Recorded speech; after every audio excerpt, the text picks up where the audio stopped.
Chapter 203. The blonde girl walked towards him and asked, "Are you okay?" "He defeated me with just a casual throw," he voiced out with a look of confusion. From behind, a boy with black curly hair walked towards them. "So useless. You couldn't even stall him for 2 minutes." They recognized the voice and turned around to stare at the person. He was a young and handsome-looking boy who was about 57 in height. His looks were a bit similar to that of Gustav's. Endrik, both of them voiced out at the same time. Endrik was Gustav's younger brother, who was currently 11 years of age. However, he looked like a 16-year-old. "You had one simple task, and you messed it up. Worthless." Endrik walked to the front of the green-haired boy as he spoke. "I'm sorry, I don't know how it happened. I'll get him next time," the boy shouted out with a look of panic on his face. It turned out that Endrik wanted to delay Gustav so he would get there later than the time. With the MBO being time-strict, he would definitely be disqualified if he arrived even a second later. "Toy." Endrik spat on the green-haired kid's face. A boy who happened to be way older than he was. The green-haired kid didn't even try to fight back. He had a panicked look on his face as the saliva rolled down his forehead. "Endrik, what? Why did you do that?" The blonde girl voiced out, but Endrik ignored her and raised his foot to stomp on the boy's face. "Tomp. Tomp. How could you let that useless trash throw you around like that? Tomp. Tomp. It means you're just as useless. Tomp. Tomp." Endrik kept stomping on the boy's face while speaking until blood started flowing from his face. The boy kept trying to beg, but the sole of Endrik's shoe would cover his entire face. So, he wasn't able to get the words out. "Tomp. Tomp. Tomp." Endrik's face shone anger as he repeatedly stomped on the green-haired kid's face. He pictured Gustav's face being underneath his foot and started laughing crazily as he stomped. "Endrik, stop it." The blonde girl behind couldn't take it anymore and shouted out while reaching out to grab Endrik's arm. "Get off, Paula." Endrik not only pulled his arm back but also pushed her. Phoom. It was just a casual push, but he subconsciously made use of his telekinesis, so she ended up flying far backwards till she slammed her back against the wall. Bang. "I will kill that useless scum of a big brother," Endrik voiced out while laughing as he continued to stomp on the face of the green-haired kid that was already covered in blood. There were about 6 candidates within the vicinity, but they only stared at what was happening and didn't interfere. Everyone was scared of interfering and incurring Endrik's wrath on them. "Endrik Oslov, back down." A loud voice was heard in the hallway. "Step. Step. Step." A teenage boy with pale white skin sporting silver-colored hair could be seen walking down the hallway towards Endrik. He was almost 7 feet tall with a slender figure. His hair was so long, it was reaching his buttocks area, and half his face was covered due to this. His looks were so beautiful that he could be mistaken for a girl. He looked quite weak.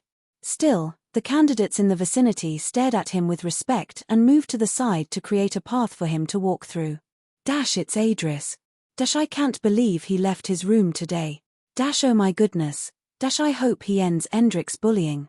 After all, has a special class too." The voices from the candidates in the background could be heard as more and more candidates arrived on the scene. Adris' steps were very light and graceful. His eyes were closed, but he was walking perfectly like he could see the environment without looking. Endrik ignored his call and kept stomping on the face of the green-haired kid whose skull had nearly been cracked open at this point. "Back down," he voiced out again as he closed in on them. His voice sounded calm, especially with the way he spoke, but it was extremely loud. Endrik still ignored his call and kept stomping. "Tomp. Tomp. Tomp." Immediately the teenage boy was 5 feet away from their position. He opened his eyes. Truin. A pair of beautiful eyes glowing with different colors were revealed.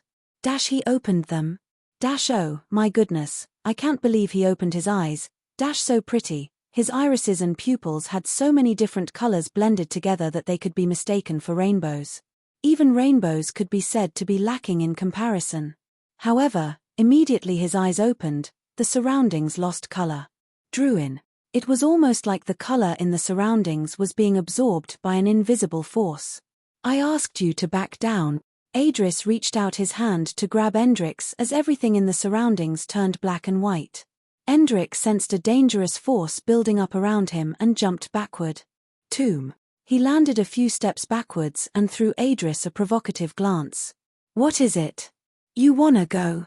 Endrix's forehead creased together as he stretched out his right palm towards Adris. The space around them turned weird and started to twist and turn. As a special class, this is how you choose to act. You're truly a child that isn't supposed to be here. Adris also stretched out his hand, and glowing colors of different kinds like indigo, velvet, scarlet, aqua, blue, cobalt, ash, and yellow started gathering around his palm. The tension in the air increased as they stared at each other for a few seconds. Just as both of them wanted to lunge forward. Beep, beep, beep, beep. A loud alarm rang out, and 3 officials appeared in their midst. One was in black while the other 2 were in red outfits. That's enough, the one in black voiced out, and everything instantly went back to normal. Chapter 204. That's enough, the one in black voiced out, and everything instantly went back to normal. Treat him, the man in black said to the other 2, and they immediately went to take care of the green-haired kid. You're coming with me, the man voiced out once again before touching Endrix's left shoulder. Before Endrix could reply, zing, they both disappeared. Adris stood there for a while and looked around. He walked towards the blonde girl sitting on the floor with her back against the wall and helped her up. Are you okay? He asked. She nodded with a look of panic on her face. The tension in the environment died down, and everyone began to move towards the waiting rooms because, at this moment, the 4th phase had begun. A few minutes ago, after Gustav arrived in the waiting room, the 5 supervisors appeared within the room. They appeared at the exact time after 2 hours had gone by. We will now move to floor 817, Gradia Xanatus voiced out immediately after their arrival. This time everyone arrived in the waiting room at the right time, so no one was disqualified. Truin, Truin, Truin, Truin. 6 glowing doorways suddenly appeared in the middle of the room, and Gradia Xanatus urged everyone to go through it. The participants did as they were told and arrived in a large stadium-like arena upon going through the doorways. Everyone was directed towards the sitting area. The supervisors took their seats on the west side of the large arena, and a large screen appeared behind them. Zing, zing, zing. 3 more holographic screens appeared on the east, south, and north of the stadium-like arena. Now screens appeared on the 4 corners of the stadium-like arena so everyone could see from every direction. Swie, swie.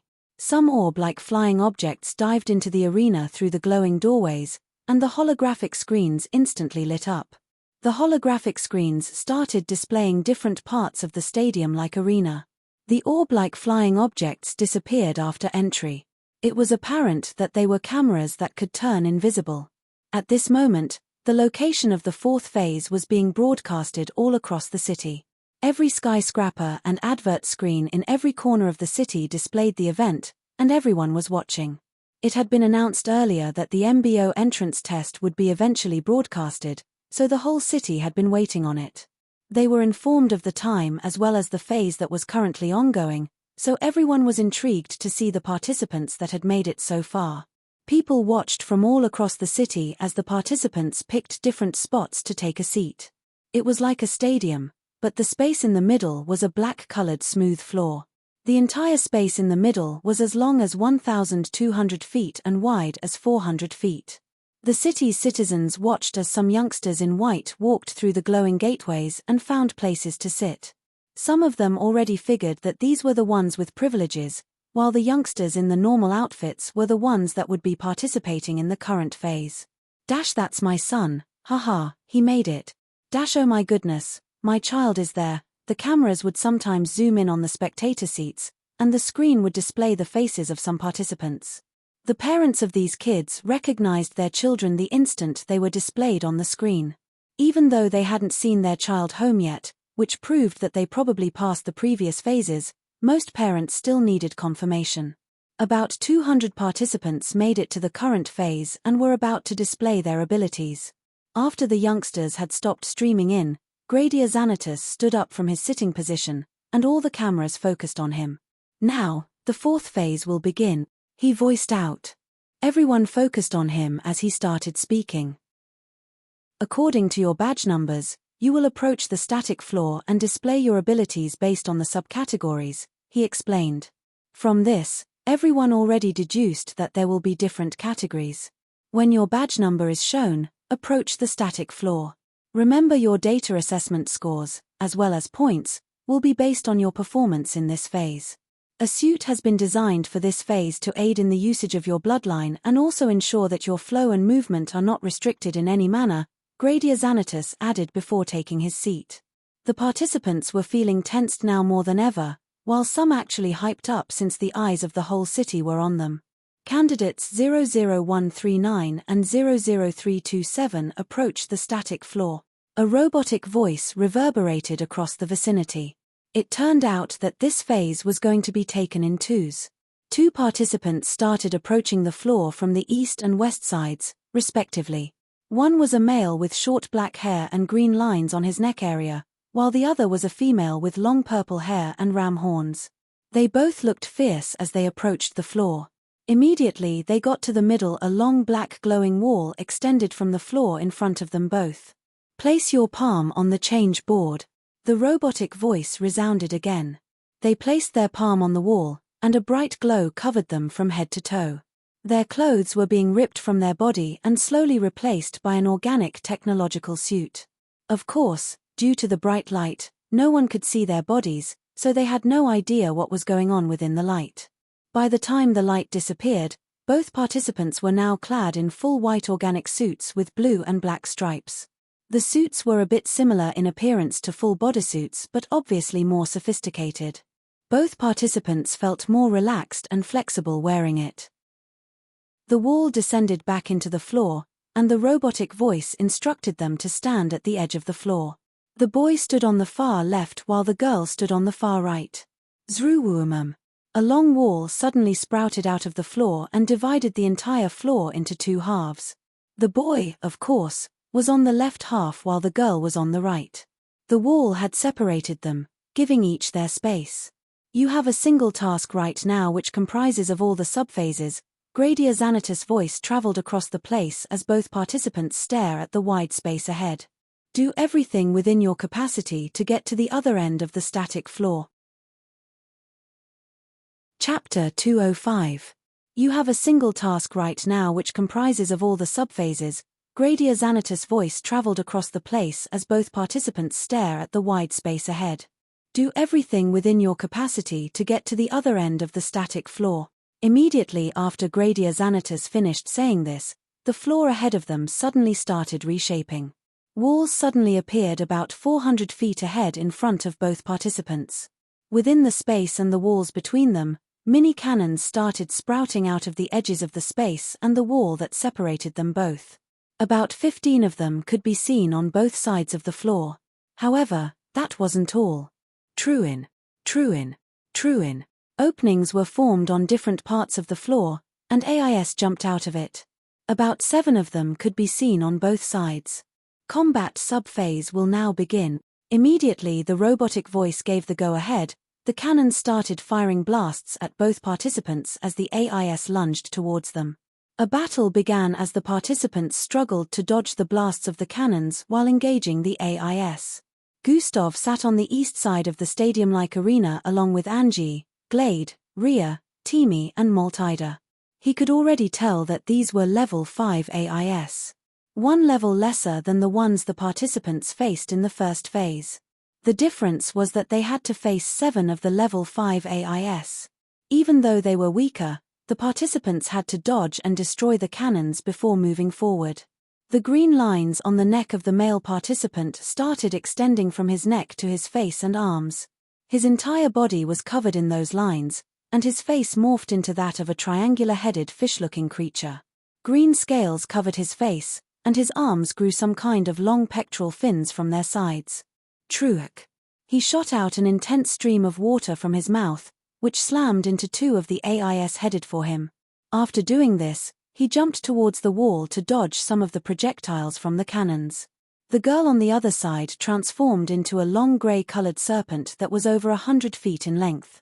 Her arms protruding from both sides transformed into a crocodile-like limb but were way bigger. The ram horns on her head had also increased in size. She quickly swiveled her way forward while curving and dodging projectiles. Swish! She swung her tail forward, slapping an AI away while grabbing onto another one and ripping its right arm out of the sockets. The remaining AIS attacked back, turning their arms into different weapons ranging from blades to guns while engaging her and the other participant. The audience watched as both participants battled the AIS droids while being on the receiving end of some of their attacks. The female participant was the first to get to the wall ahead after dealing with the AIS and the cannons that sprouted out of the ground. She had blood oozing out of several parts of her body due to injuries received from the attacks, but she had managed to deal with all of them completely. Candidate 00327 has completed the combat phase. The robotic voice reverberated once again across the entire place. Calculating combat assessment score based on the feedback of the supervisors. While the score was being calculated, the suit on her body suddenly lit up, and her injuries started healing. Candidate 00327 combat score has been calculated completely. True. The wall in front of her lit up, and the score, 6.5, was displayed in front of her badge number. All the holographic screens showcased this too. Some of the participants began to panic upon seeing her combat score. That kind of performance only got her a 6.5. I wonder what the other guy will get, they muttered amongst themselves. The wall in front of her lowered, displaying a 200-foot-long space with a wall in front. This was another subphase that she would need to go through. Attack power subphase will now begin. A large board protruded from the ground. It was 9 feet tall and 3 feet wide. Strike the board with as much force as you can muster. The robotic voice instructed. As she stepped forward to do as she was told, the male participant just finished the first subphase. He got to the wall in front with a lot more bruises and injuries than the other girl did. Just like the female participant, his score was also calculated as his injuries healed up. After the calculation was done, his score was 5.2. The other female participant transformed back to her serpent form and squirmed forward with speed before swerving her body and swinging her tail forward towards the large board. Swee-eye. Spikes grew out of her tail as it went with full force and slammed into the board. Bang! A loud sound rang out, and the board started displaying numbers. 3,000. 6,000, 8,000, 9,000. It finally stopped moving up when it got to 9,500. Chatter, chatter, chatter. The audience started chatting amongst each other upon seeing that. They could tell that the calculation was based on pounds. Nevertheless, they wondered what score would be given for having this high attack power. Calculating attack power assessment score. Calculation complete. Her score was once again displayed on the screen, and it was a 7.5. The male participant also underwent his by attacking the board in front of him with the most powerful water stream he could shoot out of his mouth. His score was calculated as well, and it happened to be a 6.7. The test continued on as the wall descended, giving them access to the next space. Gustav watched and took note of these subphases as both participants kept taking part in one test after the other. After about 25 minutes, they managed to get to the far end of the floor. Chapter 206. The female participant managed to get there 2 minutes before the male, but both were worn out afterward. Even though their injuries were healed because of the suit, they still felt fatigued after they finished each phase. Candidates 00139 and 00327 can now leave the static floor. The robotic voice instructed, and both participants returned to their seating positions. 7 subphases, each with different tests based on candidate assessment data. Gustav had taken note of a lot of things when the first 2 were about to start theirs. The robotic voice went on to call out the next 2 participants, and just like before, the floors were split into 2 halves, each with subdivisions. Looks like the AI calls out the participants randomly. Gustav had also noticed that numbers were not being called in an ascending or descending order, which meant that anyone could be called on at any time. This further increased the tension in most participants' minds since no one could predict when it would be in their turn. Gustav wasn't really bothered by the difficulty of the subphases. He was only thinking about one thing at the moment. There was a subphase where the participant would have to channel their bloodline while placing their hand on a particular measurement device. This time he couldn't hide it anymore. He had to make use of a bloodline during that subphase. This measurement device would record the rank of a mixed blood and display it along with some information on the bloodline like the grade and ability. He wasn't really bothered since he already knew what ability he was gonna display. As time passed, most participants were either first or second step Zulu ranks with bloodlines ranging from D grade to B grade. Even though one of the requirements for getting into the MBO was having a bloodline no less than C grade, participants with lower bloodline grades were still given the opportunity to try it out. According to the MBO, if they were able to get to the last phase with such low-grade bloodlines, they might be given a chance to get in. Only about 5 participants so far had F-grade bloodlines. The rest were mainly C-grade, and only about 2 were B-grade so far. Different participants displayed their abilities passing through phases. Not a single person had been able to get up to a 7 in the attack power subphase besides the Serpentine girl that was one of the first participants. After about 2 hours had gone by, Maltida's and Timi's badge numbers were called out simultaneously. Both walked over to the static floor to start their test. Everyone already knew that Timi and Maltida were among the strongest participants here, so they were curious about their performance. Immediately after they changed into the organic suit, the test began. Timi dashed forward as red energy surrounded his entire frame, while a strange whitish mist started erupting from Maltida's body as a white rhombus tattoo appeared on her forehead. Thriic. Her skin suddenly started to change color, and in the next second, she had turned into a silver-like being. She slid forward on the floor that was being transformed into her current skin color as her hand morphed into a long sharp blade. Poochie. She pierced her arm into the chest of one of the AI droids, causing it to transform from blue and red into silver. Try. T8. Try. The AI suddenly started malfunctioning and at the same time attacked the other AI that was about to land a hit on Maltida from the side. This is the first time I'm seeing her use her ability on this scale. She seems to have increased in strength, Gustav thought.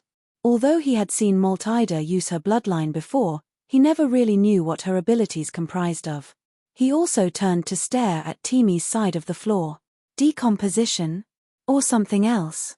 Gustav activated God Eyes and zoomed in on Timi using his bloodline to deal with an AI. Timi would grab onto a part of an AI's body, and it would instantly age and crumble.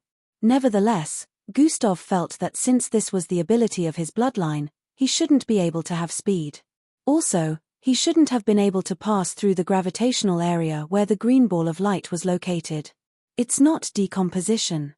He's able to speed forward at times, increasing his speed by a lot even though it isn't his normal speed.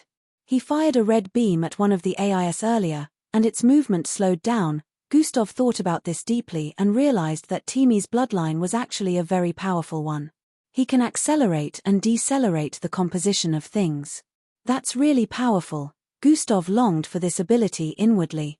Still, he didn't have plans of stealing the ability of those who hadn't wronged him or done something that went against his principles. As the test continued, both of them passed through the first subphase with ease. None of them were injured in the slightest, and every single one of the AI droids and cannons had been smashed to pieces behind them. Their combat scores were displayed as 8. 5. They had both gotten the same score. The entire audience was in shock because these were the highest so far. No other participant had gotten past 8 points in the combat assessment score since the test began, and over 30 participants had finished already. They continued on to the next ones and kept on getting high scores. Throughout the entire subphase, none of them got lower than 8. In the end, they were also graded, and their data assessment was updated. Both returned to their seats amid the cheers and discussion of other participants. For the next hour, other participants also went in and had their tests. After 2 participants that barely managed to finish their tests left the floor, Glade and Rhea were called on to start their tests. Both of them. Just like Maltida and Timi, Gustav could see a pattern here, and he looked forward to stare at the area of the supervisors. Chapter 207. Both of them. Just like Maltida and Timi, Gustav could see a pattern here and looked forward to stare at the area of the supervisors. There were tab-looking devices in front of all the supervisors where they input the data and observations they had gathered on different participants. God Eyes has been activated. Gustav's eyes zoomed in on the supervisor's area, and he stared at them like they were right in front of him. The supervisors felt a weird sensation and looked around. Gradia Xanatus suddenly raised his face and stared back at Gustav's position. Since Gustav's eyes were zoomed in on them, it was like Gradia Xanatus was staring right into his eyes. Gustav flinched back and deactivated God Eyes. The supervisors returned their focus to their duties while Gradia Xanatus smiled before continuing. Gradia Xanatus seems really powerful. Not as powerful as Miss Amy, but his strength cannot be taken lightly. Gustav noticed this after retracting his vision. I have to be careful, so he doesn't see through me and notice my many abilities like Miss Amy did since I don't know his intentions yet. Gustav focused back on the floor after making this decision internally. Glade, just like Timi, had the same red-like aura covering her body. Still, the usage of her ability seemed to be different from his. However, when Gustav used God Eyes to inspect her body, he could see that her internals seemed similar to his due to the color showcased. This had Gustav wondering if their bloodlines were the same, but they unlocked different abilities for it. Having a similar bloodline to another mixed blood was not an uncommon experience, but there were always one or several differences. Miss Amy and Yuhiko had the same bloodline, but Miss Amy couldn't create things from thin air while Yuhiko could do the same and transform one object into another. Yuhiko's bloodline could be said to be more advanced than hers. Miss Amy, being stronger, could create objects from thin air on a grander scale, unlike Yuhiko, who was soon exhausted after a few attempts. Either way, people with the same bloodline always share similar abilities with slight differences. Still, Gustav hadn't seen any similar ability between Glade and Timi bloodlines. Glade dashed forward and smashed the AIS and cannons to pieces with the large sickles she conjured from the energy surrounding her. Her strength was very impressive as well as her combat techniques. Gustav could tell that she had been trained well in combat, unlike most other participants who fought like novices. A slash of her sickle would sever an AI in two, and she would still be able to dodge the others as well as the shots fired at her with ease. Her tail swung at the back and latched onto the neck of an AI. She lifted it and threw it towards one of the cannons, causing both to be shattered into many pieces. Her tail was like having a third hand, and surprisingly, it could also extend in length. Not only was she different in physique, she also had a bloodline which was like having two abilities at the same time. Rhea wasn't doing badly too. Since his bloodline ability was attuned to rock manipulation, he already carried with him a few stones that could fit into his palm, knowing that he couldn't find anything to control within the vicinity. Twee. Thwee. Thwee. Stones flew around at extremely super speed, tearing into the metallic body of the AIS. Another thing that helped him was that he could increase the size of the stones to a certain amount, so he made it sturdier too. Glade finished before Rhea did, and her score was calculated to be 9-2, while Rhea was given the score of 8-3. Rhea wasn't satisfied after hearing her score from his side of the floor. He didn't want to be a sore loser among the three, so he vowed to do better. When the attack power subphase began, he increased the size of the stones to the max, merging them all into one to become as large as a small car, and he hurled it towards the large board in front. Bang! A loud sound reverberated across the entire place as the numbers went up like crazy, and the board vibrated.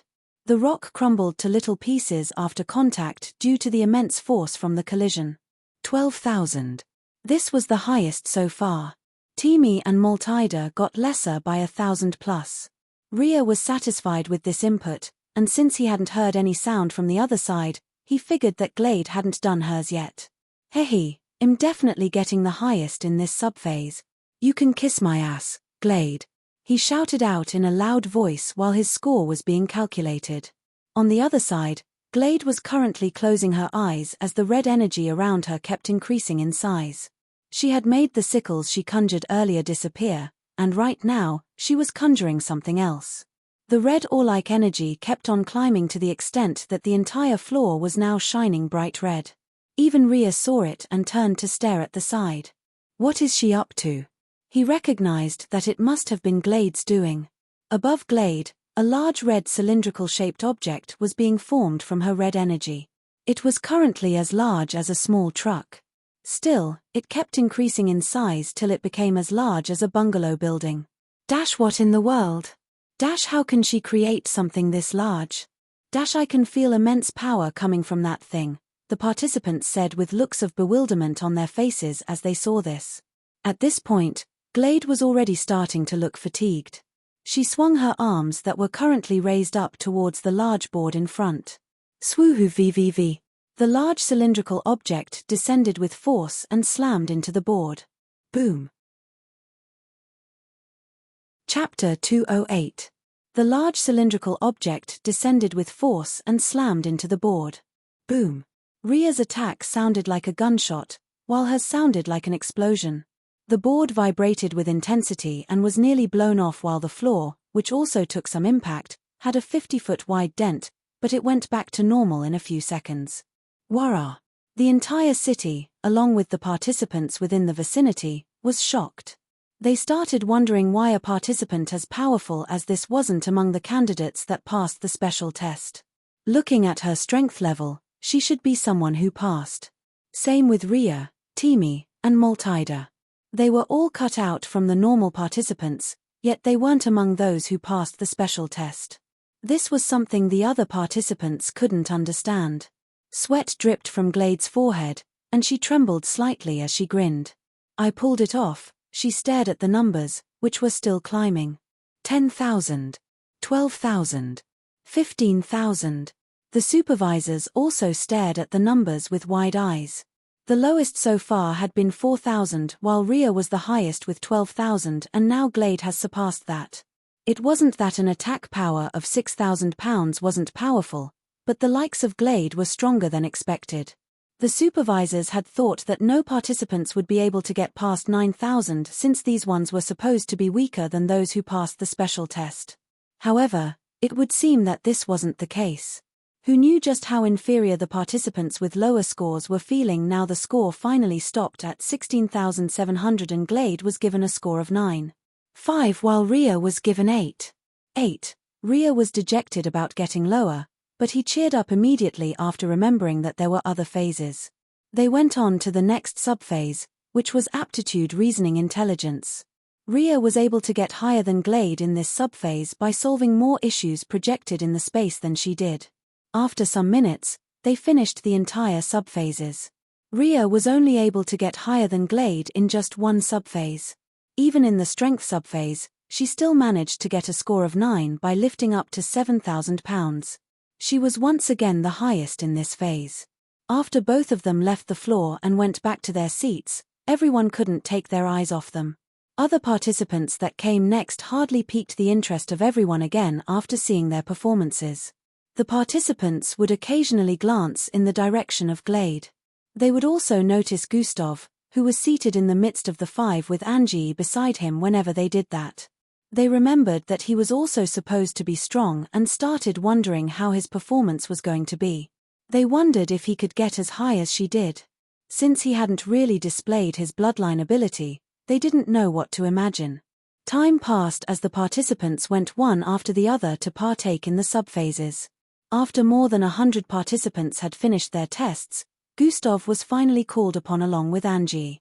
Candidates 00126 and 00121 approached the static floor. So it wasn't a coincidence. Could it be him? Gustav once again stared at the judging area while standing up. He and Angie moved towards the floor. Oh, it's his turn now. I wonder how his performance is gonna be. He is very strong, but can his performance surpass that of Glade? The girl is also really powerful. I wonder how high her attack power is going to be. The participants focused on both of them. They didn't want to miss a single detail.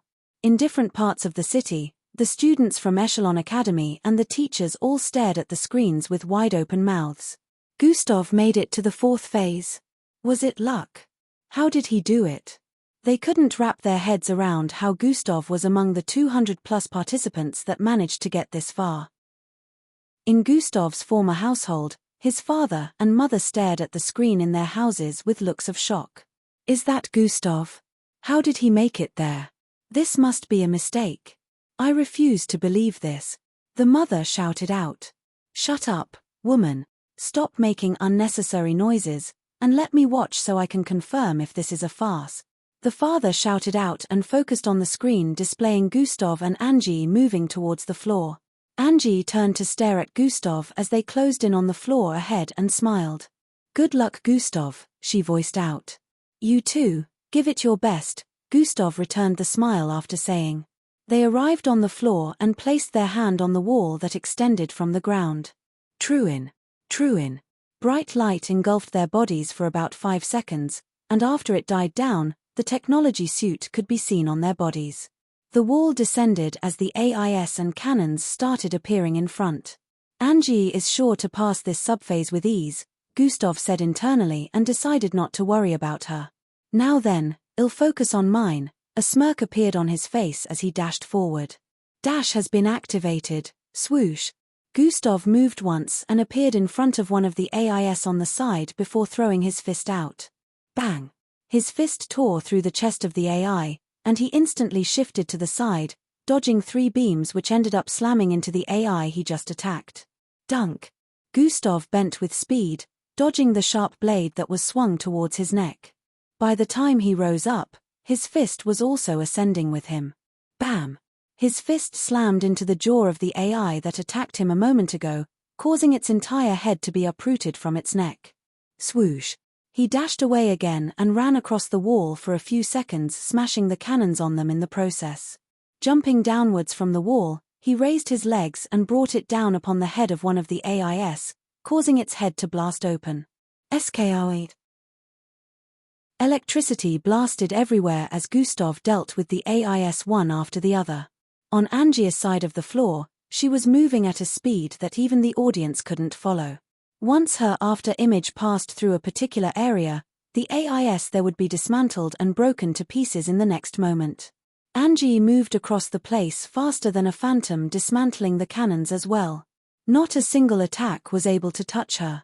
This subphase was a piece of cake for both of them. Angie finished in a minute. Gustav was a few seconds later than she was. If speed was the requirement for getting the best combat score, Angie would have been the highest, but unfortunately, it wasn't. The supervisors had analyzed the whole process in slow motion, seeing every move made by each of them before giving their judgment. Calculating candidate 00121 combat score.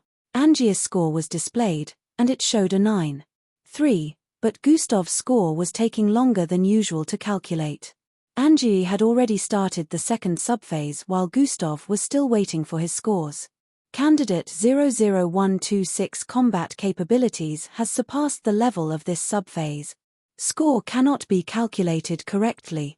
Requesting permission to increase level of subphases to special class level. Chapter 209. Candidate 00126 combat capabilities has surpassed the level of this subphase. Score cannot be calculated correctly. Requesting permission to increase level of subphases to special class level. The robotic voice announced its request. Chatter. Dash, what is going on? Dash, his performance surpassed the level of this subphase. Dash, what does it mean by special class level? Dash, oh, my goodness, I could hardly follow their movements. Dash, why is everything always different when it comes to him? The voices coming from the spectator's seat was loud and clear. Most of them couldn't even follow the battle between Gustav and the AIS with their eyes, so they had no idea about how well he performed. They even felt Angie should have gotten a higher score since she finished first. Nevertheless, they knew the AI was calculated based on the input of the supervisors. They believed that the supervisors wouldn't input the wrong data. Everyone watching in the city was just as surprised and confused. They wondered what the AI meant with its words and waited for the supervisors to clear the air. Candidate 00126, it would seem your combat ability is on a higher level than the setting of the subphase. Do you wish for the difficulty level of the subphases to increase to that of a special class? Gradia Xanatus voiced out from his position. The screens were now split in three. The first part showed Angie, who was currently going through the second phase, while the second and third displayed Gustav and Gradia Xanatus. Gustav stood in place and stared at the supervisor's area with a contemplative look. What would happen if I agreed to the increase in difficulty level? Gustav asked. He spoke with a normal pitch, but his voice was broadcasted across the vicinity and the entire city. First things first, although the subphases will not be changed, the difficulty level will increase, which means a performance that would get you a 9 when participating in the normal subphase would only be able to get you around a 5 or lesser when participating in the special class level subphases, Gradia Xanatus revealed. Gasp. The participants, as well as those watching, bantered amongst themselves about what the purpose of the special class level subphase was for.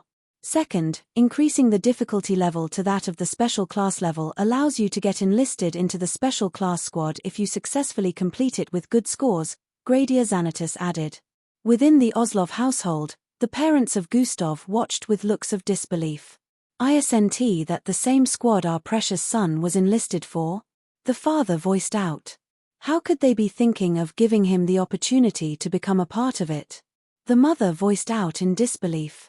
Are you stupid, woman? Didn't you see his performance just now? The father voiced with a look of annoyance while pointing at the screen. Not even your precious son can do that. He turned back to stare at the screen where Gustav was being displayed. He is no longer the Gustav we used to know. He mentioned this special class earlier. I'm sure it has something to do with grouping the elite participants together, Gustav said internally as he kept listening. You might wonder what being a member of the special class is all about, so I will tell you one or two things. A special class recruit has certain privileges that normal recruits don't get upon entering the MBO. There are some youngsters who have been chosen to be special class candidates right now. They are a group of elite candidates, Gradia Xanatus explained. Dash, oh my goodness, there was such a squad. Dash looks like Hez hit it big. Dash, his brother is also one from what I have heard. Dash, what? He has a brother? The participants argued among themselves as Gustav contemplated. That kid must be a special class candidate, I'm sure. The image of a curly-haired kid appeared in his mind as he thought of this. Becoming a special class looks good, but it definitely has its pros and cons. Special class recruits might get opportunities and privileges, but what if they aren't given freedom like the others or something? I could decide to participate in the test, but I have to find out more about it before deciding to actually become a special class. If I pass the special class level subphases, I could still turn down being a special class at the end of the test phase if I find out that it isn't favorable. Gustav processed these thoughts in less than 3 seconds within his head and raised his head up once again to stare in the direction of the supervisors. I agree to partake in the special class level subphases, Gustav voiced out. The entire vicinity quietened down upon hearing him speak.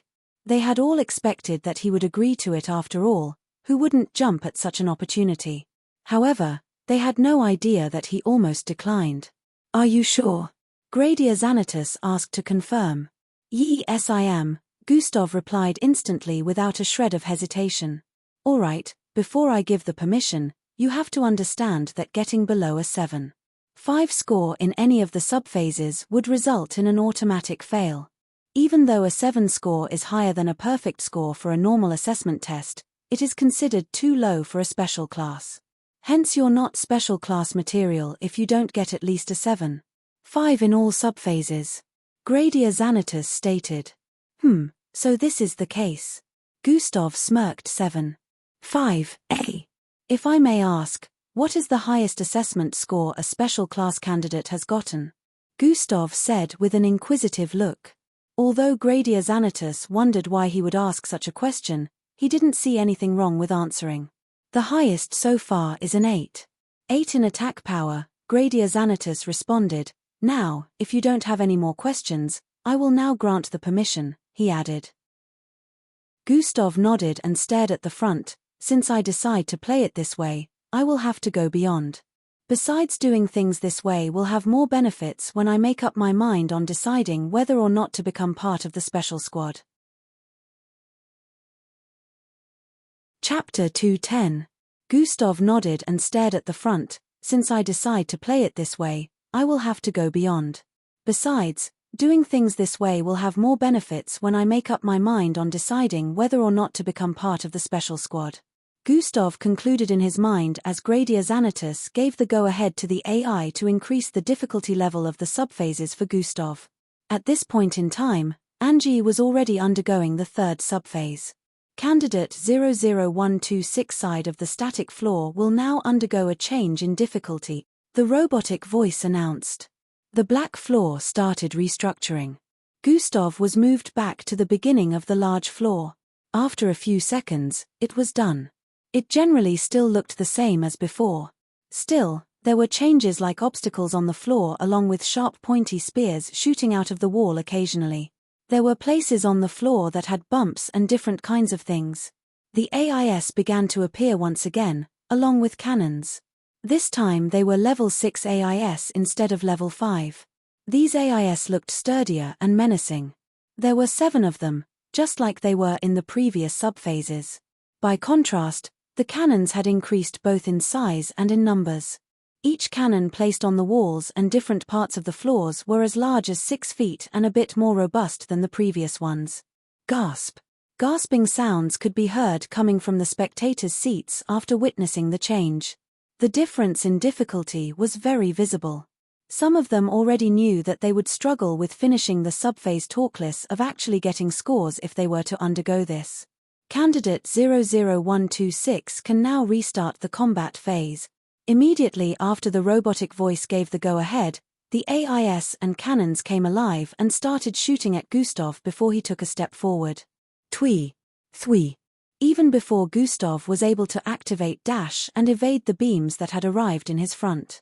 Each laser-like beam traveled at a speed of over 1,000 feet per second, so it was like they suddenly appeared in front of him. Fortunately, Gustav still had perception and had already moved out of the way before the first one was shot.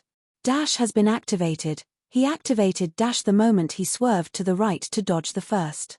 The other 3 were also headed for him. However, since they were a little bit behind the first, Gustav could dodge at his current speed. Swerve. Swerve. Swerve. Gustav dodged the green, blue, and red glowing beams shot towards him. Dash didn't really make his speed faster than the projectiles, but he could predict them before they were shot out. He was already moving out of the way before the projectiles reached him. Still, it looked like he was faster. Swoosh. Gustav dashed forward. Immediately he crossed 70 feet. Gustav jumped upwards and threw out his right foot. Instantly, the floor below him suddenly pushed upwards. However, he had already jumped high enough to get out of its range. Bam! Gustav's foot accurately smashed into the head of the first AI, sending it flying from the top of its neck with wires and circuits ripping out along with it. Gustav grabbed the body and suddenly turned to his left to place it in front of himself. Thwee. Thwee. 2 beams slammed into the decapitated mechanical body of the AI, protecting Gustav in the process. Gustav lifted the body of the large AI that was taller than 6 feet and weighed more than 1,000 kilograms. He swung it casually towards the 2 AIS that shot at him and jumped backward. Bam! Bam! The body smashed into both AIS, sending them flying towards the spiky wall on the side. Proog! Proog! Both AIS were pierced by numerous sharp objects protruding from the wall. As Gustav jumped back, he also dodged the shots of the cannons on the walls. He had to move across the floors carefully because some places had traps on them. He didn't activate God Eyes, but he could tell. Gravitational displacement has been activated. The gravitational force surrounding the environment suddenly turned weird.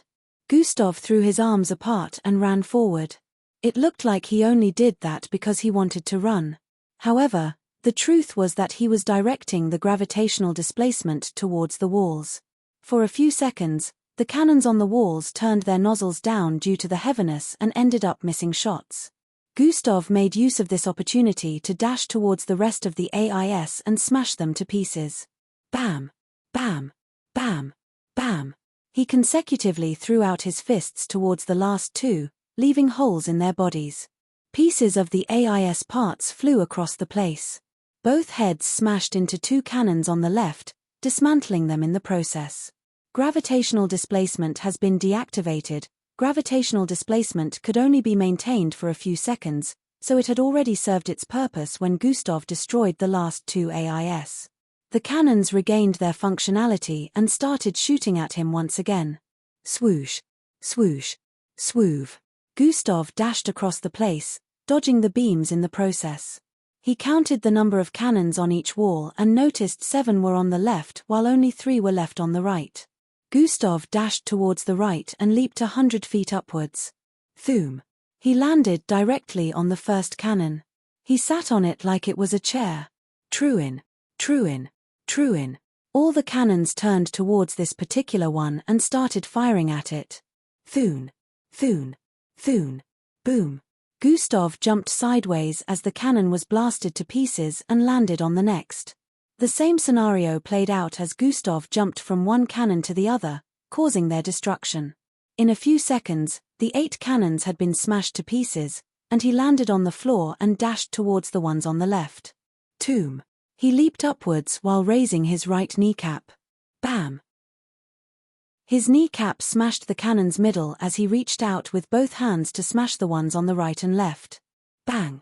Bang! His fist broke them to pieces before his body started descending from the air. Candidate 00126 has completed the combat phase. Chapter 211. Candidate 00126 has completed the combat phase. Calculating combat assessment score. The robotic voice announced and proceeded to start calculating Gustav's score. Chatter, chatter, chatter. Dash that was. What's with that performance? Dash why did it seem like he was faster than before?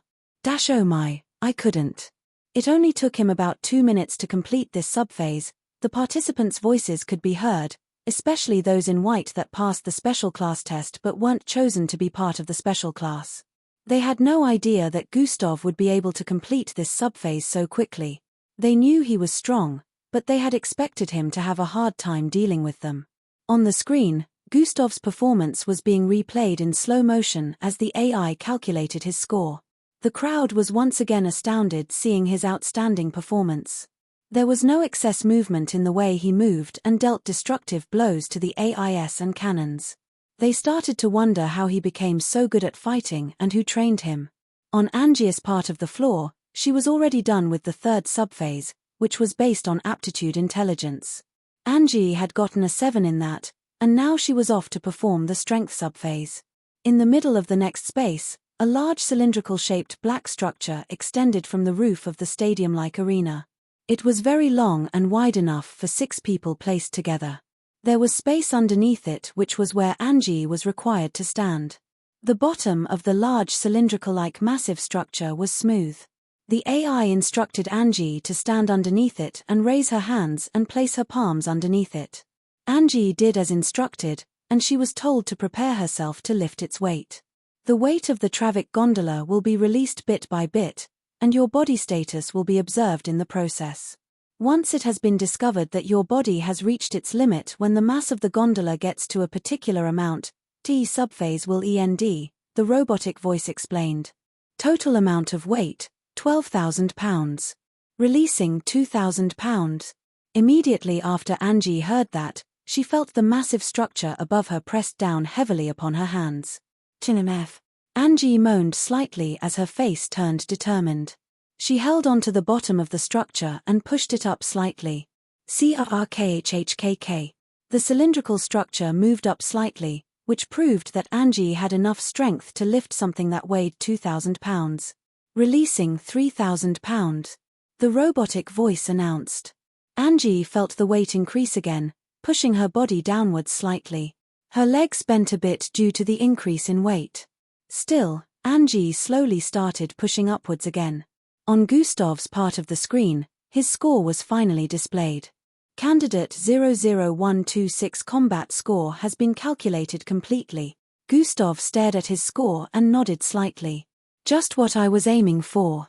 I will need to keep performing in a calculative manner to keep the scores in an even format, Gustav said internally while staring at the number displayed on the wall in front. Dash what in the world? Dash he g. Ot a. 9, 9. Dash oh my goodness, wasn't the highest so far, an 8. 8, and that was even in attack power, not combat capability. Dash has amazing. The crowd was wowed by Gustav's combat score, which happened to be a 9. 9. The special class candidates had been training here since they were brought to the tower a week ago. So, they had already undergone these phases as part of their training. The youngsters in white uniforms realized that Gustav had just practically performed the impossible. Hey, did you see him using his bloodline ability? Glade asked with an inquisitive look. Nope, he fought without it again, Timmy answered while staring at the floor with a look of suspicion. What would have been his score if he had made use of it?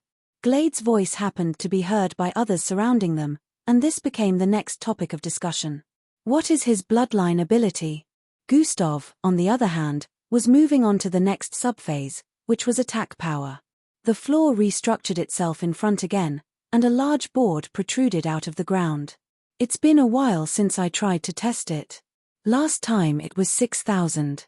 Let's see how much I've grown since then, Gustav said internally with a smirk hanging on his face. This was a bit similar to the board Gustav used to test his attack power back then in Echelon Academy. 5 months back, Gustav's attack power was around 6,000 pounds. He hadn't tried it out since then. I have to reveal a little bit here. I guess it's that time, eh? Gustav breathed in as he arrived in front of the board.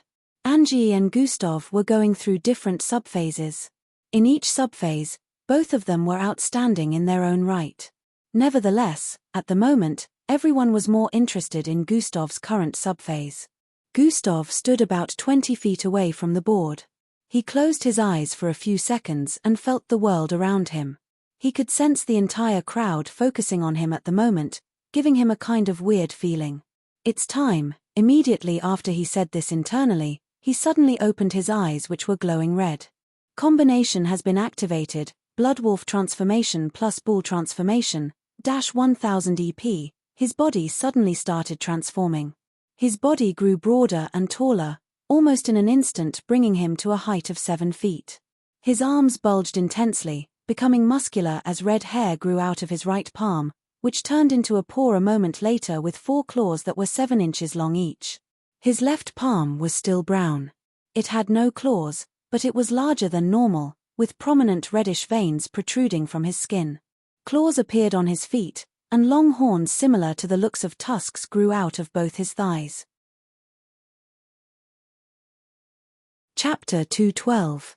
Claws appeared on his feet, and long horns similar to the looks of tusks grew out of both his thighs. His face was the only part of his body that didn't transform. However, even with his charming looks, nobody could look at him at this moment without being scared. He had combined both beast transformation bloodlines to become this. Gasp. He has a transformation bloodline. This is the first time he is revealing his bloodline since the start of the entrance test. What creature did he transform to? I have never seen such a creature before, yet it looks and feels dangerous. Their surprised voices all around could be heard. The past students and teachers of Echelon Academy couldn't believe their eyes when they saw Gustav's current form. He was never able to do that before. How is he able to do that now? They had all had a similar question in their minds as they watched Gustav on the screen. Gustav breathed in intensely. Huff.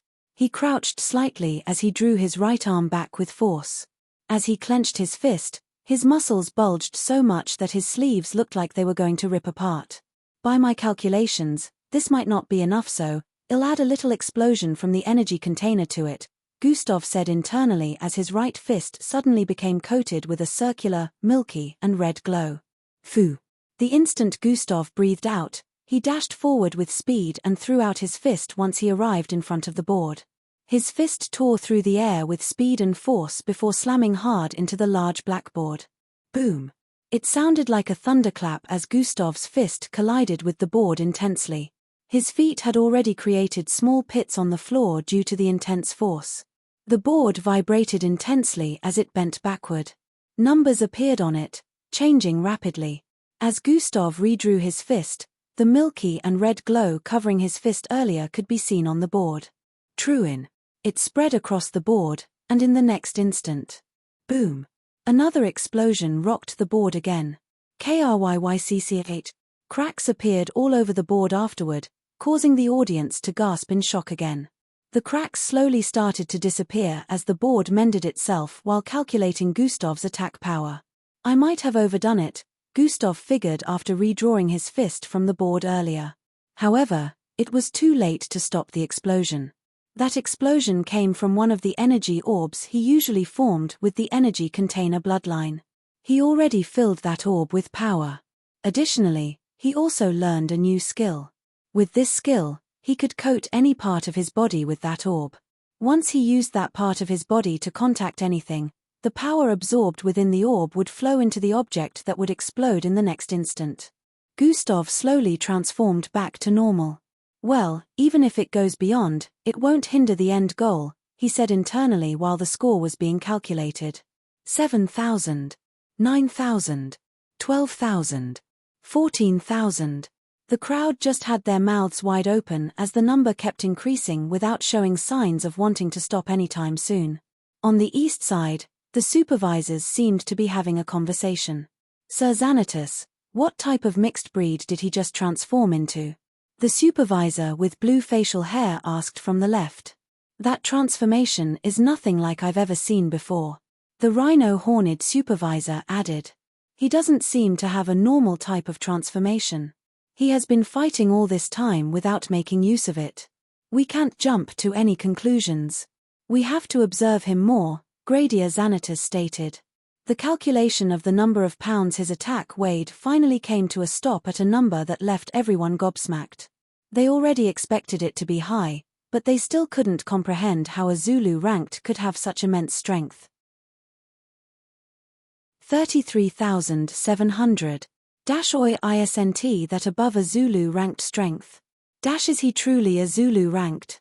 I think has a serial ranked. Even the supervisors were having a hard time believing this. They knew Gustav was 18 years, so being above Zulu rank at such age was practically impossible. Nonetheless, Gradius recalled Endrick, who became a Zulu rank at the age of 10, so they decided to keep an open mind. Besides, there was still a subphase where everyone's rank would be revealed. So, everyone believed that when the time came, they would know Gustav's rank. At this moment, they all believed he would be above Zulu rank. Gustav stared at his score with a wry smile. I really overdid it, he said internally. On the screen, it showed above the threshold. The supervisors have decided to give candidate 00126 a perfect score OF10IN attack power assessment. The robotic voice announced, and Gustav moved on to the next subphase. The next subphase had to do with aptitude, intelligence, and reasoning. After Gustav arrived in that space, a projection appeared in front of him, which displayed some questions. Gustav began to answer the questions one after the other. Some were technical questions, while some had to do with leadership. Gustav was asked some questions based on how he would lead a team to victory against a terrorist group in a certain kind of situation. Another part was where the projection flashed multiple colors within 5 seconds, and Gustav was asked how many colors were displayed. Gustav was able to see around 79 colors in 5 seconds, which was higher than other participants were able to notice. As Gustav was taking part in this subphase, Angie was already reaching her limit in the 4th subphase on her side of the floor. Above her, the cylindrical structure was further pressing her to the floor, making her squat more due to its mass. At this moment, she was struggling to lift 5,000 pounds of weight. Sweat was already dripping from her forehead. If her knees kept descending due to the weight, the subphase would come to an end since the AI would believe that she had reached her limit. However, Angie didn't want it to end here. She had only been able to lift 4,000 pounds successfully. If it ended here, she would be seen among the weakest, and she didn't want that. She wanted to surpass her limit here and now. GI. Angie groaned as her body started vibrating with intensity. VVR. At first, it looked like she was trembling, but when some of the spectators stared properly, they noticed that this wasn't the case. Chapter 213. She wanted to surpass her limit here and now. GRT. Angie groaned as her body started vibrating with intensity. VVRCHCHARCHI. At first, it looked like she was trembling, but when some spectators stared properly, they noticed that this wasn't the case. Angie was vibrating at super speed, making her body look like it was a computer glitch. As she kept vibrating, the large cylindrical structure above her was slowly being bounced upwards. Her body started straightening as she pushed her knees up. Urgurge. Angie screamed as she kept it up for a few more seconds. Vroom. She finally managed to lift the entire structure up again, straightening her body completely. Half. Half. Half. Half. She started breathing in and out while her hands were still holding up the structure. A smile appeared on her face as she felt her body get lighter. Finally, I got to the second step, Angie muttered. Just a while ago, when Angie was vibrating intensely with the determination to go past her limit along with the pressure of the large cylindrical structure pressing down on her, she broke through to the second step Zulu rank. Since the beginning, Angie had been channeling her bloodline, making use of the pressure to push herself further. Now she had successfully channeled it past the first step. Angie felt like her body was floating, and energy started circulating inside her. Her bloodline increased in saturation, pumping more strength into her body. Releasing 6,000 pounds. The robotic voice announced, and Angie felt the weight of the structure above her increase. Unlike the last time where her body had been vibrating, this time, she pushed the structure upwards slowly with a smile on her face. I can do this, she stared internally as she pushed it upwards completely. Glistening sweat was still dripping from her body. However, this time it made her look ravishing, giving her a certain kind of charm, most especially because of the look of determination displayed on her face. Releasing 6,200 pounds. On the other side, Gustav was done with the aptitude intelligence subphase. He had gotten a 9, which was higher than anyone's score. The next subphase was the same subphase Angie was undergoing right now. The strength subphase. Gustav walked towards the cylindrical structure that was extending from the ceiling above. By the time he got under it, Angie had already reached her limit, and the test ended for her. She managed to lift 6,700 pounds worth of matter, which was her limit. Normally, she would be getting a lot of recognition from this feat since mixed bloods with speed-related abilities were always physically weak. She managed to lift up to 7,000 when the highest was 10,000, which was quite unique. However, Gustav had completely stolen the spotlight. Everyone was eager to see how his performance would be till the end, so, they weren't really noticing Angie. Only the supervisors had eyes on both of them and were constantly taking notes. Angie had gotten a score of 7.8 in the strength phase, which was a lot high for a speedster. She proceeded on to the fifth subphase, which was based on speed. This was Angie's forte, so she wasn't in any way tensed about this. All she needed to do was run, something she had been doing all her life. Immediately after Angie went into the next space, she sensed a weird feeling. This space was only about 400 feet in length, but it felt longer and broader. Spatial enlargement has been activated. Candidate 00121 can now undergo the speed assessment subphase. Immediately after the go-ahead was given, Angie squatted and dashed forward with speed. The instant her legs started moving across the floor, she understood why the space felt that way. For some reason, she had crossed over 200 feet in a second, but it looked like she had only crossed 10 feet. This was because the space was larger on the inside than it seemed on the outside. Swoosh. Every step she took felt like the road ahead was expanding, giving her more room to increase her speed. Now she understood why the other participants took longer to finish when the space was only as large as 400 feet. From the outside, it would only be seen that the participants were running with the highest speed they could muster, which sometimes made their bodies look a bit blurry. However, those participants would only move a few feet forward even though their body looked like it was in fast motion. Only those that were undergoing the test phase would be able to tell that the space around them was expanding as they moved forward, making it look like they hadn't taken a single step forward. Nobody had been able to get to the other end of the room in less than 5 minutes. Angie smiled as she came to an understanding and increased her speed. Swoosh. She dashed forward intensely, causing an air-rippling effect as her body pushed against the space enlargement. Angie's speed increased to more than 500 feet per second, and it could be seen from above that she was advancing towards the end of the space in a few seconds. On the other side of the floor, Gustav had his hand placed underneath the large cylindrical structure, releasing 2,000 pounds. Even when that amount of mass came bearing down on his hands, Gustav was still placing them on the bottom of the large cylindrical structure with a casual look. It was almost like it weighed nothing to him. He didn't even budge. Did the weight truly increase? I can see any sign of discomfort on his face. Gustav's casual expression was displayed on the screens for everyone to see. He was in his normal form, yet he was lifting 2,000 pounds like it was nothing. Releasing 4,000 pounds. The robotic voice announced, and the structure descended more. Still, just like before, Gustav did not even change his posture. Chapter 214.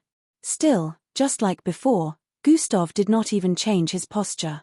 His palms were still placed underneath the large cylindrical black structure with a casual expression. His legs didn't buckle, neither did his arms tremble. Just like before, Gustav did not even change his posture. His palms were still placed underneath the large cylindrical black structure with a casual expression on his face. His legs didn't buckle, neither did his arms tremble. After a few seconds, the AI went on to increase the weight to 6,000 pounds, and it still didn't have any effect on Gustav. Gustav held up the structure with ease and waited for the AI to increase the mass again. As time passed, everyone watching went from being shocked to amazement and from amazement to disbelief. On the other side, Angie had gotten to the wall within 30 seconds after she decided to be a little bit serious. She didn't use her full speed, but she was able to finish the speed subphase within that time frame. Others had taken 7 to 10 minutes, whereas she had only spent 30 seconds. The AI displayed the score, and she was given a perfect score, just like Gustav in the previous phase. This was to be expected since no one here could move as fast as she could. Also, the supervisors could tell that she wasn't using her full speed, so they decided to give her a full score. They also remembered her performance in the virtual furry world. After this, Angie moved on to the next subphase, which had to do with bloodline grading and rank. In a particular part of the city, a beautiful lady sporting grey-colored hair stood atop the roof of a large 200-story building. This part of the city was a business area, so tall skyscrapers could be seen all around. She was clad in a full black leather jacket and skirt with a purple t-shirt. Her figure was slim and slightly curvaceous. Anyone that recognized this lady would be very surprised to see the expression on her face. Because at the moment, she had a beautiful and warm smile on her face as she stared at the footage being displayed on the skyscraper towards the northwest. "You're doing a great job, kid," she muttered. On the screen, Gustav could be seen lifting a large cylindrical structure. "You're playing your part. It's time for me to play mine," the lady, who was obviously Miss Amy, added and looked down at the roof she was currently standing on. "Will I have to take off my limiter today?" She questioned no one in particular as she kept staring at the roof. Faint bumping sounds could be heard coming from underneath. As seconds passed, the sounds increased, and once it got to a particular level, Miss Amy moved a few steps backward. Bang! A hole was torn through the roof the next moment, and a large piece of greenish rock came flying out of it. The rock was so large it could be compared to twice the size of a trailer truck. Miss Amy quickly jumped upwards and grabbed onto the large rock in midair. She placed it on her left shoulder while still in midair as her body and the rock traveled on the roof area from building to building on the other side of the street. The distance between these buildings was well over 1,000 feet away. Bam! Miss Amy landed on that roof along with the large rock on her shoulder. "That wasn't as bad as I expected," she muttered while turning around to stare at the building she just leaped across from. "Just as before, I can truly sense it better. It feels like him. Why does it have a hint of his presence?" Miss Amy questioned with a confused look while staring in the direction of the skyscraper that was currently showcasing the entrance test. Just as Miss Amy wanted to turn around and keep going, she noticed something. I knew it wasn't going to be as simple," she muttered while turning around and leaping towards another tall building thousands of feet away while carrying the huge rock. In a study-like room, a man with smooth dark brown hair sat in a cross-legged format. He was clad in an azure-colored business suit. He stared at the person in front of him with a cold expression. A man in a full black bodysuit knelt in front of him and was currently speaking. "So, she has taken the bait?" he asked the man kneeling. "Yes, Sir Young," the kneeling man replied with a respectful tone. "Tell them to remain on her tail and not in any way give her a break because the slightest hesitation will result in suspicion. We cannot give her any reason to feel suspicious," he instructed. "Yes, Sir Young." The man on his knees proceeded to get up and leave after responding with that. The man seated reached out his hand and grabbed onto the teacup beside him before proceeding to lift it towards his mouth. He took a sip and placed it down. "What better place is there to keep it than in your hands?" he smirked devilishly after muttering those words. This man was none other than young Joe, the big brother of Hung Joe. "If you do find a way of cracking it open, you'll just be doing me another favor. All I'll need to do is get it back," he added. After taking 2 more sips from the teacup, he stood up. "Anyways, I need to prepare for my attendance at the final phase. Looks like I'm going to meet that brat in person soon," he smirked again as he walked out of the room. Back in the stadium-like arena where the subphases were ongoing, Angie was already finishing the 6th phase and moving on to the 7th while Gustav was still in the 4th. Releasing £35,000.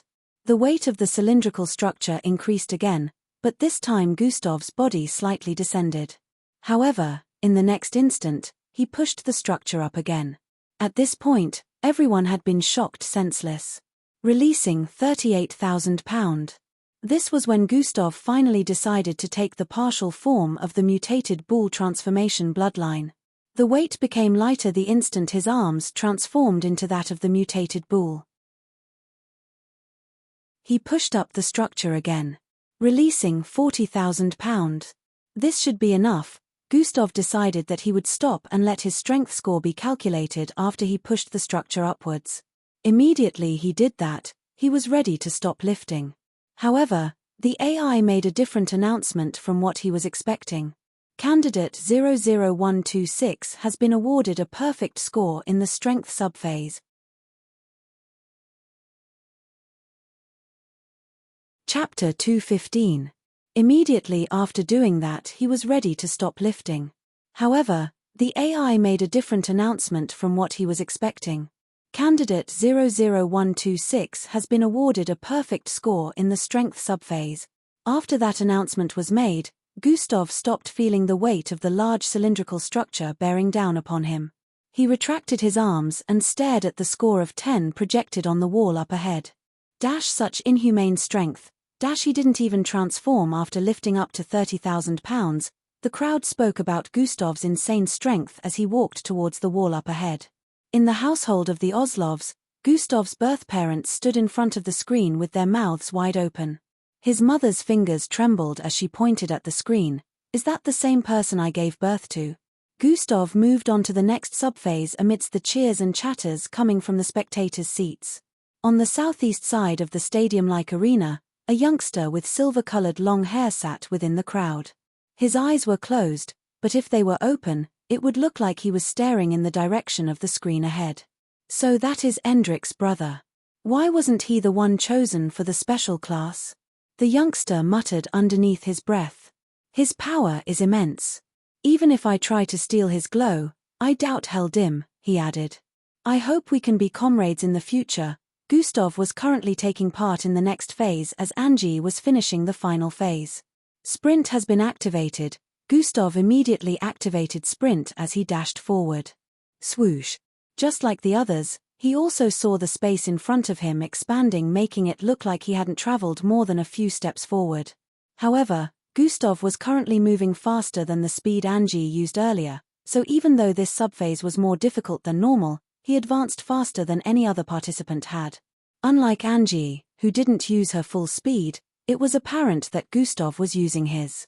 So, even though he currently moved faster than she did, whenever everyone remembered how fast Angie moved in the furry world, they would dismiss Gustav's speed as nothing. After 2 minutes of running, he finally got to the end of the room. This was also the fastest anyone had ever gone in the special class speed subphase category. Gustav was given a score of 9 and proceeded to head to the next space, which was also the 6th subphase. The last 2 subphases weren't really test-related. They didn't have to put themselves to any rigorous task. So the last 2 subphases were more of an evaluation. He channeled his bloodline while standing in the middle of the space. A bar was being placed in front where different kinds of readings were displayed. After a few seconds, the AI instructed Gustav to stop and move on to the next subphase. The last subphase was just his body undergoing an internal test. Different colors of lights scanned Gustav from head to toe. This was the same thing that happened with others, but surprisingly for Gustav, it was taking longer. Gustav recalled that this was the subphase where mixed blood grade was determined. They were trying to scan his body and reveal his bloodline grade. It was easier for them to reveal his bloodline rank as step 3 in the previous subphase because when he was told to channel his bloodline, he channeled only that of genetic transformation bloodline. If he had channeled the others simultaneously, the AI would be confused since the other bloodlines within him had different ranks. Now that they were checking for his bloodline grade, they will be unable to find any of his bloodlines if he doesn't channel it like he did earlier. The system was able to protect him from any sort of infiltration. So, unless Gustav wanted to reveal his bloodline grade, even the best scientists in the world right now wouldn't be able to uncover the different bloodlines within him. To save them the trouble, Gustav channeled his original bloodline, which was the genetic transformation bloodline. It wasn't the bloodline with the highest grade within him right now, but it was his original. The results were displayed on the screens. Wow, he has a B-grade bloodline. He shouldn't be so powerful with just a B-grade bloodline. I also have a B-grade bloodline, but I'm nowhere as strong as that. I have a friend with an grade bloodline, and I can tell y'all that his strength isn't even half of this. The participants spoke amongst themselves. Glade, Rhea, and Timi all had grade bloodlines, so they expected Gustav to be the same. This revelation made them feel shocked. They couldn't wrap their heads around the fact that a B-grade was way more powerful than grades. The lights scanning Gustav kept scanning for more information on his bloodline, but they could only figure out a little. The subphases ended, and Gustav's information was displayed on the screen along with Angius. The information they displayed about his bloodline was different from everyone's since they couldn't completely read all his bloodline abilities. Candidate 00126 full name, Gustav Crimson age, 18 height, 59 weight, 67 kilograms assessment data, special class endurance, 10 strength, 10 combat capability, 9 attack power, 10 speed, 9 mental capacity, 10 reasoning aptitude, 9 bloodline information, bloodline potential, S bloodline grade, B bloodline rank, step 3 Zulu bloodline ability, transformation, unable to compute more data than this. This information was displayed at the end of every participant subphase. The subphases were for the computation of every participant's assessment data. Now that Gustav had completed the subphases, his assessment data had been computed so he could check it out with the badge at any time. Everyone stared at Gustav's data with shimmering eyes.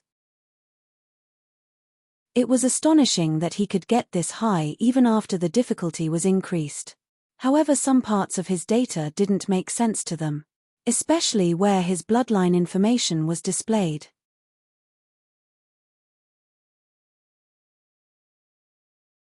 Chapter 216. However, some parts of his data didn't make sense to them, especially when his bloodline information was displayed. According to the data, Gustav had a B-grade bloodline.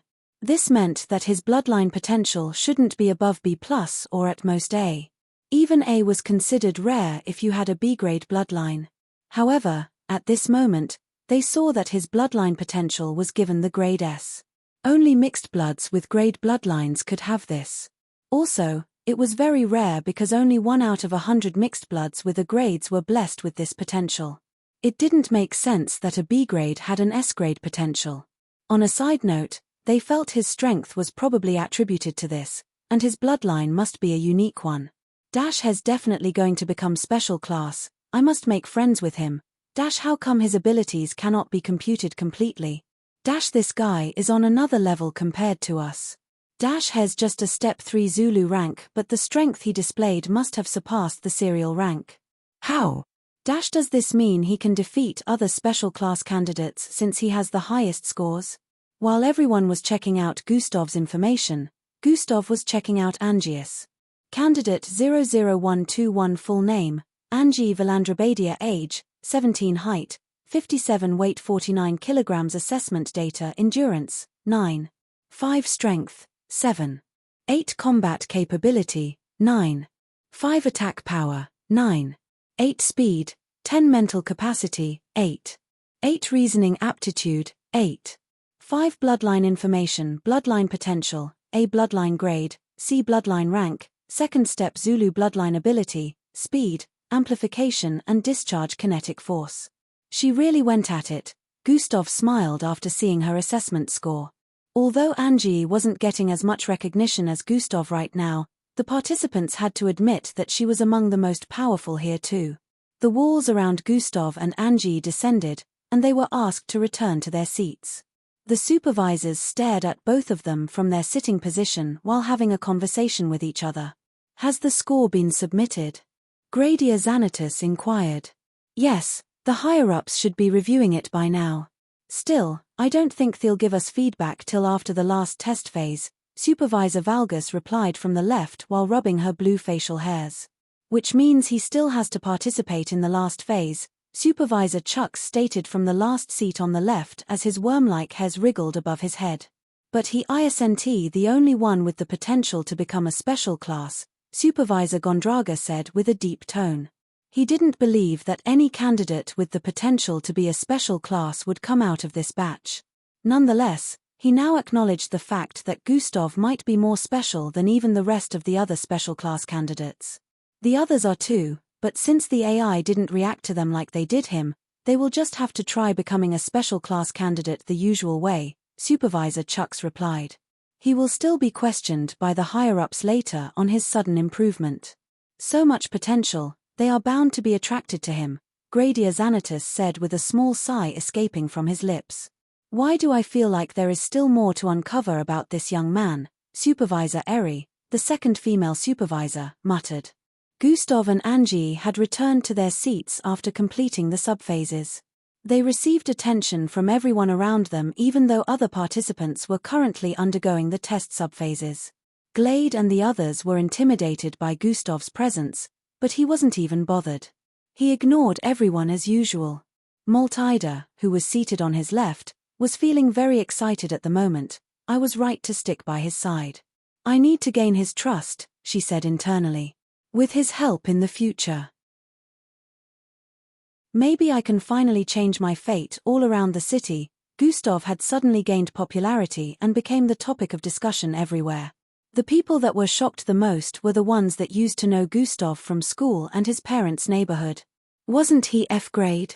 Why is his last name no longer Oslov but Crimson? They all had thoughts similar on this. As time passed, participants completed their subphases one after the other. Even though lots of them performed well, no one was really excited to watch them after seeing Gustav's performance. They would always try to compare anyone that appeared on that floor to Gustav.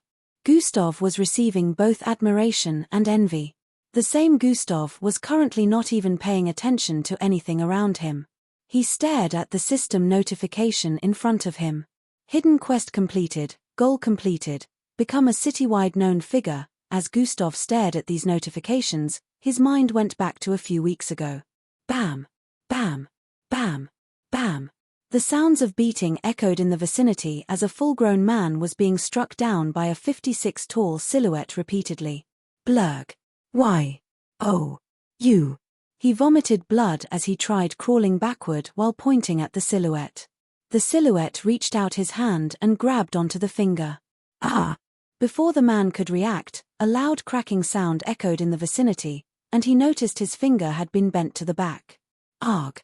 He screamed out in pain while retracting his finger as he kept shifting his body backward on the ground. W. Hyry. Oh, you do. Ing this? He asked with a teary and blooded face. Are you seriously asking me that right now? The silhouette voiced out while moving closer to the man, who kept shifting backward.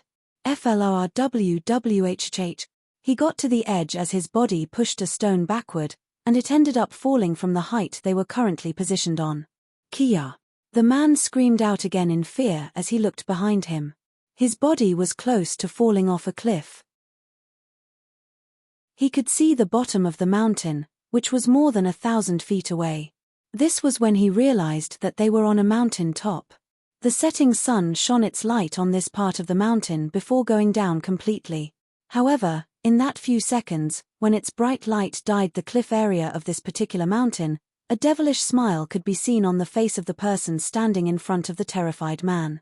"This is for Boss Danzo," he muttered while reaching out to grab the man again.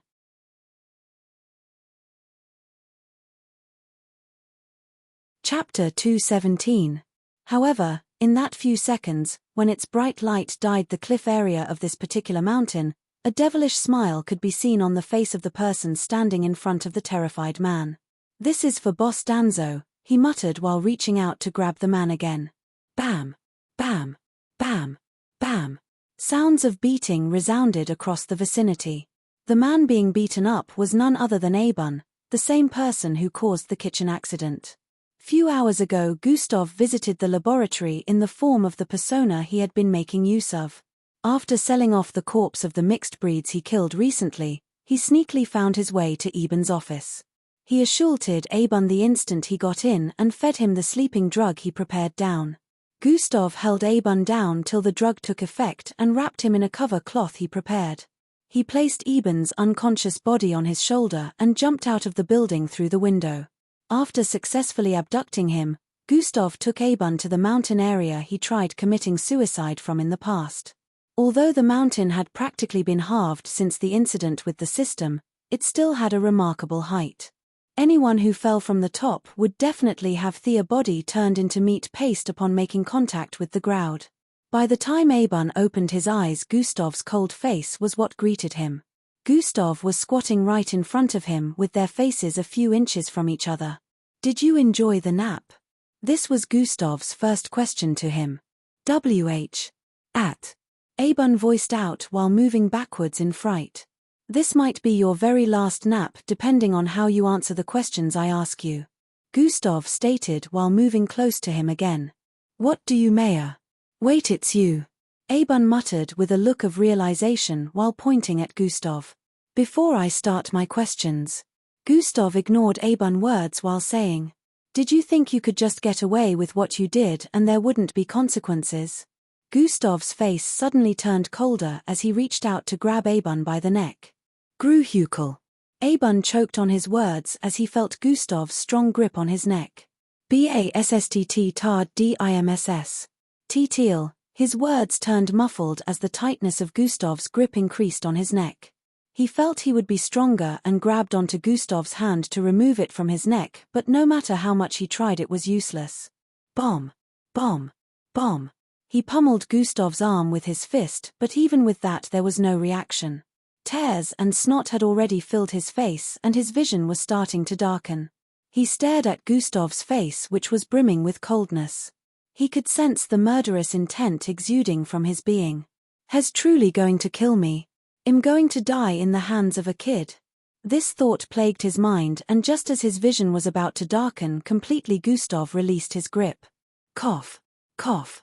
Abun held onto his neck while coughing profusely and spitting out the saliva that was clogged in his throat. "Oh, my bad. I got carried away," Gustav muttered while standing up. "Now where was I?"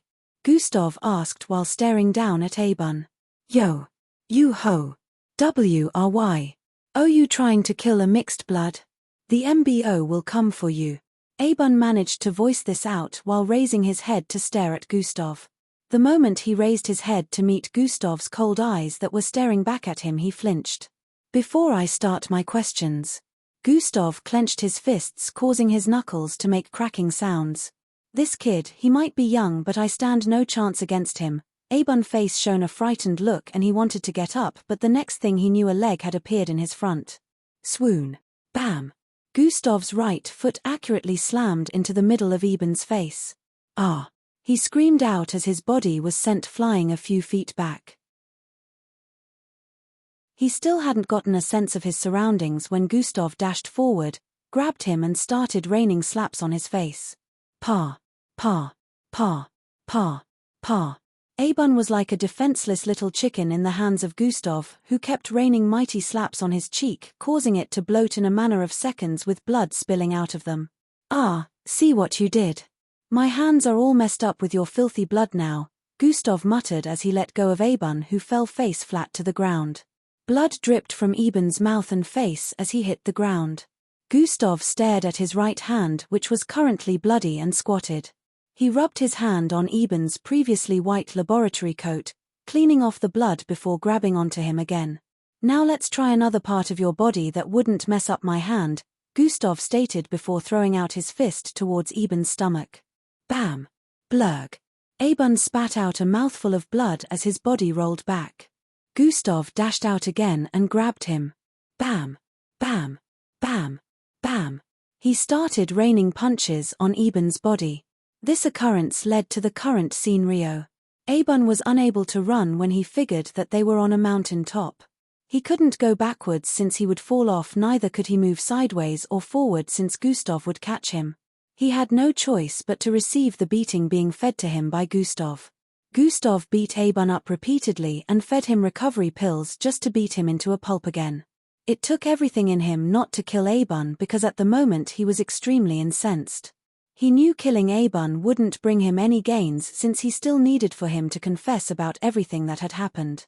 This would also give him the evidence needed to deal with the 4 teachers from the disciplinary committee.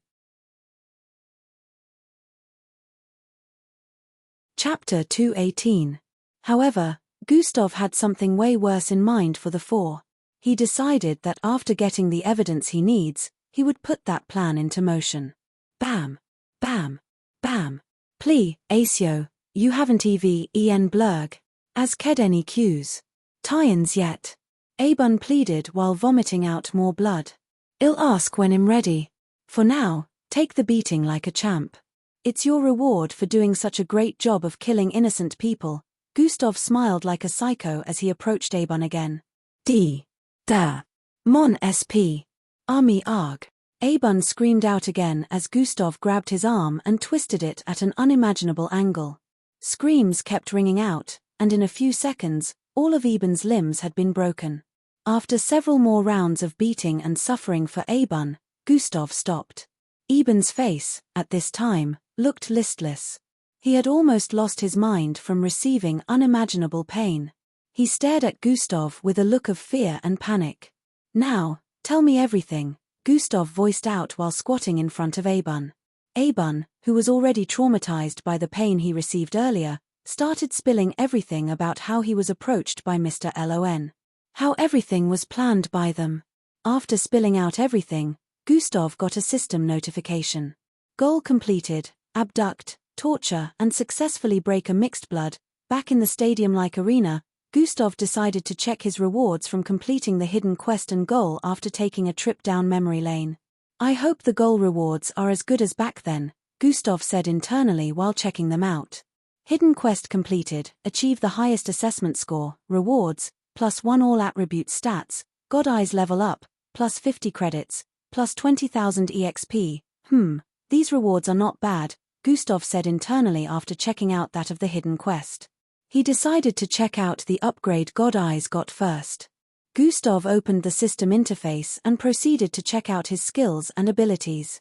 Skills and abilities, dash, level 6 sprint, level 5 regeneration, level 4 shapeshifting, level 3 joint movement, level 3 toxin immunity, level 3 recreation, level 3 bloodline acquisition, level 3 slash, level 4 chop, level 7 palm strike, level 5 God Eyes. Level 3 God Eyes had gone from level 2 to 3. Gustav decided to check out the improvements. God Eyes, level 3, abilities, 3000-foot eyesight zoom in, visualize life signs, read internal energy, see through anything 3 inches thick and below, track life signs, see-through ability has improved. Track life signs. Gustav had a contemplative expression on his face as he got to this part. The issue of life signs was something Gustav had been investigating since when he got God Eyes ability. Unfortunately, he always hit a brick wall after every research. These life signs were something every living thing that existed on the face of the planet had. Gustav always saw it on living things whenever he activated God Eyes. Regardless of that, till today, he couldn't figure out the functionality. The life sign on every human Slarkov mixed blood was always on the forehead. Gustav once asked Miss Amy if she knew what life signs were, but her reaction to his question was something Gustav never expected. Wherever you heard that from and whatever you know about it, forget them all and never mention those words to anyone. Miss Amy forbade him from speaking, asking, or researching about it. This made Gustav feel extremely suspicious. Even when he promised Miss Amy that he would forget about it, he kept researching secretly, but it all proved to be futile. He could only see them, but now according to the rewards, he could track them. Does tracking them have anything to do with actual tracking? Gustav wondered. He decided not to dwell on it for too long and activated God Eyes. God Eyes has been activated. The surroundings instantly changed color in Gustav's line of sight along with everyone within the vicinity. Gustav zoomed in on the forehead of one of the female participants in the vicinity.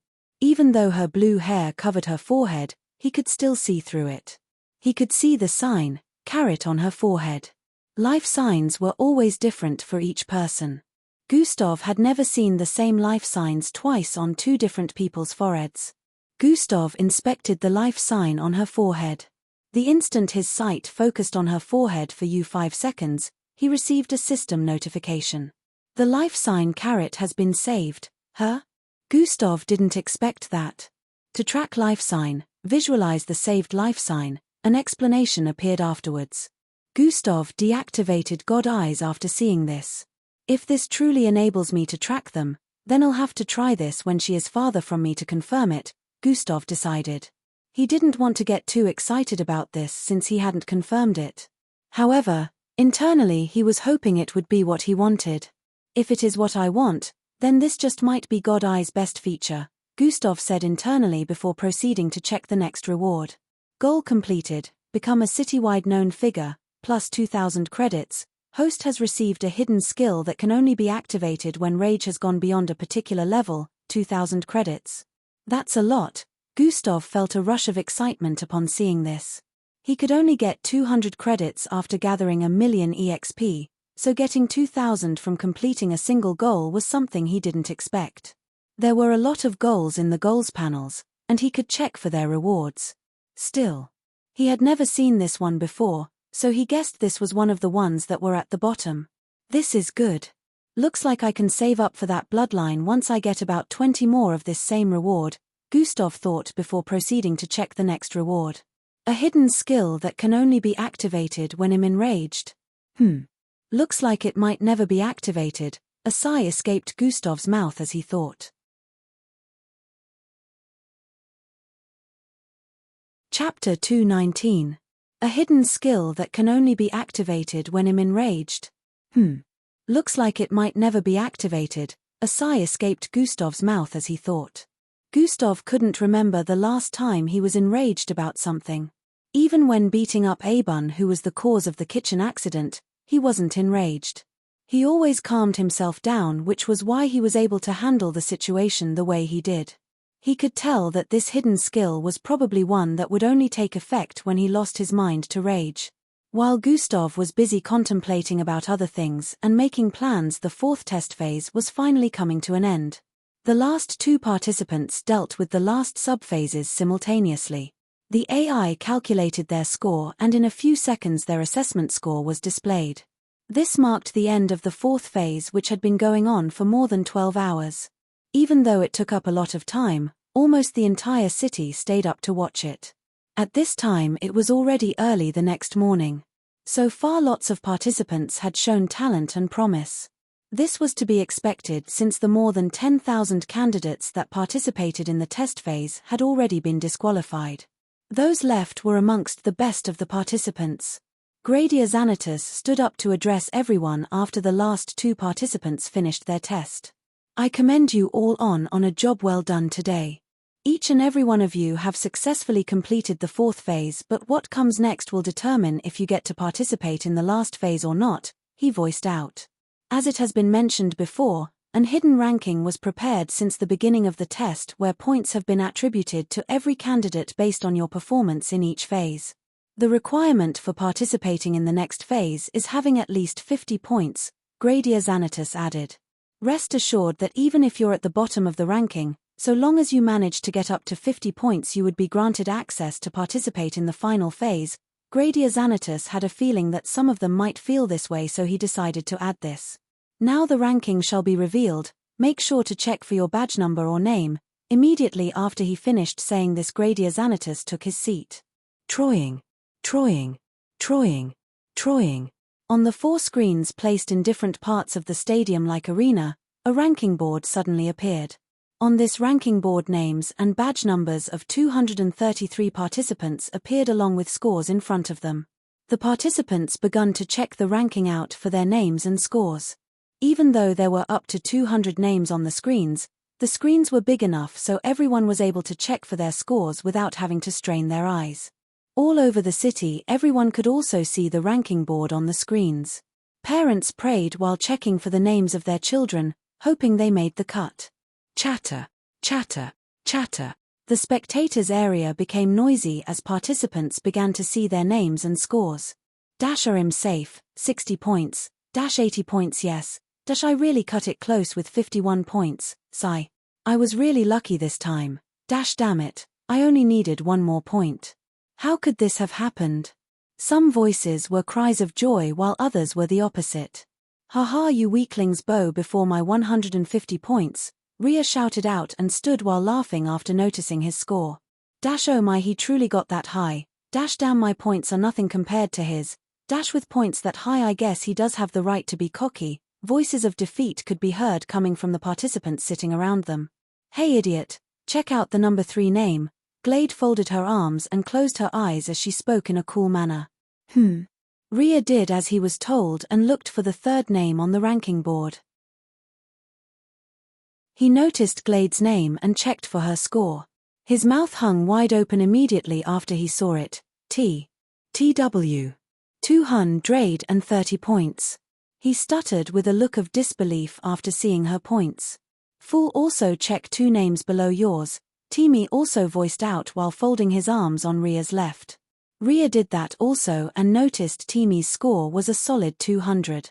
Haha, he's the weakest among them all. Serves him right for being so cocky. Rhea's forehead creased as he heard that and sat down with a dejected look. How could they get such higher scores than I did? Rhea looked down as he thought. Me. Weak loud mouth, Glade said with a look of dominance. Hey! What are you talking about, cowtail? You only managed to defeat me this time, but next time you both will kiss my ass. Rhea replied while shouting out. I'm very sure I wouldn't want to kiss something so smelly and disgusting. Glade voiced out with a repressed look. You. Who told you it's smelly? Rhea questioned with an annoyed tone. I can sniff it from miles away. What? How dare you, cowtail? Who are you calling cowtail? I'll kill you. Not if I kill you first. Timmy shook his head from the side as both of them argued back and forth. You both have no sense of your surroundings, do you? He said internally with a look of pity. He turned to stare at Gustav and Angie, who were seated on the right side of Glade. As expected, who else would have gotten the highest? He muttered while turning his face to look up. 1. Candidate 00032 Edwin Umbrella, 67 points. 2. Candidate 00045 Estrella Lombard, 102 points. 3. Candidate 00054 Glade Inuyasha, 230 points. 4. Candidate 00098 Gunter Badmus, 52 points. 5. Candidate 00121 Angie Vilandrabadia, 223.6. Candidate 00126 Gustav Crimson, 470 points. Chapter 220. 6. Candidate 00126 Gustav Crimson, 470 points. The names were arranged based on badge numbers and scores. Gustav's score was the highest among all the participants. After the participants noticed his score, he became the subject of discussion once again. It seems she's the only one he doesn't look at with hostility. There must be a reason why he shuts everyone out. Timmy thought while staring at them. Ria and Glade were still in a heated argument while Gustav was complimenting Angie on her performance. Timmy and Maltida were the only silent ones in the group currently. "It's all thanks to you drilling me," Angie replied with a smile. "No, it's all thanks to your ability. You don't have to give me credit for everything. Be proud of yourself this time. You truly did well," Gustav replied with a smile.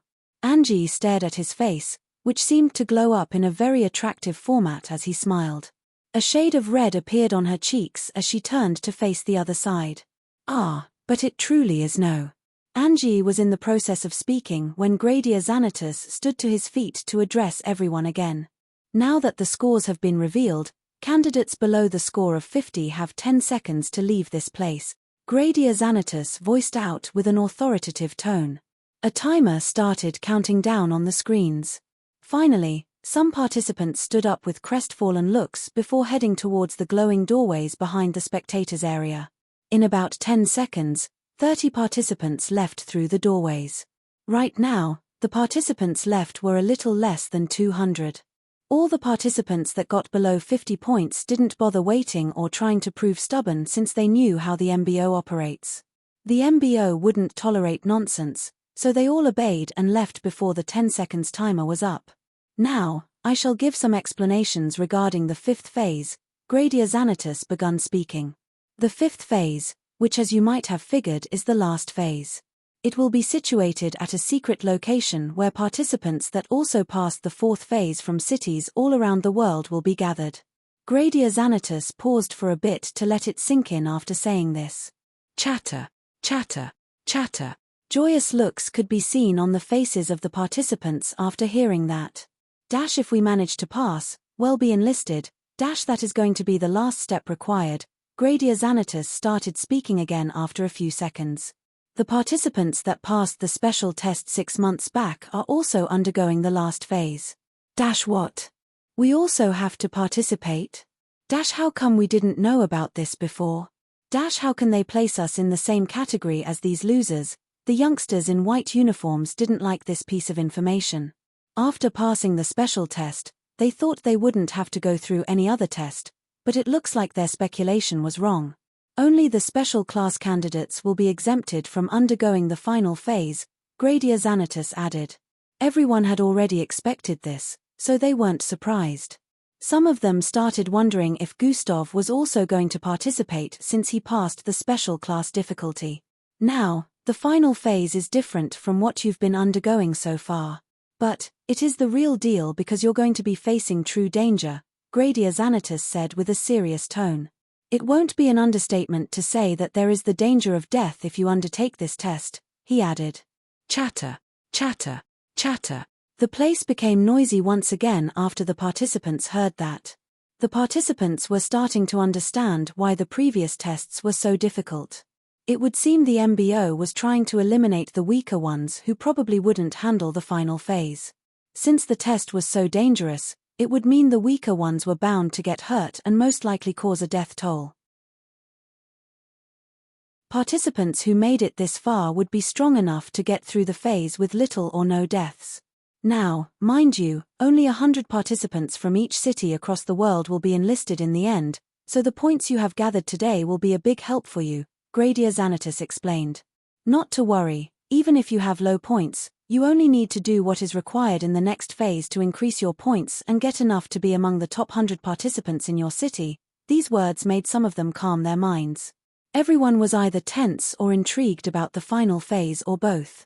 The normal participants realized that since candidates that passed the special test would be participating in the final phase, not only was the competition going to get tougher, but the numbers would be higher.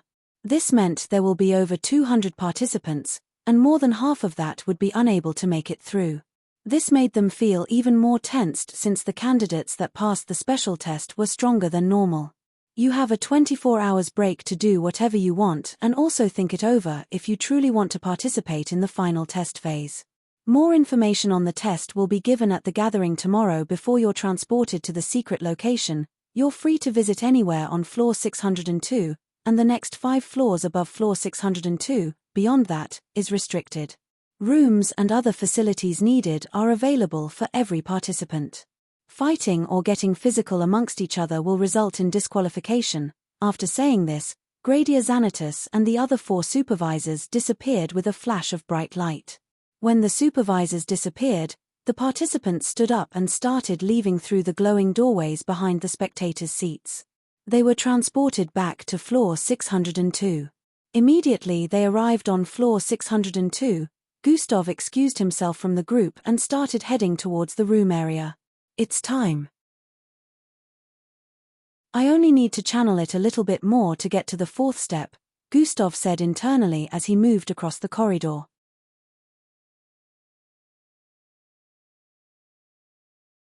Chapter 221. They were transported back to floor 602. Immediately they arrived on floor 602, Gustav excused himself from the group and started heading towards the room area. It's time. I only need to channel it a little bit more to get to the 4th step, Gustav said internally as he moved across the corridor. Gustav activated the map and confirmed that the room area that was restricted to the normal participants was now accessible. Gustav deactivated it and started moving towards that area once again. When he got to the area of intersection, he could see the route that led to the room area on the left, while going up ahead led to the exit of the floor. Gustav noticed a figure coming from up ahead. The figure also seemed to be heading towards the room area, but he paused when he noticed Gustav. It was a black curly-haired 57 kid with similar facial features to that of Gustav. The both of them paused their footsteps before arriving at the corner spot that led to the turning and made eye contact. Smirk. Frown. Gustav smiled while the other kid, who was obviously his little brother, had a long scowl on his face. The atmosphere became tense in an instant, but Gustav's reaction seemed to be reducing the tension. I know what you did, kid. I may not have the time to deal with you right now, but don't worry, soon enough, Gustav voiced out before turning towards the side to head into the room area. You. Endrik turned around and was about to attack Gustav from behind when he remembered something and paused. Gustav's grin grew wider as he kept moving forward. By the time I'm done with you, you'll be sorry, Endrik shouted out while pointing at Gustav's back. Gustav ignored his exclamation and kept moving forward. He looked around for his room. Endrik clenched his fist as Gustav's back grew farther and farther away from his line of sight. Just you wait. Big brother, my ass. After about 7 minutes of searching, Gustav found a room with his badge number on it. He used the same method as before to unlock the door and went in. This room happened to be more spacious than the previous one. There was even the view of the city from the window panes behind. Gustav wasted no time in heading towards the bed area and sitting in a cross-legged format. He closed his eyes and breathed in as he started channeling his bloodline. In the beginning, before he became a Zulu ranked or even started channeling his bloodline, the system gave him a kind of boost. His bloodline was channeled past the 3rd point, and since there were only 4 channel points, he only needed to channel it to the 4th to become a Zulu ranked. After he became a Zulu ranked, he noticed that the 4 channel points located within his body had been linked. Bloodline channeling was literally making the bloodline within the body increase in saturation, so the points became linked by his bloodline after getting to the Zulu rank, forming a circle. Within the circle was a kind of small red pool that increased in size as Gustav went from the 1st step to 2nd step. Now that he was 3rd step, the red pool had increased in size to the extent that it was nearly making contact with the circular barricade the 4 channel points formed around it. The moment its viscosity increased to the point where it made contact with the 4 channel points barricade, Gustav would have achieved 4th step. Gustav focused his senses on the red pool inside and it started bubbling. His focus at this moment was so intense that a kind of serene vibe had been formed around him. The surroundings was silent, except for the bubbling sounds coming from Gustav. 5 weeks ago, after Gustav got the confession from Abun, he gave him something he had been preparing for a while. When he was abducted back then, he asked Miss Amy to get him the brain tweak helmet used on him.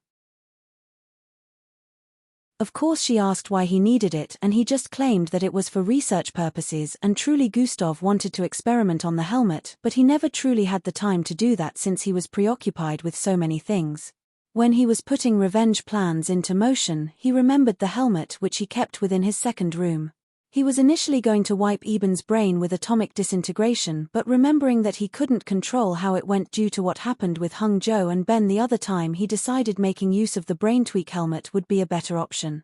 He wiped Eben's memory of the last one day with the brain tweak device and returned him back to the laboratory after making him unconscious. Gustav didn't want to arouse any suspicions when he finally came for the true culprit behind the scenes, which was why he resulted to this. He had decided he would fully deal with Eben after taking the entire disciplinary committee down. For the next 2 days Gustav made plans. However, he didn't negate his training and hunting down mixed breeds within the border.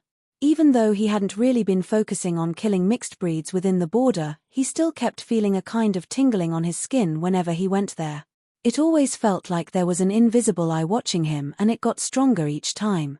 Even when he tried to shake the feeling off by running from location to location within the border, it was futile. Gustav had to multitask to make plans to discover why he felt that way within the border while also dealing with the kitchen incident. After Gustav finished making plans, he had to contact a particular person to assist in a crucial part of the plan. During break in school the next day, he stood underneath a shade behind the school cafeteria conversing with a girl. "Do you understand the plan?" Gustav asked the white-haired girl in front of him. Chapter 222. Do you understand the plan? Gustav asked the white-haired girl in front of him. I do. The girl nodded slightly in response. But if I do this, will that ensure that you'd help me out in the future? She proceeded to ask. If this goes well, you'll definitely score more points with me and increase your chances of securing a future partnership. Just make sure you don't mess it up, Gustav stated. This girl he was speaking to was none other than Maltida. Gustav devised a plan where he needed the input of a prestigious and popular girl within the school. Maltida was the only one that came to mind, so he decided to call her up. "I won't mess up. I have good acting skills too, you know," she smiled wryly. Gustav could sense a feeling of melancholy in her voice, but he didn't dwell on it. "All right, let's head back." 2 hours later inside the room, Gustav opened his eyes and smiled. "Finally, the 4th step," he said with a look of elation. He could feel his body being nourished with energy the instant he achieved the 4th step. The red pool within his body expanded and made contact with the 4 points barricades. After that happened, they merged together, and Gustav couldn't sense the 4 points anymore.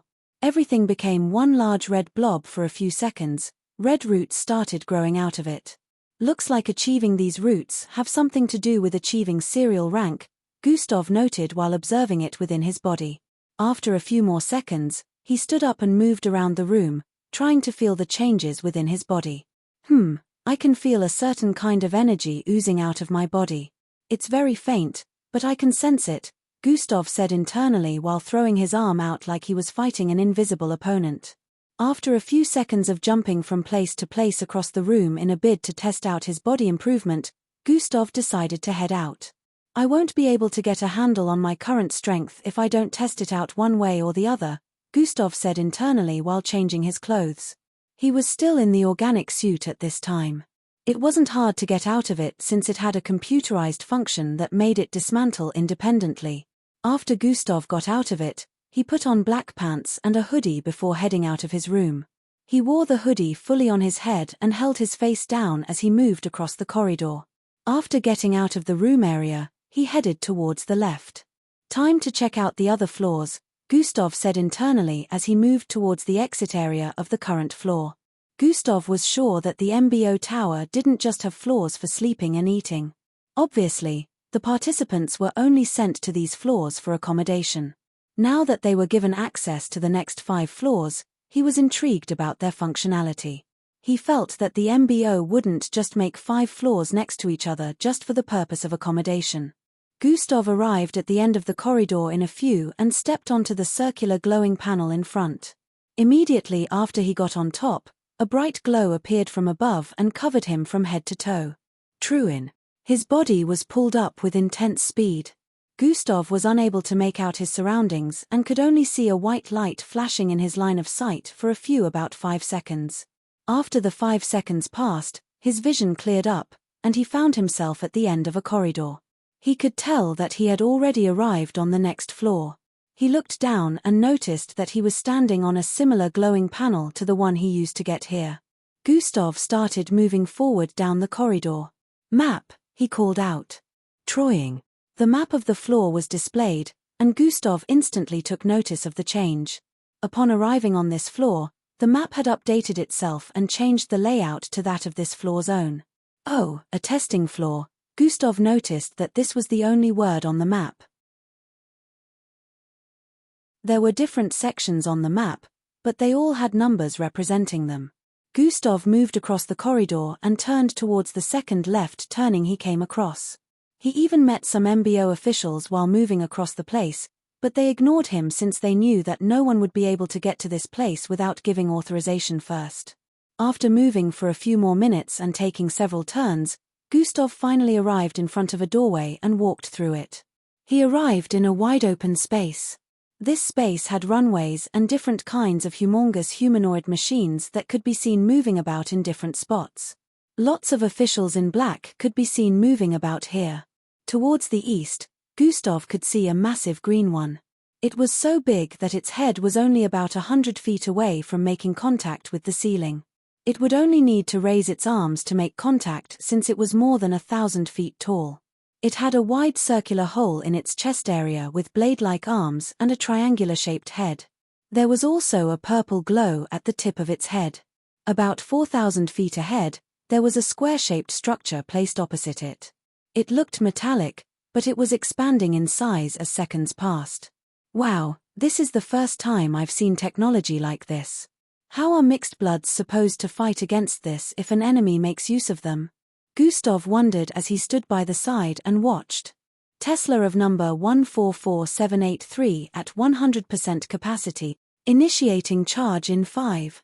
A loud robotic voice reverberated across the vicinity. 4, 3, 2, 1.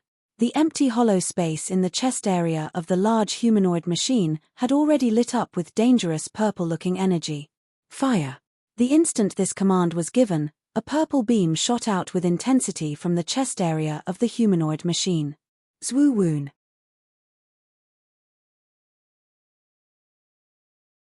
Chapter 223. Fire. The instant this command was voiced out, the purplish beam shot out with intensity from the chest area of the large humanoid machine. Swoon. In an instant it arrived before the square-shaped metallic structure and slammed into it. The mighty purplish beam consumed the entire square-shaped structure in a matter of seconds. Such immense power, Gustav was awed by what he had just witnessed. He stood there and kept watching, focusing his attention on the appearance of the beam.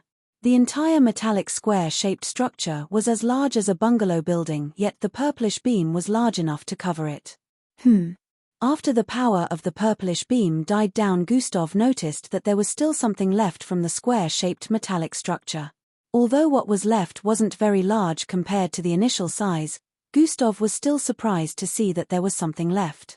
Tesla of number 144783 has failed the incineration test. The robotic voice from before announced once again. At first, Gustav was dumbfounded and wondered how that performance would be considered a failure, but in the next second he figured it out. Vruin. What was left of the metallic square-shaped device started increasing in size, and in just a few seconds it had become as large as it was before. Gustav realized that the test was probably based on the destruction of that regenerative square structure in one go. Although the structure had taken quite the damage and was nearly totally obliterated, the part of it that was still left was enough for the entire thing to regenerate. It was a failure again, huh? The firepower isn't strong enough to obliterate a level 98 cubic spinanet in one go. Send a report to Joe Industries. Gustav could hear the voices of the officials that had been observing from his standing position. He saw a person dressed in a kind of pilot uniform come out of the large humanoid machine as some officials also went up to meet him. Gustav, who had been standing at the entrance area, finally decided to move to other areas and check them out. The moment he took a step forward, an alarm rang out. Beep, beep, beep, beep. Unprotected life form detected. A robotic voice announced. The instant that announcement was made, everyone turned around to stare at the entrance area. Gustav noticed that their eyes were focused on him. Oh, I'm the unprotected life form, he realized. Some of the officials started heading towards him. Kid, to go further in you'll need a protective suit. The first to get to him was a fat-looking middle-aged man with black goatee. The testing floors are always very dangerous, especially for a youngster such as yourself, so please before proceeding, put on a protective suit, another male official with a bulky build explained after hearing that Gustav understood the reason for the alarm and stares. The officials obviously noticed him when he first arrived and also knew that he was among the participants of the entrance test. However, they had thought Gustav was only checking the place out and wouldn't go past the entrance area, which was also a safe zone, so they ignored him. Where do I get the suit? Gustav inquired. The officials pointed behind him towards his left. There was a silver-colored booth there. Gustav didn't miss this booth upon his entry into this test area, but he had totally ignored it, thinking it was some kind of storage room or something. Gustav did as he was told and moved towards the booth. The booth had no door, but the moment he arrived in front of it, an opening appeared and he proceeded to go in. After getting in, a bright light engulfed his entire being, and Gustav was reminded of the time he arrived on the static floor to undergo the test subphases. In a few seconds the light went out and Gustav found his entire body clad in a bulky white and black suit with a large helmet. His entire body had been covered from head to toe. Because of the helmet, his vision had been dyed red, however, it didn't hinder his visuality, instead it kinda helped in improving it. The helmet was a computerized type that gave him a 270 degrees vision and also read energy, so it could alarm him when a situation was dangerous. Gustav could read energy using God eyes, but he didn't have a 270 degrees vision unless he transformed into a solar worm. Also, the suit was extremely sturdy. From feeling the texture, Gustav could tell that it would be very difficult to break through its defenses. Gustav walked out of the booth and the officials in the vicinity nodded before some of them went back to their activities. The fat official with a black goatee walked towards Gustav and asked, "Would you like a tour of test floor 012? Gustav nodded in affirmation and proceeded to follow behind the man. By the way, I'm official Glanus, from the HMR Warfare Department. The man decided to strike a conversation with Gustav as they moved about the place. I'm Gus. Gustav was about to reply with his own name when Officer Glanus interrupted. Gustav Crimson, haha, you don't need to tell me your name, you're popular all across the tower right now, he said with a burst of light laughter.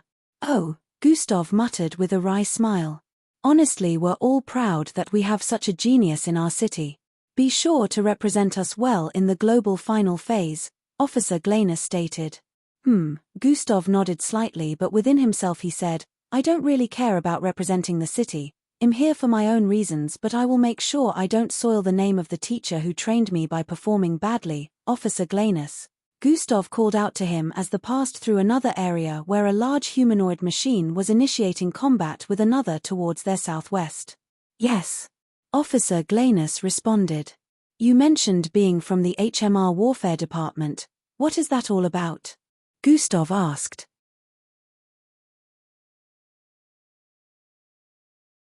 Chapter 224. You mentioned being from the HMR Warfare Department. What is that all about?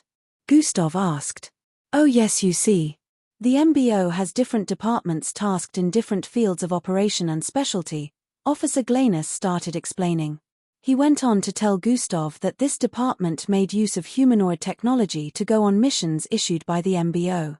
Apparently, the humanoid machines was not only technological based but also biological, since it also made use of the pilot's bloodline to boost its capabilities. These humanoid machines were called HMR. As they moved about the place, Officer Glanus explained a lot to him about the department while also showing him different types of HMR as well as happily introducing some of their pilots to him. Officer Glanus wasn't a pilot, he was one of the higher-ranking analytical HMR engineers working in the department, so he was well known by a lot of pilots. Gustav also noticed that he wasn't the only one dressed like a puffed-up marshmallow moving about the place. He had seen quite a few people in protective suits like him. Since he noticed that the officials weren't in protective outfits, Gustav guessed that these were probably other participants checking out other floors like he was. He also noticed that they were moving by themselves, unlike him who was being toured around by Officer Glanus. He realized that Officer Glanus seemed to be giving him special treatment, which made Gustav feel quite suspicious because people don't normally do that, but when he remembered his newly acquired fame, he felt that was probably the reason. Officer Glanus took him to the far south of the test floor and called on a pilot to get into one of the HMRs and give Gustav a little show. The pilot, who went by the name Heim, proceeded to enter his HMR, which was about 300 feet tall with a black armor covering its chest area and yellow arms that looked similar to massive spears. Gustav watched as the large humanoid machine engaged a square-shaped metallic structure similar to the one he saw at the entrance earlier. This one transformed into a kind of monstrosity that Gustav had never seen before, and the pilot engaged it. God Eyes has been activated. Oh, I see. It draws a certain kind of energy from the bloodline and combines it with the weaponry aspects of the machine. He is also able to use his bloodline ability through the HMR. Gustav was using both the see-through ability and the energy reading to check on the internal structure of the HMR. He wasn't able to observe every part, but he was able to use what he had noticed to bring up an analysis. Gustav asked if he could test drive an HMR, but Officer Glanus declined, saying a Zulu rank would be unable to endure the strain to the body as well as the mind and end up becoming paralyzed permanently. After this display was over, Gustav left Test Area 012 and moved to the closest one after it, which was Test Area 010. Even though the amount of test areas on the map were up to 100, they were all on the same floor, which proved that a single floor in the MBO tower was larger than the combination of multiple parks.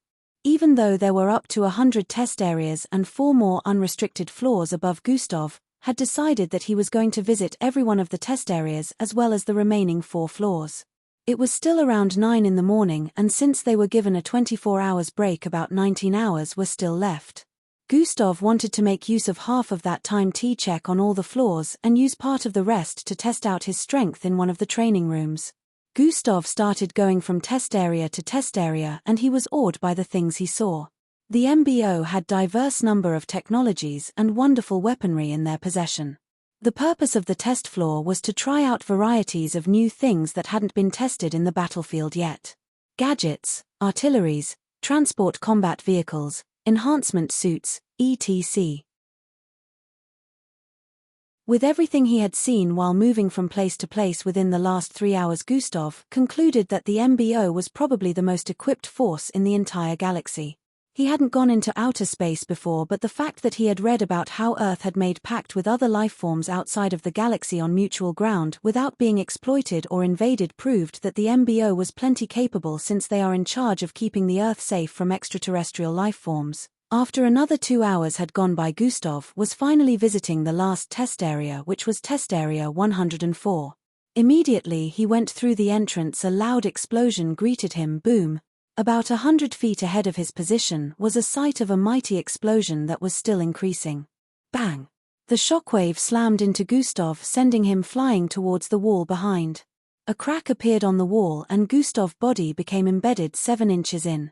Gustav felt dizzy for a second as his body slid to the ground. Cough! Cough! Gustav placed his hands underneath his mouth as he coughed out specks of blood onto his sleeves. His ears were ringing so loudly that he couldn't even hear the sound of his coughing. Every time he left a test area, he would have to return the protective suit he got from that test area, and when he visited the next, he'll have to wear the one available over there. Since he was just arriving here, he wasn't putting on any protective suit, which was why he received the full brunt of the shockwave with his body alone.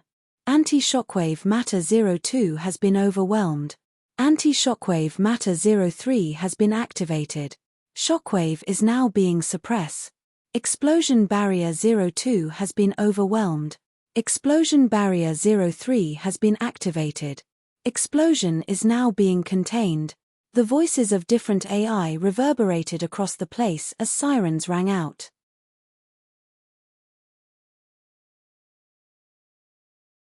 Chapter 225.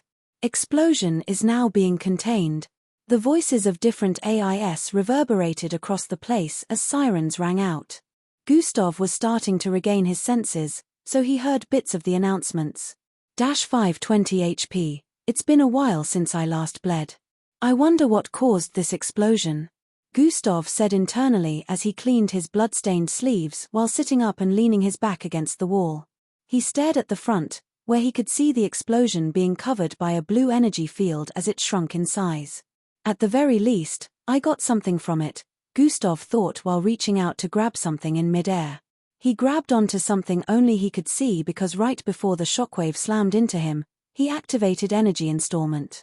Energy Installment absorbed part of the energy from the blast into a spherical orb that was currently invisible to everyone's eyes except Gustav. The system just reacted to it.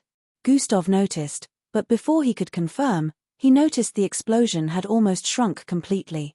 Officials could now be seen moving about the place with panic expressions displayed on their faces.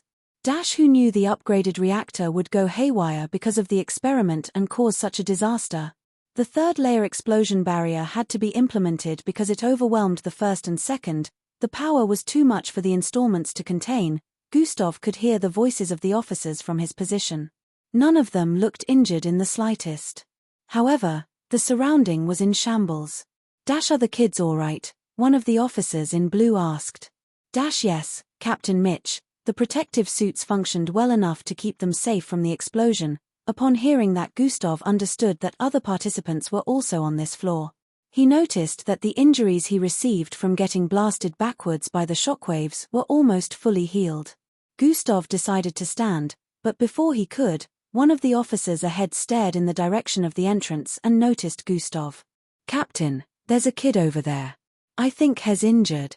The MBO officer voiced out and hurriedly started moving towards Gustav's location. The other officers also noticed Gustav seated on the ground far behind with his back against the cracked wall. Dash, a kid without a protective suit. Get the medic over here immediately, the captain commanded as he also approached Gustav. Gustav stood up before anyone could get to him. I'm fine, he stated while cleaning the blood at the sides of his lips. Kid. You're going to be. Wait, how can you stand? The officer that noticed him voiced out while scrutinizing Gustav from head to toe. He could see blood on Gustav's sleeves and a little dirt on his cloth, which came from slamming into the wall, but aside from that, there was nothing else. Dash, wasn't he caught in the blast? Why does he look only slightly injured? Dash, this isn't a force a kid like this should be able to handle. Dash, he should be half dead by now. What's up with this kid? The other officers that had arrived couldn't believe their eyes seeing Gustav standing and talking like he was unaffected. They wouldn't have believed he got caught up in the blast if not for the cracked wall behind and burned parts of Gustav's clothes as well as some others' things, which clearly proved that he was caught up in the explosion. Are you all right, kid?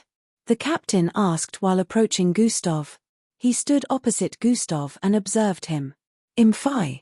Gustav was about to repeat himself when one of the officers on the left interrupted.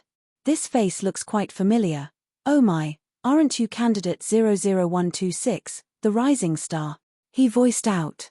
When he mentioned that, the rest of the officers' eyes also widened slightly. Dash, he is the one. Dash, being on the receiving end of 1% of that shockwave would leave a Zulu rank on the brink of death.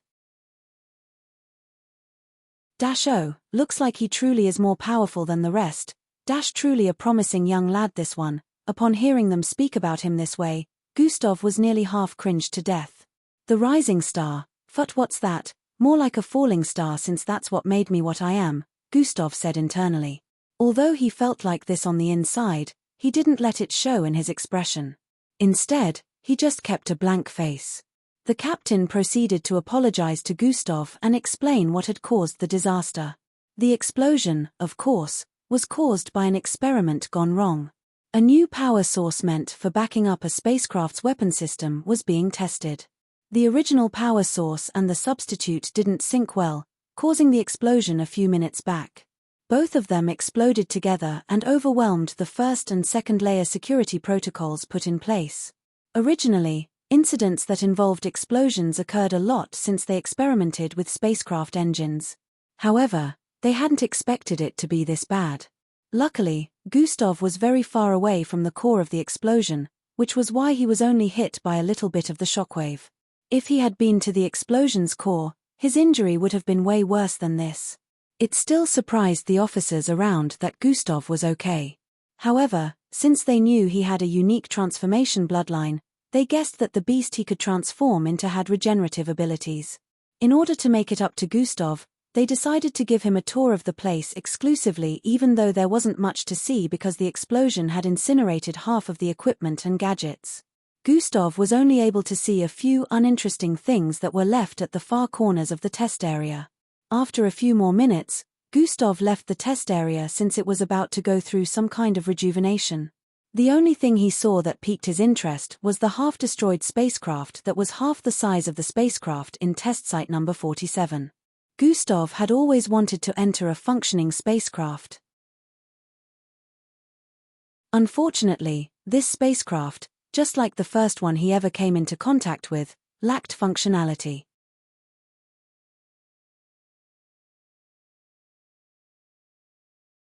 Chapter 226. He moved towards the exit area of this floor with a slightly disappointed look on his face. When Gustav arrived before the panel that was going to move him up to the next floor, a smile appeared on his face. "At least I got something out of it," he said.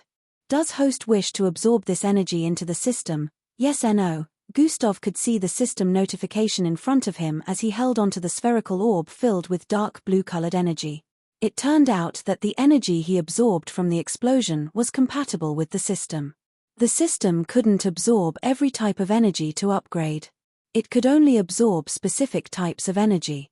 Now Gustav had figured that the power source for spacecraft was also among those types of energy. As the panel beamed Gustav up to the next floor, he activated God Eyes to check the energy points of the energy contained within the spherical orb. God Eyes has been activated, 129,000. Even though the number wasn't as high as when he absorbed the Salita pure crystal, this amount was already high enough, and it came from just the shockwaves alone. Maybe it would have been higher if I had been in the heart of the explosion, Gustav said internally as he arrived on the next floor. But if I was, I probably wouldn't have survived. Gustav recollected just how mighty the explosion was as he started moving forward.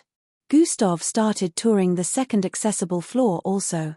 "Yes," he said internally, and the system began to absorb the energy from the orb.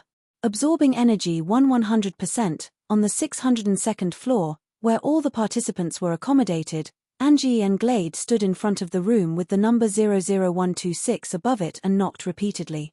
"I don't think Hez in," Glade spoke from behind. She was tired of seeing Angie knock on the door over and over again. "Maybe Hez asleep," Angie sighed as she turned around and leaned her back against Gustav's door with a crestfallen look. "Him? Does he even sleep with those menacing eyes? I doubt he does." Glade voiced out as she imagined Gustav's face. "What? Ha ha ha." Angie started laughing after hearing that. Glade made a low HMPH sound and leaned against Gustav's room door also. "Maybe he'd be a lot more good-looking if he wasn't so grumpy." "Hehe," Angie giggled again. "He is really OD looking," Angie muttered with a dreamy look. Glade turned to stare at her and shook her head with pity before tapping her forehead. "Snap out of it, fangirl," she stated while Angie held her forehead cutely with a look of pain. "Come with me, let's go somewhere else," Glade voiced out while grabbing Angie by the wrist and pulling her along as she stormed off. In a particular part of the city, Miss Amy stood in front of a glass wall. She seemed to be on a call with someone, and within a glass wall and was the large greenish rock she got from the tall building a day ago. She was still clad in the full, black leather jacket and purple shirt, but at the moment, they looked tattered. Parts of her clothes were torn and messed up. She had a small scald on her left neck area. "Yeah, those bastards were really strong, and I was almost forced to remove my limiters," she said with a frown. "He really brought in some of the well-known powerful mercenary mixed bloods to guard the rock. Of course, I didn't let them leave in one piece either." Miss Amy spat out a chunk of blood from her mouth towards the side and continued speaking. "Yeah, I got the rock now, but something doesn't seem quite right. With the information I gathered, those 5 bastards should be strong enough to cause me more injuries since I still have my limiters. For some reason, it seemed like they were reducing their attack strength. Don't get me wrong, they still attacked me severely, but with the information I gathered, they should be more powerful. I can sense that something is amiss somewhere. It doesn't matter what he plans in secret. He'll never get his hands on this rock again until I figure out what's within. I am not handing it over. You lot suck at keeping things safe," especially in such a place that is full of corruption. There's no guarantee that it won't end up in the wrong hands if it is kept there. Have you forgotten that his father's industry partners with you lots? Shut up, you dimwit. I'm keeping it, Miss Amy voiced out and cut the call. She stared at the green rock within the glass wall barricade. What's so special about this rock? Sigh. One thing leads to another, and I still haven't gotten a lead on what Gustav found within the border, she muttered, but then she noticed something on the rock. It just glowed up for an instant there, Miss Amy said while moving closer to the glass wall. It was only for an instant, but she saw the glow. Why do I feel like his presence has gotten stronger, and it's coming from that? Miss Amy wondered while scrutinizing the crystal. Even if it's risky, I must make him have contact with this rock to confirm my suspicions, Miss Amy thought with a fierce look. Looks like he'll have to attend the final phase in person. After another 6 hours had gone by, Gustav had successfully visited 3 more floors. His knowledge of the MBO had been significantly increased in the last 8 hours. He also realized that the MBO was very diversified. Different departments with different purposes and had all come together to make a perfect base of operations. Remembering how there were other towers in the remaining 5 prestigious cities, Gustav came to the conclusion that the MBO had numerous resources. They would definitely be a force to reckon with if anyone tried to mess with them. This made Gustav wonder, why does the MBO never interfere in matters regarding lower-graded mixed-bloods abuse or the happenings within the neighborhood area? They could have easily dealt with such happenings, so, why?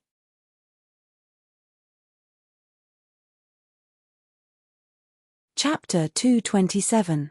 This made Gustav wonder, why does the MBO never interfere in matters regarding lower-graded mixed-bloods abuse or the happenings within the neighborhood area? They could have easily dealt with such happenings, so, why?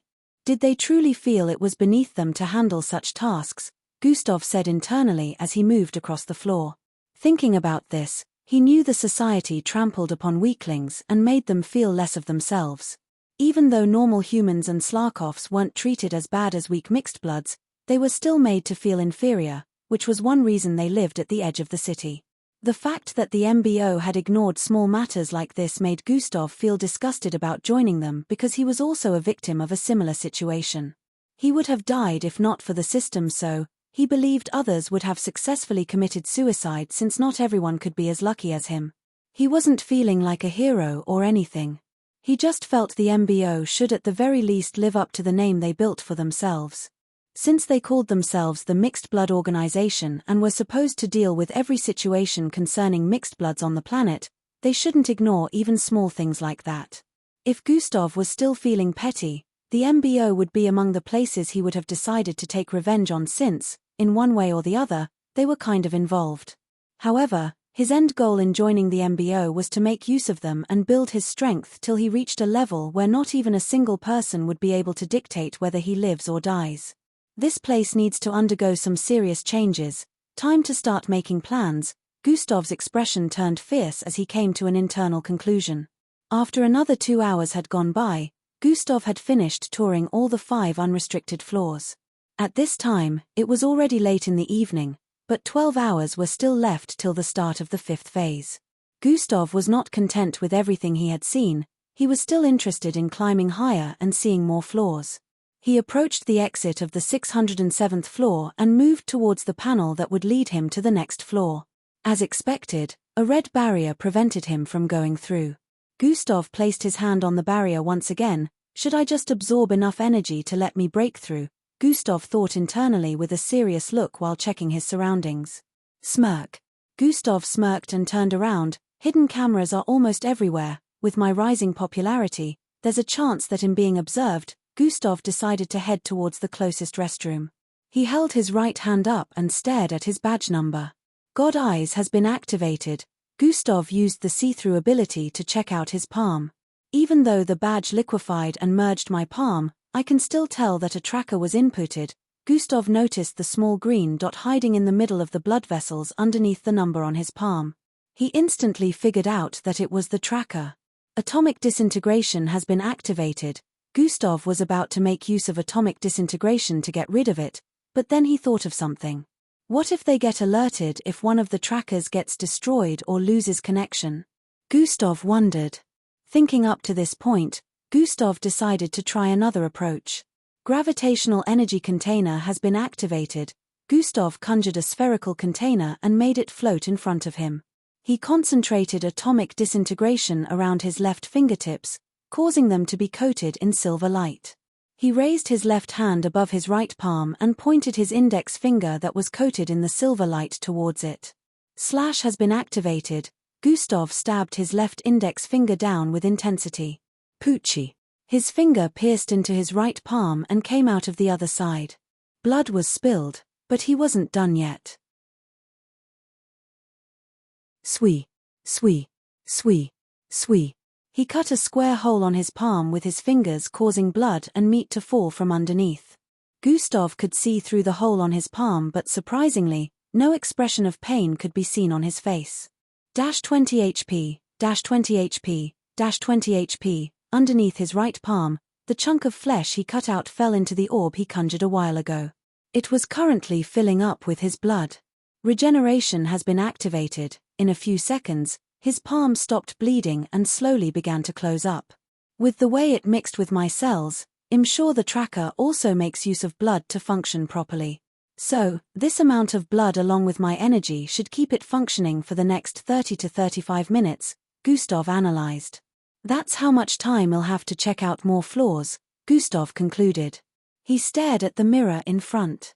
It's about time I put my original bloodline to the test. Underscore underscore underscore underscore underscore underscore underscore underscore underscore underscore underscore underscore underscore underscore underscore underscore genetic transformation bloodline, grade B abilities tied to bloodline sad smiley shapeshifting, joints reversal, size manipulation, cognitive concealment. Underscore underscore underscore underscore underscore underscore underscore underscore underscore underscore underscore underscore underscore underscore underscore underscore Gustav stared at the system interface where cognitive concealment was displayed.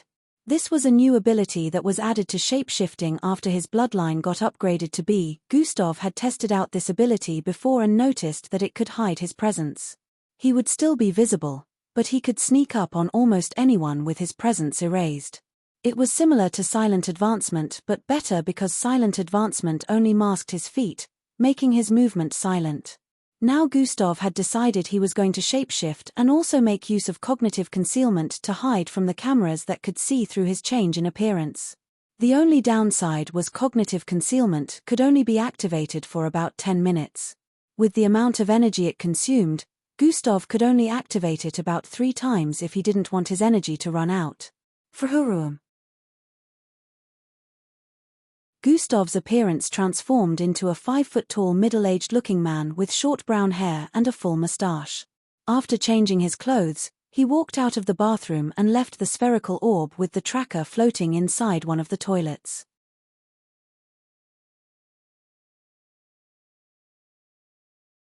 Chapter 228.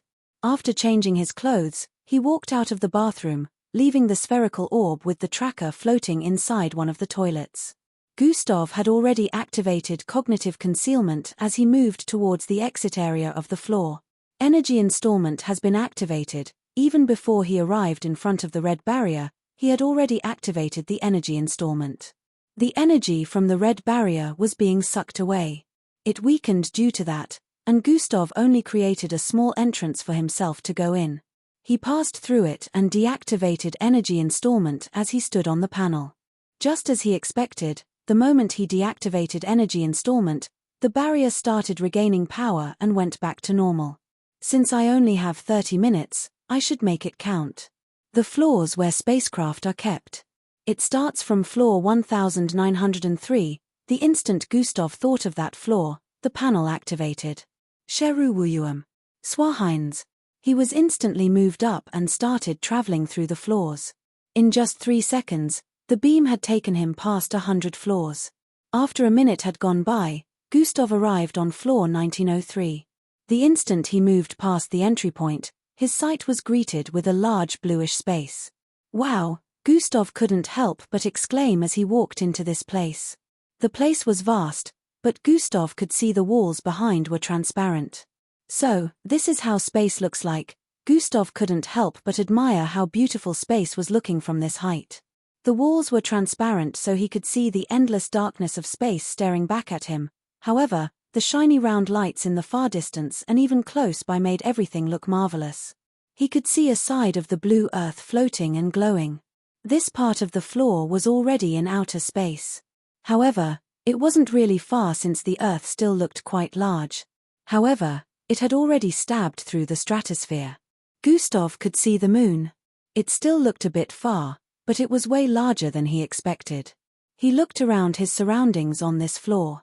Spacecrafts. He had been so occupied with checking out space that he didn't notice the spacecraft lined up in front.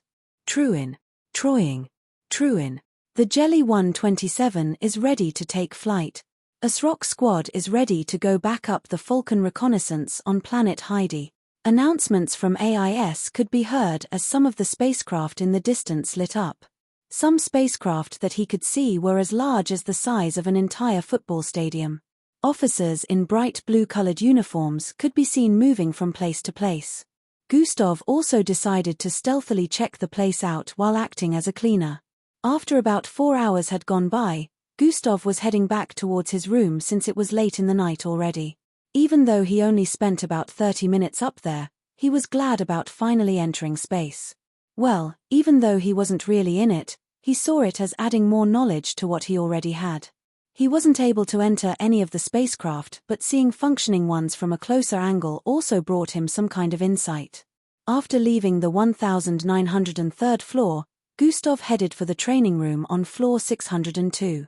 He tested out his new strength, did some combat self-training and meditated while making plans.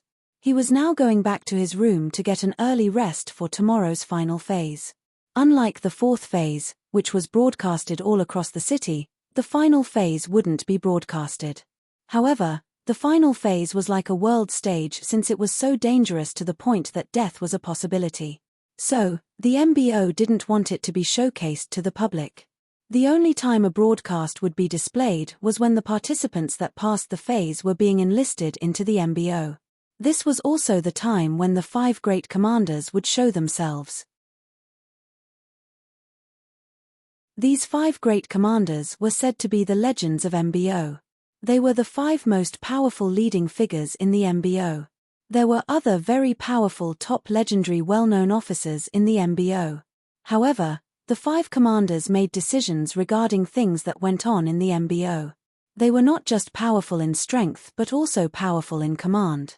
According to the information Gustav gathered, they were the only ones that could order the number 1 ranked most powerful MBO officer to go on missions. Gustav already heard rumors about the most powerful man who does not take orders from anyone even though he was in the MBO except for these 5.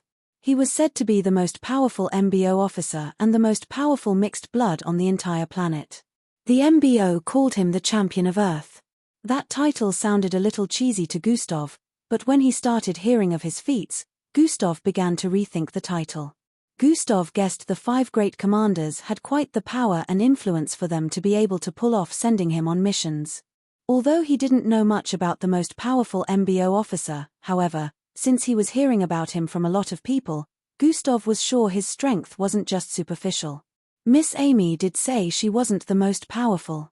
I guess I have to be prepared to meet these 5 great commanders after the final phase, Gustav said internally as he arrived inside his room. He proceeded to lie down on his bed and sleep off to regain his lost energy. Initializing 5-year quests, Procedure 100%, 5-year quests will complete initialization in 5 days. If Gustav was awake at this time, he would have noticed these system notifications. Unfortunately, he wasn't, and just as these notifications appeared, they also disappeared a moment later. The next morning the participants woke up early.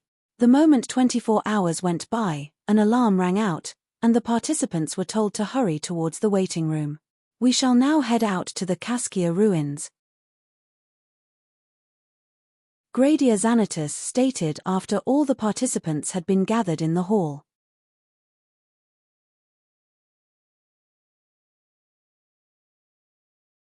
Chapter 229. We shall now head out to the Kaskia ruins. Gradia Xanatus stated after all the participants had gathered in the hall. The participants' faces showed confusion upon hearing Gradia Xanatus' words, since this was a location they had never heard of. Nevertheless, they obeyed the next instructions of Gradia Xanatus with no questions, since they knew they'd be briefed later on. Gradia Xanatus urged everyone to go through the spatial doorways that appeared in the middle of the room. After going through those doorways, they arrived inside a hangar where different types of aircraft were kept. 2 large rhombus-shaped aircraft were already waiting for their arrival with engines fired. These aircraft were the size of a 2-story building, colored green with red and black stripes. They had no rolling fans or anything like that.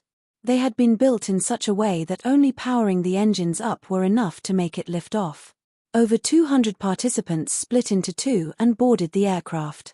In a few seconds, another spatial opening large enough to consume an entire 3-story building appeared several hundred feet ahead of them. Zwie! Zwie! Both aircraft zoomed off into the spatial opening.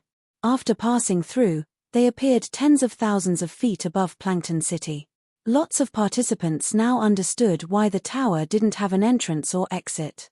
That wouldn't be needed, since the MBO had a variety of teleportation devices that transported people in and out and to different places on the floor. Gustav sat somewhere in the middle of the passenger's seat beside the window areas just so he could look outside. He stared at the city from their current height as they flew towards the northeast part of the city. The speed of the flight was insanely fast, and even with the city being very big, in only about 5 minutes, the various aircraft had already arrived at the edge of the city. While they were moving, the participants were being briefed about the Kaskia ruins. A projection of the place they were traveling to appeared on within both aircraft. The Kaskia ruins was formerly an underground mining facility located at the borders between Emprim and Ashura cities hundreds of years ago. The artificial intelligence started with this. However, IT attracted a lot of mixed breeds who were drawn by the energy oozing from the unmined energy crystals within the ruins. The AI explained how the ruins became overrun by mixed breeds, which prevented energy miners from working and caused some of them to lose their lives in the process, since it was practically invaded by a multitude of them.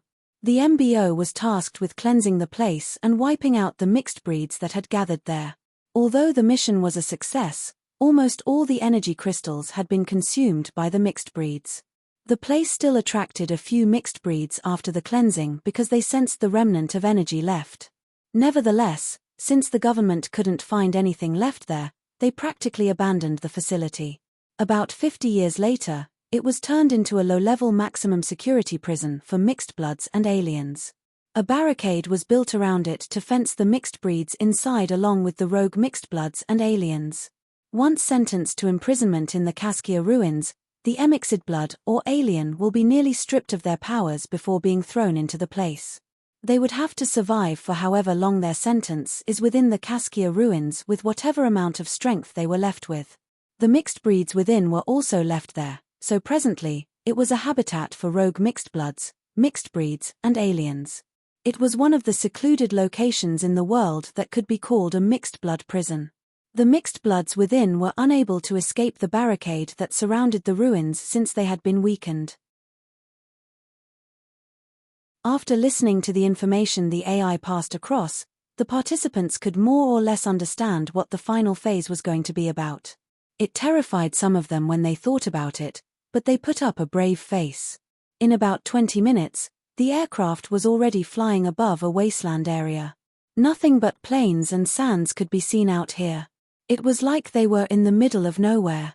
Truin, we have arrived at the Kaskia ruins. A hologram of Gradia Xanatus appeared inside both spacecraft. The participants looked through the window and noticed a tall barricade in the distance. It was tens of thousands of feet away, but due to the height, it was very noticeable. The barricade was not just solid, but it was also induced with energy from the crystals that used to be mined hundreds of years ago, which was the reason it was currently glowing up. The participants also noticed other spacecraft that looked similar to the ones they were currently boarding, heading towards the same direction. As you have been given information about the final phase location, I shall now brief you on how the final phase is going to take place, Gradia Xanatus continued. All participants will be dropped off inside the barricade from thousands of feet above. When you get in, Your primary objective is to survive the next 4 days. It was truly similar to what they thought it would be. At this moment, hundreds of spacecraft had arrived before the tall barricade that surrounded the entire ruins. They hovered above the ruins. From above, it could be seen that the barricade was square-shaped, and the space within the square was almost half of an entire city. However, the structure that could be seen within was quite small. It was only as big as a small bungalow building. It was a building, but it only led to the underground ruins. There was no space for living within or anything like that. The participants could see the large opening held by countless pillars that led underground from their current altitude. Everyone figured that the underground ruins was probably very vast underground, which was the reason for the wide space within the barricades.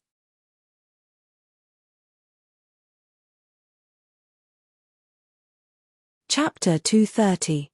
The participants could see the large opening held by countless pillars that led underground from their current altitude. Everyone figured that the underground ruins were probably very vast. This was the reason for the wide space within the barricades. Your secondary objective is to retrieve as many grand stones as you can, Gradia Xanatus stated. The participants were confused by the sudden mention of a secondary objective and grand stones. Before they could start throwing questions around, Gradia Xanatus began explaining. The MBO had placed some energy shards called the Grand Stones inside the Cascia ruins before the participants arrived. The ruins no longer had any energy crystals inside, so they had to put these ones in manually. Gradia Xanatus explained that the participants were to gather as many as they could while trying to survive. Gathering these shards would also increase their points. The participants were excited when they heard this. Those that had lesser points saw this as a turning point since, according to Gradia Xanatus' words, the shards were scattered in different places across the ruins. They felt that if they were lucky enough, they could find these stones before others. While they were immersed in their wild thoughts, Gradia Xanatus told them that numerous mixed breeds would also be coming for the shards the moment they sensed it. This dampened some of them as they thought about how they would have to deal with mixed breeds while trying to get the shards. Team up if you have. Survival is the ultimate goal. However, if you can't deal with a bunch of weakened criminals and low-level mixed breeds, then you're not meant to be here, Gradia Xanatus voiced out. Drop will be initiated in 1 minute. Pick up your electronic survival bag, Gradia Xanatus stated. The ceiling of the aircraft opened, and a backpack was revealed. The participants picked up the backpack and wore it. After jumping from the aircraft, your electronic backpack will automatically power on and fly you down. After that, the nitro power will be cut off, so none of you will be able to escape using it, Gradia Xanatus explained. There are some tools kept inside for your usage, properly make use of them. We will be watching. Immediately after saying this, Gradia Xanatus' holographic form disappeared. Initiating drop in 39 seconds, 38, 37, 36, 35, 34. The participants were on their toes as the AI counted down. They kept staring at the ruins below, wondering how the internal structure underneath would look. Are you ready? Gustav asked Angie beside him. Chenem, she nodded with a smile on her face. Hey, rival, you won't ask me? No fair. Ria, who was sitting 3 places to the left side of Gustav, shouted out. I don't care, Gustav muttered without even turning to stare at him. Ek. You. Ria pointed at Gustav with a disgruntled look. Stop spitting on my face, you loud-mouthed idiot. Glade, who was seated on Ria's right, voiced out with a repressed look. Hey, who? Just as Ria wanted to retort, the last countdown reverberated inside the spacecraft 1. Opening hatch. Immediately after those words were voiced out, the floor of the aircraft opened up. Fuum. The wind blew into the aircraft through the opening underneath their bodies. Engage drop. This was the last announcement they heard from the AI before their seats were pulled from underneath them and folded into a small cube. Kia. Urgurj. Kiek. Ah. Most of the participants screamed out as they fell from underneath the aircraft. Fushhes. Numerous bodies could be seen dropping from the sky towards the ruins below. They were falling from a height of over 10,000 feet, so it was enough to give anyone anxiety even though they knew the backpack would save them. Participants that had bloodlines that gave them a flight ability were unable to activate it. Other participants tried activating their bloodlines also and found out that they couldn't. As Gustav fell, he stared at the structure that was thousands of feet below, slowly becoming bigger and bigger in his sight. The wind blew his hair backward, making him look extremely cool. He was among the few participants without a hint of fear on their faces. He turned his head to the left side and noticed Angie's frightened look. He stretched out his hand and grabbed onto hers. Angie turned to stare at him and smiled. The frightened expression on her face was gone. "Ooh, a sore sight to see indeed." Ria voiced out from the side and placed both of his hands by his sides before diving forward. Angie and Gustav ignored him, of course, and focused on the structure below as they descended. Ria started descending quicker than others. Some of the participants saw his action and also did the same. They didn't want to give Ria the chance of getting the ruins before they did because of the grand stones. When they were 2,000 feet away from the ground, the engine in the backpacks activated. Tooshoosh, tooshoosh. Blue fires ejected from the backpacks, and the participants stopped falling loosely. The backpack controlled their fall and started flying them towards different parts of the environment around the structure beneath. Fwoosh, fwoosh. The backpacks separated the participants, taking some towards the north area and some towards the south. They became scattered around, and in a few seconds, everyone landed. At that instant, the participants regained their abilities and started heading towards the entrance ahead. Gustav was dropped at the far east of the entrance. Angie and the others had been separated from him, and the structure was now thousands of feet away from his position. Does the MBO always have to make everything a hassle? Gustav sighed internally as he looked around him. Some participants were also dropped not far away from his position, but he had never seen these ones before. So, he assumed they were from other aircraft, which also meant they were from other cities. "Oh well, this is good too. I prefer working alone," Gustav said internally as he dashed towards the structure ahead. Dash has been activated.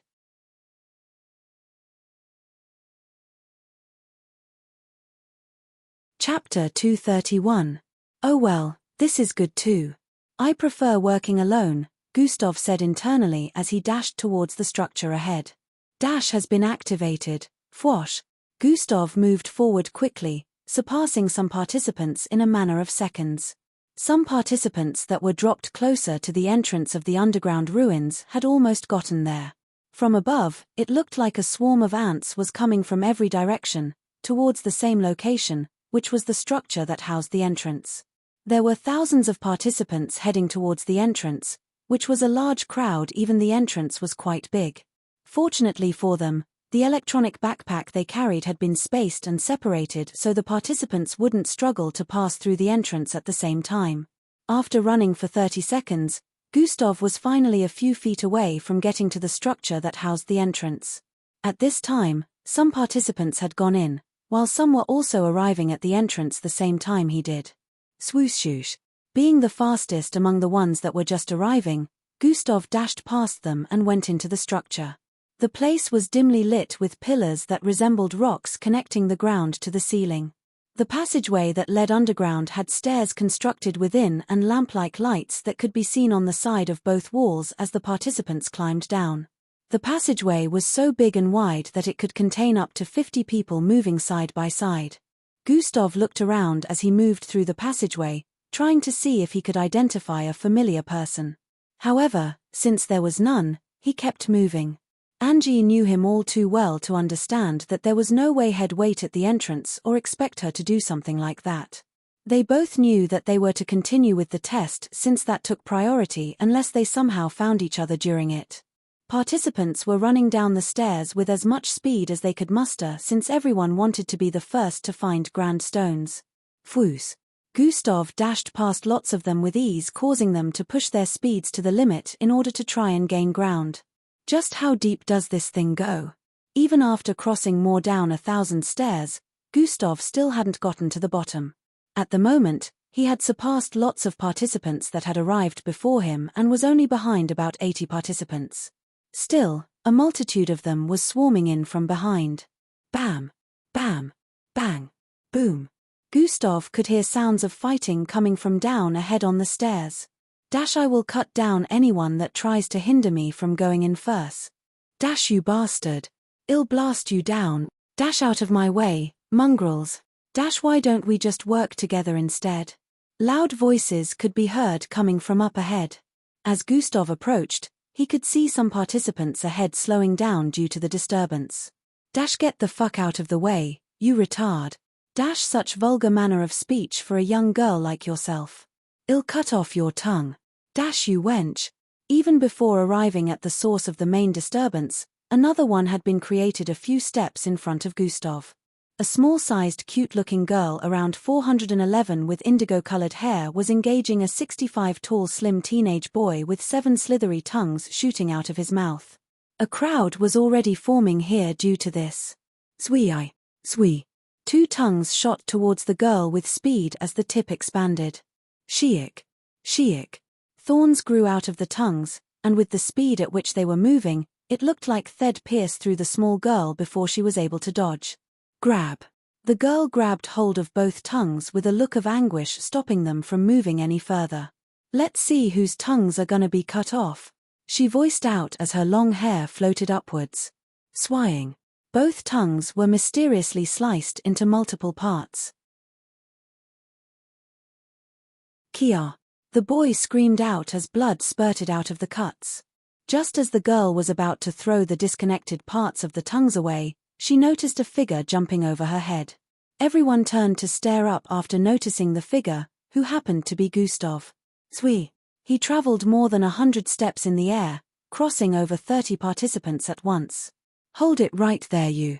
Do you think I'll let you just surpass me like that? The girl shouted and threw the severed tongues away before dashing forward at full speed after Gustav. Gustav landed in front, where he could see participants clustered together at a particular spot 40 steps further. They wanted to move forward, but they didn't have the guts to go through due to the battle going on in front. Blast. Attacks were slamming into the walls on the sides and the ceilings, and no one wanted to enter the crossfire. From behind, the small girl with indigo-colored hair was already catching up to Gustav due to her speed, which was almost a match for Dash. Just as Gustav was looking for a way forward since he didn't want to engage in the nonsensical battle going on in front, a dark-skinned boy who was about 6 feet tall with bushy afro hair phased out of the ground in front of him. Swoon. He turned around to stare at the back and noticed Gustav a few steps behind. He smiled and nodded before turning to look at the front again. Oh boy, it's a big commotion out there, he muttered after noticing the battle up front. Tap. He tapped his feet on the stairs twice, and a blue vortex appeared below him and swallowed him up. The next thing Gustav heard was, "Ah, you bastards, someone has gone up ahead. Dash, I can't waste any more time playing with you fools. Dash him off. I have to chase after that guy."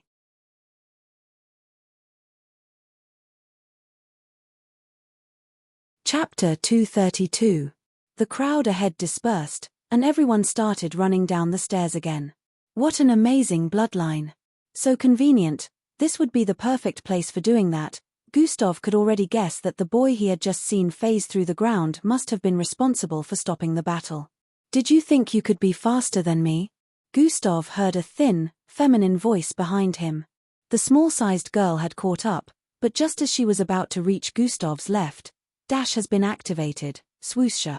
Gustav bolted forward with a higher speed than hers, leaving a gap of plenty stairs between them in a matter of seconds. Huh! The girl voiced out with shock, but in the next second, she also increased her movement speed. I will not let these weaklings throw me off course, she voiced out while surpassing a good number of participants also in a few seconds. Why does this person remind me so much of someone? Gustav questioned internally with an expression of annoyance. The image of a spiky-haired orange kid came to his mind. Gustav dashed forward faster also and started surpassing the participants in front. Dash, hey! Get back! Dash, damn, he overtook me. Dash, who the hell is that? Swoosh! In about 30 seconds, Gustav had even surpassed some of the participants in a brawl earlier. He was already closing in on the last 3 ahead, who were behind the dark-skinned boy sporting an afro. Swoosh! One of them swung his left arm towards Gustav, who was approaching from the side. Twee, twee, twee. Glowing, small spikes flew out of his arm towards Gustav, who was only 2 feet away. At that close proximity, it would be impossible to dodge. However, to his surprise, Gustav leaped upwards and landed 50 stairs ahead. The spikes ended up piercing into 2 participants behind who missed it because of its size and speed. Boom! Boom! It exploded in their bodies, causing larger holes to appear in spots pierced with blood oozing out. You! The participant shouted out while pointing at Gustav, but to his surprise, he saw Gustav pass the remaining 2 with just as much ease. Even though they also tried to attack him, he was able to dodge all their attacks. Pa! Pa! Pa! Pa! Gustav ran across the wall on the left for several feet. Trup! True up! True up! True up! The energy blasts being shot towards him slammed into the wall behind him repeatedly. Bam! He landed in front and dashed forward again. At this point, only the kid with bushy afro hair was in front of him. Also, the structure of the underground ruins was being revealed to them since they were close to reaching the end of the stairs. Gustav could see rough-looking walls and a lot of rocks protruding from the ceiling area. Some of them had big holes. Even though there were lights placed on the walls, the place still looked kind of dim. The boy with afro hair phased into the ground once more and arrived at the bottom of the stairs. He looked around and quickly turned towards the left. Swoosh! Gustav also dashed downwards with immense speed, and in about 5 seconds, he also reached the bottom of the stairs.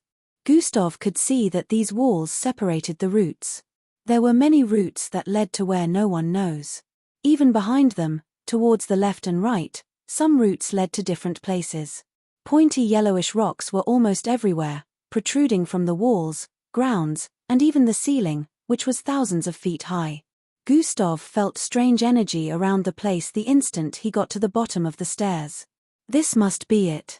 Even though there are no more energy crystals here, it's still very potent. Gustav remembered something mentioned in the aircraft. Underground ruins like this were where energy crystals were mined.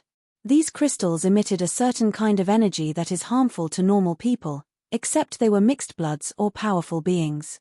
His birth father was also an energy miner, so Gustav already knew about it.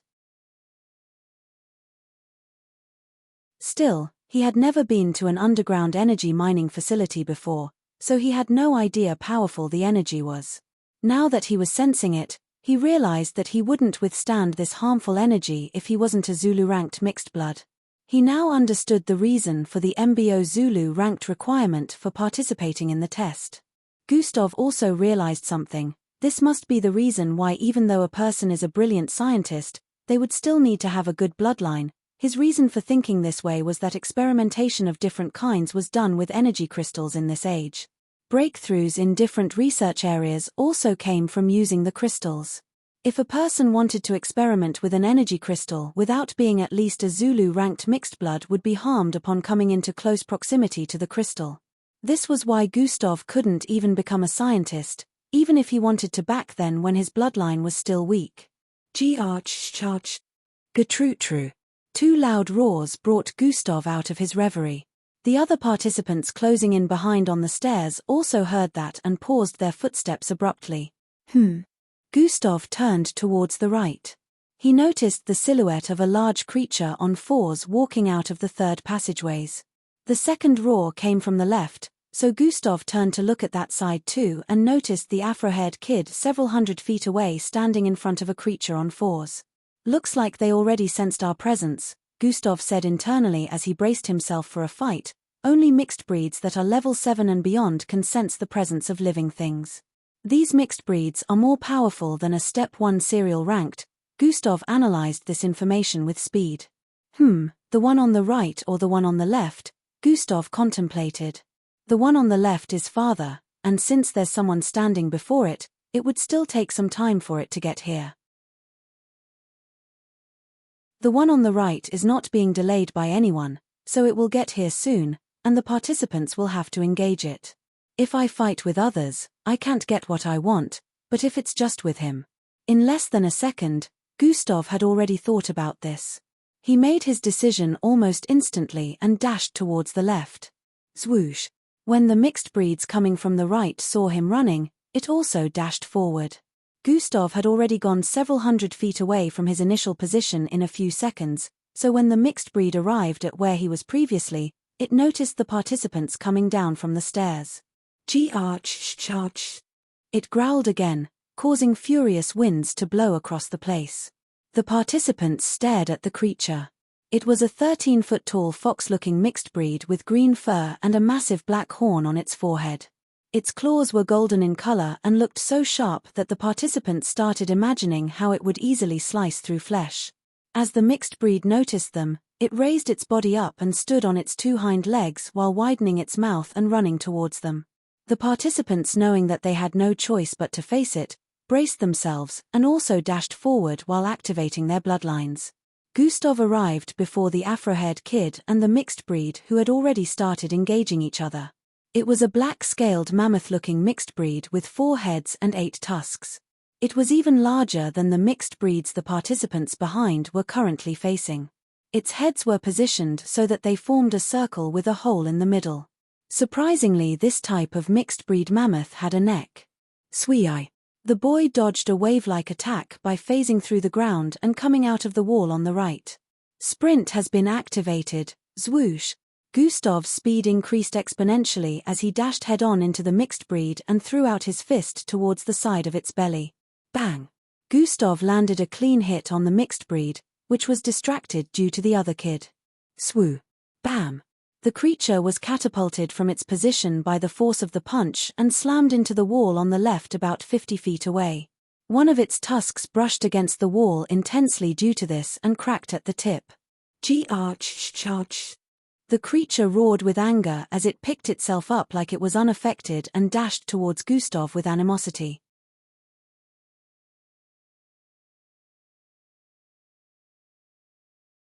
Chapter 233. Charge! The creature roared with anger as it picked itself up like it was unaffected and dashed towards Gustav with animosity. Did he just send it flying with one punch? The kid with the bushy afro hair wondered after witnessing Gustav's first hit. Swoosh! Gustav leaped upwards and spun in the air, dodging the charge of the mixed breed. But while he was still in midair, the mixed breed's tail suddenly extended outwards towards Gustav's leg. The kid with bushy afro hair, standing in a horizontal position on a pillar-like rock towards the side, took action when he noticed that. His body was in a horizontal position all this time, and his legs were partially sunk into the blue vortex on the wall. Vryurio. This time he sunk in completely and appeared between Gustav and the tail. He started separating his palms that were joined together. The moment both palms separated, a small vortex could be seen within. Movement seemed slow, but everything was happening in very fast motion. Shhkkrll. The tail shot into the small vortex and appeared inside the wall he was standing on previously. It had pierced into the wall far towards the left due to the vortex teleporting it over there. Due to the speed at which it was moving, its tail had pierced deep into the wall and it was unable to pull it back immediately. Gustav, who was about to perform an attack, landed and slid backward by a few feet. He teleported half of its tail over to the other side. Gustav could see 2 vortexes. One was on the left side where a pillar-like wall was located, and the tip of the mixed-breed tail was piercing out of it, while the other vortex was in between the palm of the afro-haired kid that had teleported to save him. While the boy was descending from the air, he started closing his palms together once again. Pa! His palms made a clapping sound as they collided, which also caused the vortex to shrink and disappear. Krhhkkk. The tail of the mixed breed was divided into 2 halves because of this, and green blood started spurting out of the cuts. Charge! The mixed breed growled in pain after its tail was severed in 2. It turned around and saw the other half lodged into the wall on the left side. The afro-haired boy also landed and moved a few steps backward. He stood beside Gustav, and they both stared at the mixed breed which had started charging furiously towards them. No words were said between them before they charged out again. The afro-haired boy sank into the ground again and phased out of the other side of the ground behind the mixed breed while Gustav arched his arm backward and clenched his fist so tight that they made popping sounds. Charge. As Gustav arrived in front of the mixed breed again, he launched his fist towards the head on the right while the other kid also arrived behind the mixed breed started conjuring another vortex. Gustav's fist slammed into the first head, causing it to halt its approach, but the mixed breed also retaliated by using its head below. It opened its mouth wide and tried gnawing on Gustav's arm. Gustav's right arm was still outstretched, but the mixed breed didn't notice that the moment he sent out his right fist, his left fist had already been thrown out next. Gustav's left fist transformed into that of the mutated bull's and slammed forcefully into the mixed breed head on the left. Bam! The mixed breed's other mouth's teeth were only a few inches away from piercing Gustav's right arm when his left fist slammed into one of its head.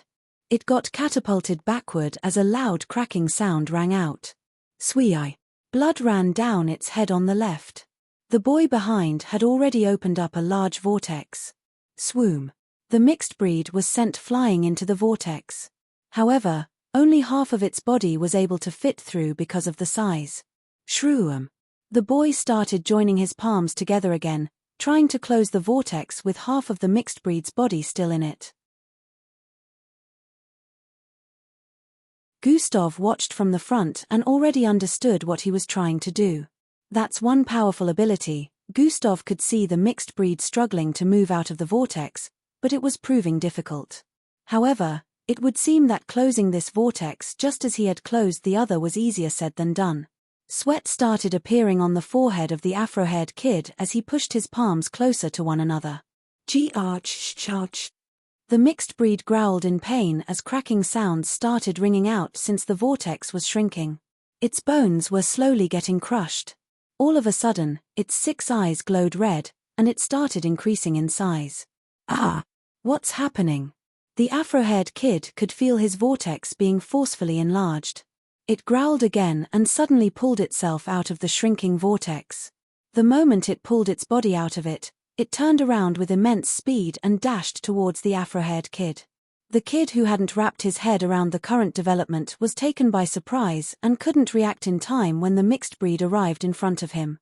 Sprint has been activated. Just as the 8 tusks of the mixed breed were about to pierce through his body, Gustav suddenly appeared on the left side of the creature. His left and right arms had been transformed into that of the mutated bull and were coated in milky light as he threw them out repeatedly. Bam! Bam! Bam! Bam! Bam! Bam! Gustav threw out 6 consecutive punches in the span of 2 seconds to 3 heads of the mixed breed. 2 punches landed on each head, causing them to burst open as the mixed breed was sent flying towards the side with blood spurting out of its heads like a fountain. Bring it back here! Gustav shouted out to the afro-haired kid who was currently still in a daze. He quickly snapped out of it and made a vortex appear behind the mixed breed, who was currently still being launched backward due to the force of the punches.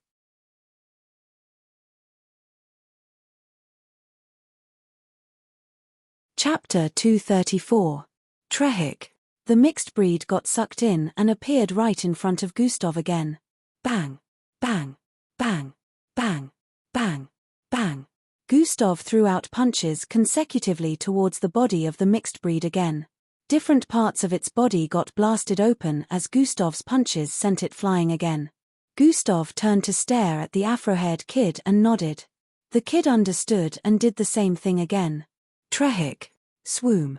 The mixed breed was sucked in and appeared in front of Gustav again, only to receive another round of punches. This action played out repeatedly for more than 3 minutes before the mixed breed finally breathed its last. Plop. Its body landed on the ground 50 feet away this time since no vortex was opened up. From the start till finish, the mixed breed could not touch a single hair on their body due to the duo's perfect coordination. Even though it went berserk and its strength increased, it was still unable to fight against them properly. You have killed a level 10 abominable mammoth mixed breed, plus 20,000 EXP. Good job. I'm taking the body, Gustav voiced out and walked towards the corpse of the mixed breed after seeing the system notification. He was glad this kid was around. If not, It wouldn't have been easy to deal with the mixed breed after it went berserk. Incapacitating it and letting it receive beatings without it being able to fight back was what made it easier to deal with. No problem, the dark-skinned afro-haired kid replied and stared at Gustav as he approached the corpse. Gustav brought out a button from underneath his sleeves and extended it towards the corpse. Zing! The corpse of the mixed breed disappeared with a flash of bright blue light. The afro-haired kid introduced himself as he approached Gustav. "What about you?" he asked while standing behind him. Gustav answered while turning around. "Can we work together?" proposed. "No, I'm not a fan of moving in groups," Gustav responded bluntly while turning around to leave. ES face showed a disappointed look after hearing that, but he didn't want to push it. Alright, but if we do meet somewhere again within the ruins, let's collaborate again just like we did here. Smiled while walking towards Gustav. Gustav paused his footsteps ahead and turned around once again. His ability would be a very good one to steal, but he seems genuine, so I won't do that. Too bad I can't tell him to come with me since he'll end up seeing things he's not supposed to, Gustav said internally while scrutinizing him. Alright, Gustav answered. Smiled and stretched out his hand. Then it's a deal, he proposed. Gustav also reached out his hand and shook that of before turning around and dashing forward. Swoosh. In a few seconds, he had disappeared far into the dimly lit passageway ahead. Just as Gustav left, the participants on the other side had already slain the mixed breed. The girl with indigo-colored hair had golden-colored blood all over her body as she held onto the fox-like head of the mixed breed. Even though the head was the size of half her body, she was able to lift it with just a single hand. Ha ha ha ha ha. She laughed like a crazed maniac and threw the head forward. Plop, plop, plop, plop. The head rolled down the stairs, and blood oozed out of it, causing a long trail of blood to be formed on the stairs. She turned to look behind her and noticed the other participants panting heavily. Some of them even had injuries on their bodies. About 20 of them had assisted in killing the mixed breed. Still, she was the one who landed the final attack that decapitated the beast. Even though the rest had tried, they were unable to cause so much damage like she did. "You're all weaklings. Ha ha ha. So long, losers," she voiced out while staring at them before turning back around and dashing down the rest of the stairs. "Those two went that way. Me," she voiced out with a disgruntled look and turned to head left. Swoosh. She was also moving quickly and had covered over 100 feet in a second. She arrived at the spot where the battle between Gustav, and the mixed breed had taken place. She noticed the green bloodstains on the ground. "Looks like they had a battle here," she muttered. She noticed no red bloodstains, and they instantly realized that they must have defeated the mixed breed they came into contact with. Those two are definitely strong, being able to handle a level 10 mixed breed on their own, but I'm stronger. Her hair floated upwards as she spoke. Now which way to follow? She could see different ways on the right, left in front of her, separated by the rock-like walls. She turned towards her left and dashed into the second passageway on the left side. Swoosh. Other participants at the moment were arriving at the bottom of the stairs and started separating into different directions. Some went right, some left, and others moved forward. There were hundreds of passageways on every side and no one knew where they led to. After about an hour had gone by, every single participant had managed to make it into the underground ruins and was currently exploring for the grand stones. Battles occurred in random locations, but the participants were able to deal with the mixed breeds they encountered at the moment because most of them were moving in groups. Back at the stairway area where all the participants passed through, a silhouette phased out of a pillar-like rock in front of the stairways. "Hey, so many fresh meat." A slurping sound reverberated across the place as an eerie voice rang out. "What a time to be alive. I will enjoy myself to the fullest." The silhouette turned towards the left and starting moving in the direction of the last group that came in.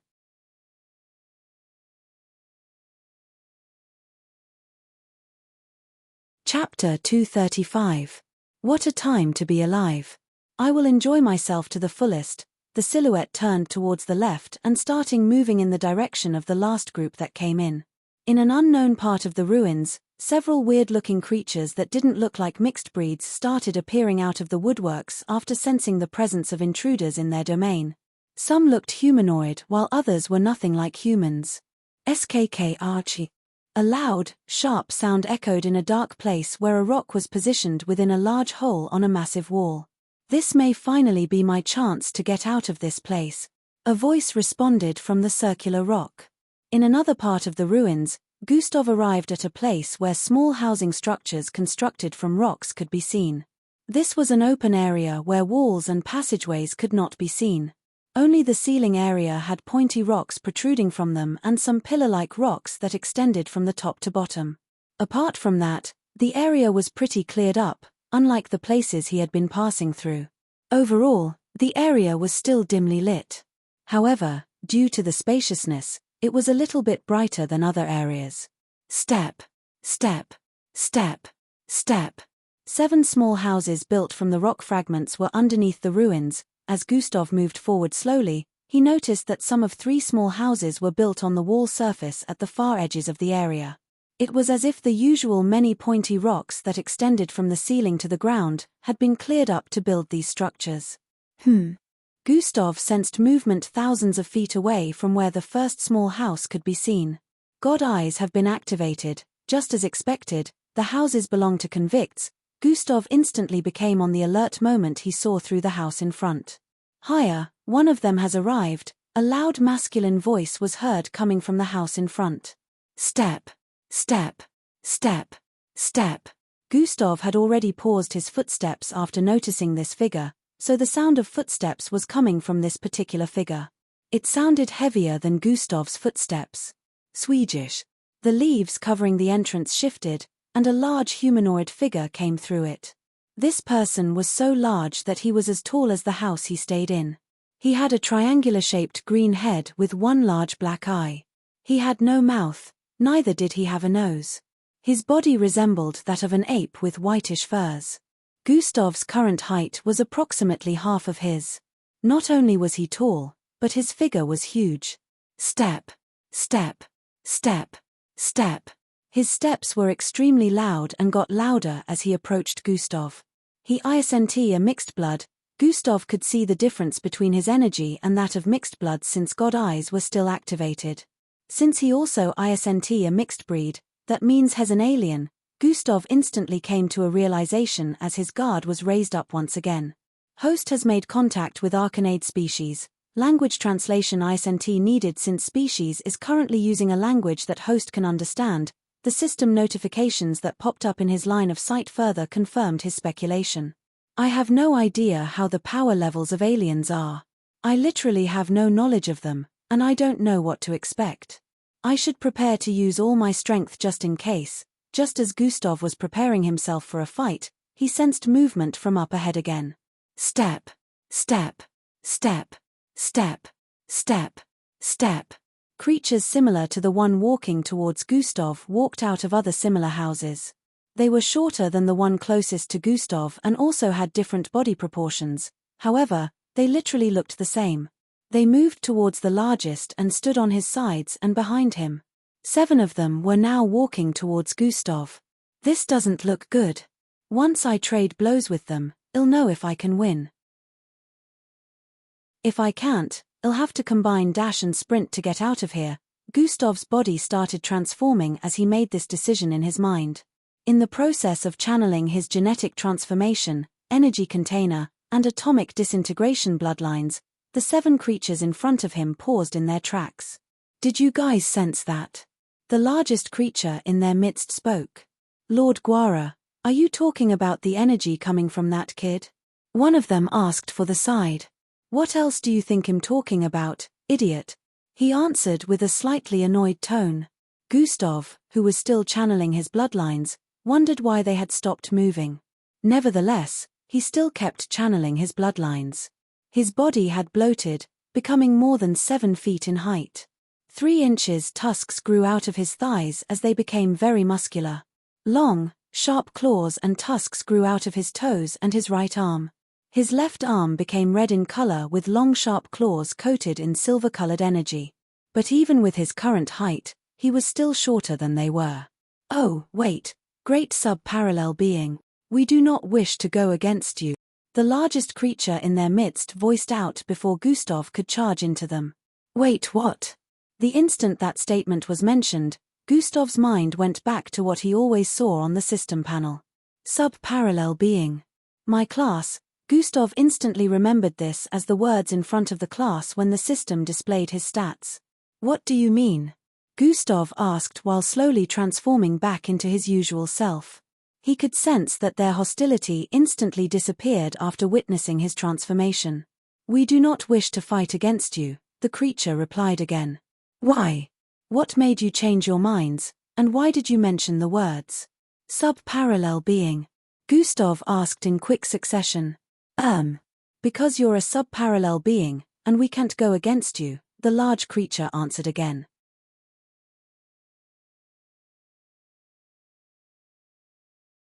Chapter 236. Because you're a sub-parallel being, and we can't go against you, the large creature answered again. What does that even mean? Gustav asked with a look of confusion. It means you're a sub-parallel being. He answered once again. Gustav had the urge to facepalm. Am I speaking to another idiot? He wondered internally. Can we talk over at my house? The large creature proposed while politely gesturing for Gustav to head over. How is that even a house? Gustav said internally as he stared at the poorly built structure. Well, I can't blame them. This is a prison after all. Gustav started walking towards the house.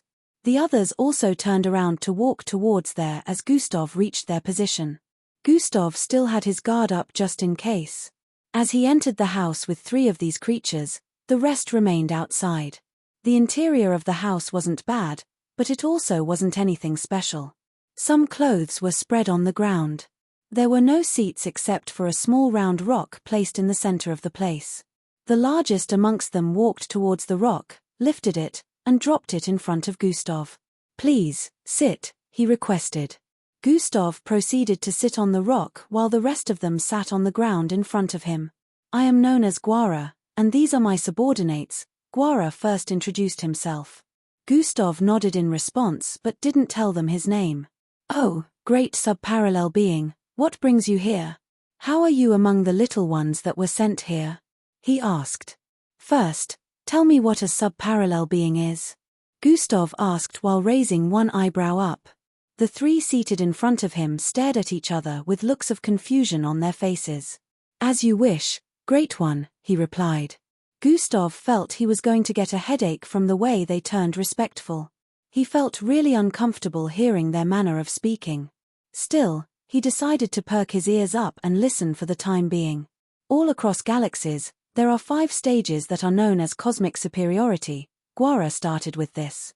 These 5 stages can only be achieved by special beings all across galaxies that are destined to be powerful. Only 1 in a trillion beings manage to reach any of these stages. Even if a being worked hard to gain strength and eventually becomes very powerful, they still might not unlock any of these stages since they are only randomly unlocked. These 5 stages are sub-parallel, parallel, transdimension, polar interdimension and lastly and also the most powerful, interomniscience. When he got to this point, he paused for a bit. Sub-parallel is the weakest. However, there are feats that being a person who has achieved cosmic superiority grants you when journeying across the universe, Guara continued. Beings that have achieved cosmic superiority have a certain kind of ability called Yaki. This ability grants them the power to make beings within a certain range of strength submit to them. Guara explained. Even when I used to be the great and notorious Guara known across numerous planets for my strength and feats, I never achieved cosmic superiority. I guess it never chose me, haha, he laughed gently with a ridiculing expression. Even though we have been weakened because we tried messing with the wrong planets, we're still more powerful than you are physically.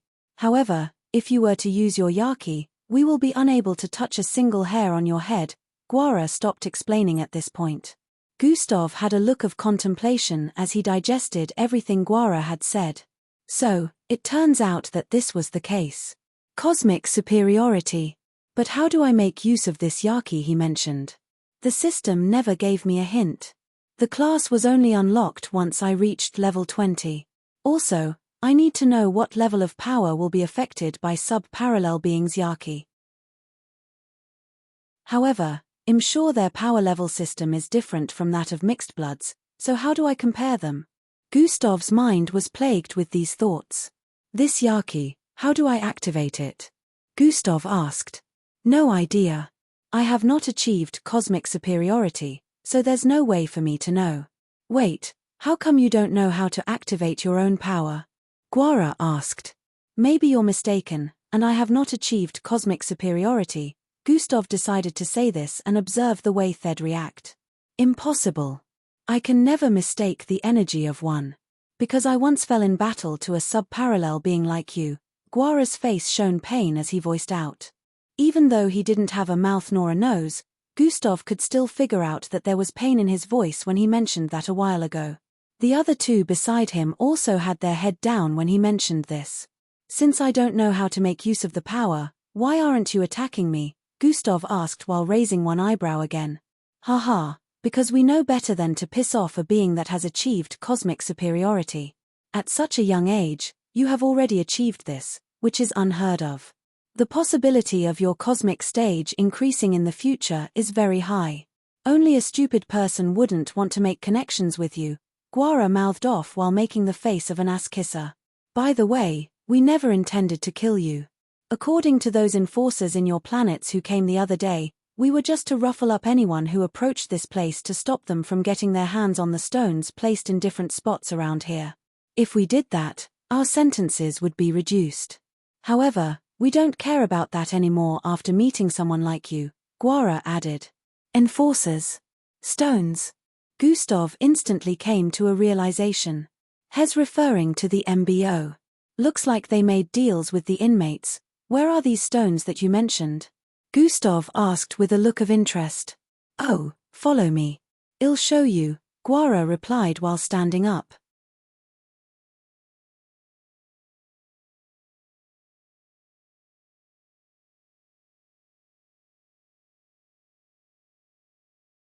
Haha, as long as I have my subordinates, I can stay in this hole for up to 100 years, Guara replied with a burst of light laughter. Companions, eh? Gustav said internally while giving a low sigh. Our sentence is nothing compared to those who have been doomed to spend eternity in this hole due to their heinous crimes, Guara said with a depressed look. It was nice chatting with y'all. I'm leaving now, Gustav said while turning around to leave. Hold on, great sub-parallel being, Guara called out to Gustav, who responded by turning around to listen. You have to be careful out there. As you're leaving our territory, you'll be meeting some other inmates who have been here longer than we have. Some of them have already lost their minds. So, even though they have been given the offer to ruffle you, youngsters, up and prevent you from securing more stones for their sentences to be reduced, due to their twisted minds, they will attack with the intention to kill, Guara warned. Gustav didn't need to be told this. He already knew that he'd be encountering crazy folks here and was prepared for it. Good thing the MBO did not plant cameras everywhere. I might finally be able to go all out. For reasons unknown, Gustav could feel a rush of excitement from within when thinking about this. Although the Arcanades were truly stronger than he was, physically, they had no idea that he had multiple bloodlines. Gustav suddenly remembered something Guara had just mentioned. Did you say territories? Yes, this is the Arcanades' territory, and we would fight a bitter battle to the death with any other species that try to trespass. Other creatures here also have their territories, which I am sure are places you need to visit to get more of those stones, Guara explained. After leaving here, you'll arrive in the territory of another. There are also many passageways that lead to different places that are inhabited, so finding the places where the stones are kept without a map might get you lost, Guara added. A map. True, Gustav's face shone realization as he remembered that a backpack had been strapped to his back all this time. I didn't even remember to check, Gustav said internally as he unhooked the bag from his back.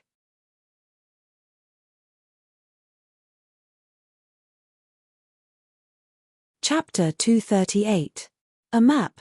True, Gustav's face shone realization as he remembered that he had a backpack strapped to his back all this time. I didn't even remember to check, Gustav said internally as he unhooked the bag from his back. He opened up the backpack and checked the contents within. There were fast foods that could be eaten on the go. Some night kit to make a campfire. Also, a makeshift cube that had a retractable house inside. Gustav could see some more materials for survival inside, which made him surprised since he didn't expect the MBO to do this. After a few seconds more of checking, he finally noticed a small, pocket-sized device underneath, strapped to the left side of the backpack. Gustav grabbed hold of it and took it out of the bag. Tap. Troying. A holographic map of the underground ruins was revealed right before his eyes. He could see the route that led back to the stairways that brought them here. He could also see passageways that connected to one another, leading to every place underground. The only problem was that the locations weren't marked. Can you mark out the territories of these creatures you mentioned? Gustav asked Guara. About 30 minutes later, Gustav was traveling through another passageway. He had a small, maniacal smile on his face as he stared at the device in his hand. The device displayed a map that had red spots in different areas. Only Gustav understood what the red spots meant. The next one should be right behind this passageway, Gustav said internally. I'm going to gather as many as I can before the day runs out. After that, the next step will be to find a good place to rest for the night, Gustav decided internally.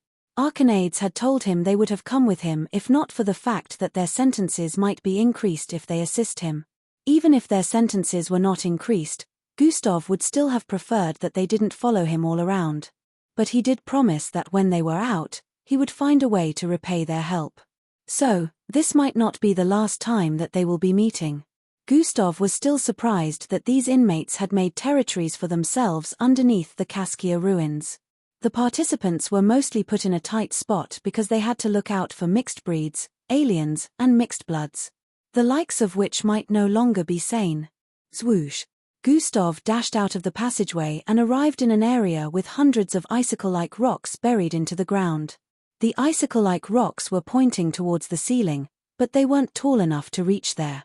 Surprisingly, when Gustav looked up, hundreds of feet above, a large creature was sleeping on the pointed tips of these icicle-like rocks. It looked like a round ball covered in greenish fur, but if one looked closely, one would see small legs and two heads protruding from the top and bottom of the creature. However, its heads and legs were not easily noticed compared to its massive size and ball-like shape. Host has made contact with a killer pistol, that must be it. It's also an alien. Maybe I could get the grandstones without waking it, Gustav said internally and activated Sprint along with Silent Steps. Sprint has been activated, Silent Steps have been activated, zwoosh. Gustav silently darted across the place, going from corner to search for grandstones. The walls in this area were coated with icicle-like fragments. Looking from afar, it was like they were clothed by the thin fabric of icicle-like fragments. After searching for several minutes, Gustav still hadn't found anything. Since he was making use of Sprint, he was almost at his fastest, so he had checked every part of the walls in these areas more than 15 times. Still, he found nothing. Could they have been mistaken? Gustav wondered but immediately banished the thought. Screwruwal. The creature above made a loud sound which was a bit similar to snoring, and flipped over to the side. Gustav raised his head up to stare at it. It had been lying on its back the entire time, so due to its size, it was covering a large portion of the ceiling from Gustav's point of view. However, the moment it flipped to the side, Gustav saw the part of the ceiling that had been blocked. On that part, small, shiny orange objects were embedded into it. So, that's where they were all this time. The MBO is pretty cunning. They must have known where the creature likes to sleep. So, they put it in a place where you'd wake the creature if you tried taking it, Gustav smirked while analyzing. He stared at the icicle-like rock in front of him and traced it to its tip. Every icicle-like rock around him happened to be among the ones the large creature was currently sleeping on. Gustav moved to the far edge of the space and found an icicle-like rock that wasn't connected to the body of the creature above. It looked thin from afar, but it was the size of two human adults' bodies on a closer look. Only the top was pointed. Clasp. Gustav grabbed hold of it and tried climbing. However, His hands slipped the moment he tried to pull himself up. GGRG. GDDA. Both Gustav's arms instantly enlarged in size, and dark red fur covered them as long sharp claws protruded out of the tip of his fingers. Priuik. Priuik. Both Gustav's claws dug into the icicle-like rock, and he started climbing. Priuik. Priuik. Priuik. Small sounds were made each time his claws pierced the icicle-like rock.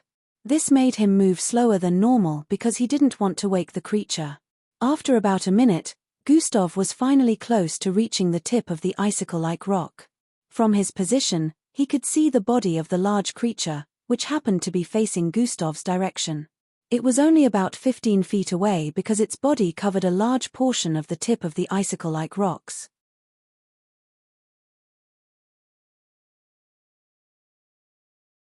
Gustav's claws pierced into a part of the icicle-like rock that was only 3 feet away from the tip and pulled himself up with force. Swoosh! His body traveled upwards with speed. Then, in midair, his right foot landed on the tip of the icicle-like rock. Gustav smirked as he stood on the icicle-like rock with one leg and looked around the place. Flicker. Flicker. Gustav heard the flickering sounds and stared at the creature ahead.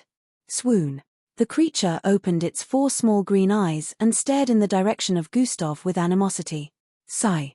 I thought I was silent enough, Gustav said internally while staring back into the eyes of the huge creature. He figured, his claws piercing into the icicle-like rock repeatedly had slowly brought the creature out of its slumber. Guaroo. The creature made a weird noise as it flipped its body over on the tip of the icicle-like rocks. Oh well, I still want to find out if I can take on the ability of aliens. So, this might not be so bad after all, Gustav said internally as he prepared to engage the creature.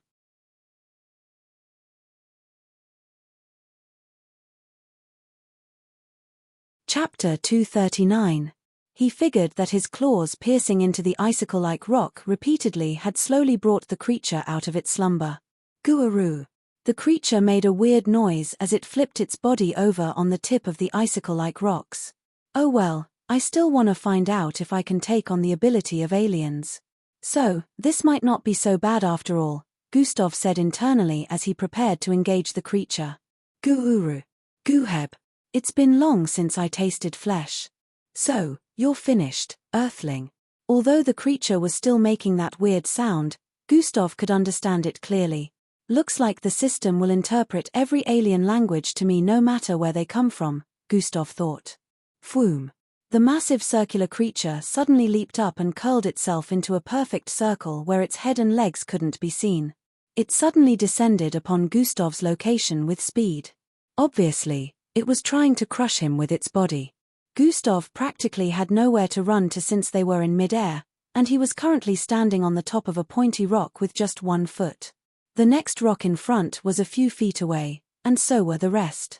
Because of the way they were spaced and the size of the creature's body, he would need to move to the other end of the area in less than 2 seconds. However, it was currently impossible for him. Gustav turned towards the side and leaped towards the wall about 50 feet away from his left. Phoom. Touche. The instant his feet touched the wall, he pushed himself upwards with force. Thoom. Gustav's body ascended with speed, but due to that action, the body of the creature missed him by a hairbreadth. Bang! The creature landed its body on the area where Gustav was a while ago. However, his body was so large that part of it was even touching the wall that Gustav had just used to push himself upwards. Gustav landed on the body of the creature and used its bounciness to catapult himself upwards again. Thoom. It was like rubber, so it was quite easy for Gustav to reach the ceiling area of the area. Gustav arched his arm back, punched the ceiling area with force. Bang! Crumble! Crumble! Crumble! Pieces of rocks started falling from the ceiling area after Gustav landed a massive hit on the ceiling. Grab! Grab! Grab! Grab! While falling through the air, Gustav reached out his hand with super speed multiple times and grabbed onto 4 grand stones falling along with him. The creature below hadn't been expecting this action. It was unable to attack Gustav immediately after landing because of the rocks falling from the ceiling area. Although they were unable to harm it, Gustav had broken the surface of the ceiling with his fist. The resultant effect was a cloud of powder-like dust that disturbed the vision of the creature. Gustav quickly kept the stones as he landed on the tip of another icicle-like rock a few feet from the front of the creature.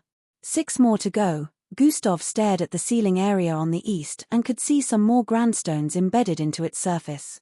KRD. Gustav's body started swelling as he transformed. The creature in front still had a poor vision of the environment due to the dust particles still floating in the air. Still, it could pinpoint Gustav's particular direction. However, it didn't attack him immediately when he sensed the energy his body exuded, but the moment the dust cleared up. Swoosh. It noticed that Gustav had already appeared at its front, looking extremely menacing due to his transformation with his fist outstretched. Boom. Gustav's right fist slammed into the body of the creature, but surprisingly, something else happened. Through rune. Gustav's fist sank into the body of the creature and bounced back. Just as I thought, that's why it's able to sleep on the pointed tips of these rocks without suffering any issues, Gustav said internally before jumping backwards. Thoom. As his body traveled backwards through the air, the large creature also leaped forward. Even with its body mass, it arrived in front of Gustav instantly. Bam! Its massive body collided with that of Gustav, sending him flying towards the far end of the space. Bang! Gustav's back slammed hard into the wall. Still, as he was traveling backwards earlier, the creature didn't let up and was already following him. The moment he slammed into the wall, the creature had arrived in front of him again, using its massive body to cover Gustav's entire line of sight. Thoom. Gustav pushed himself forward quickly and arrived in front of the creature's body with his arms outstretched. He grabbed onto the body of the fast-moving creature and used it to push himself further upwards. Swoon. Gustav's body scaled over it due to that, dodging the creature, who still kept traveling forward with full force. Bang! It ended up slamming into the wall. As Gustav landed on the tip of another icicle-like rock in front, he raised his right arm, which was coated in silver-like energy, including the long, sharp claws. Sprint has been activated. Gustav leaped from tip to tip, unafraid of the height or falling to the ground, which happened to be 100 feet below. Swoon. Before the creature could reposition itself, Gustav had already leaped forward and arrived in its front almost in an instant. Slash has been activated. Slash. Gustav's claws slashed out with intensity towards the body of the creature. The creature, who hadn't balanced itself, felt a sense of crisis, and something unexpected happened next. SHKKK. Diamond-like coverings suddenly appeared across its body-like scales. Clank. The instant Gustav's claws collided with it, they got bounced back. What? Gustav noticed that the hard covering that appeared on its body was similar to the icicle-like rocks protruding from the ground. It also looked similar to the layer of diamond-like silk covering the walls of this particular area. Not even atomic disintegration could pierce through. Hair. Gustav suddenly felt movement from behind him just as he was about to slash at the body of the creature again.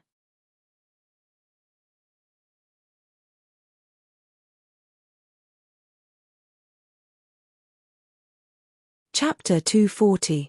Not even atomic disintegration could pierce through. Hair. Gustav suddenly felt movement from behind him just as he was about to slash the body of the creature again. The movement of whatever was behind him was so fast that the instant he turned, it was already a few feet away from him. Thwoosh. The large icicle-like rock behind him had been uprooted from the ground and launched towards him. Gustav's senses had warned him of danger, but it was almost too late. Swoosh. Gustav moved to the side as fast as he could, but the large, pointy rock still stabbed into his left side. Preuic. 600 HP. Due to its large size, it couldn't penetrate thoroughly, so it ended up cutting a large chunk of his left ribs away. Splurt. Splurt. Blood jetted out of Gustav's side as he landed on the next icicle-like rock towards the side. He stared at the creature, who had turned its body to face Gustav's direction with one of the icicle-like rocks floating in front of it. Ooah! Gustav placed his palm on his left side, causing a loud spurting sound to ring out. His palm was drenched in blood instantly. I was careless. I need to be on the ground since it can control these rocks. Immediately this thought came to his mind. Gustav leaped down. Swoosh. Bam. He landed on the ground in a few seconds, causing more blood to spurt out of his injury, coating the ground. Gustav could feel the pain, but he wasn't focused on it. He didn't let it hinder his movement in any way, and even though it stung, he bore the pain. The large opening that was torn through his body on his left rib area was slowly starting to close up.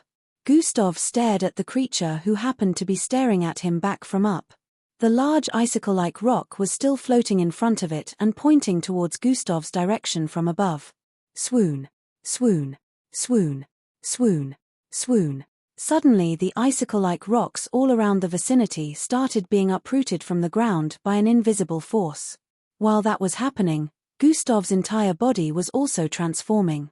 Black scales covered his chest and back area.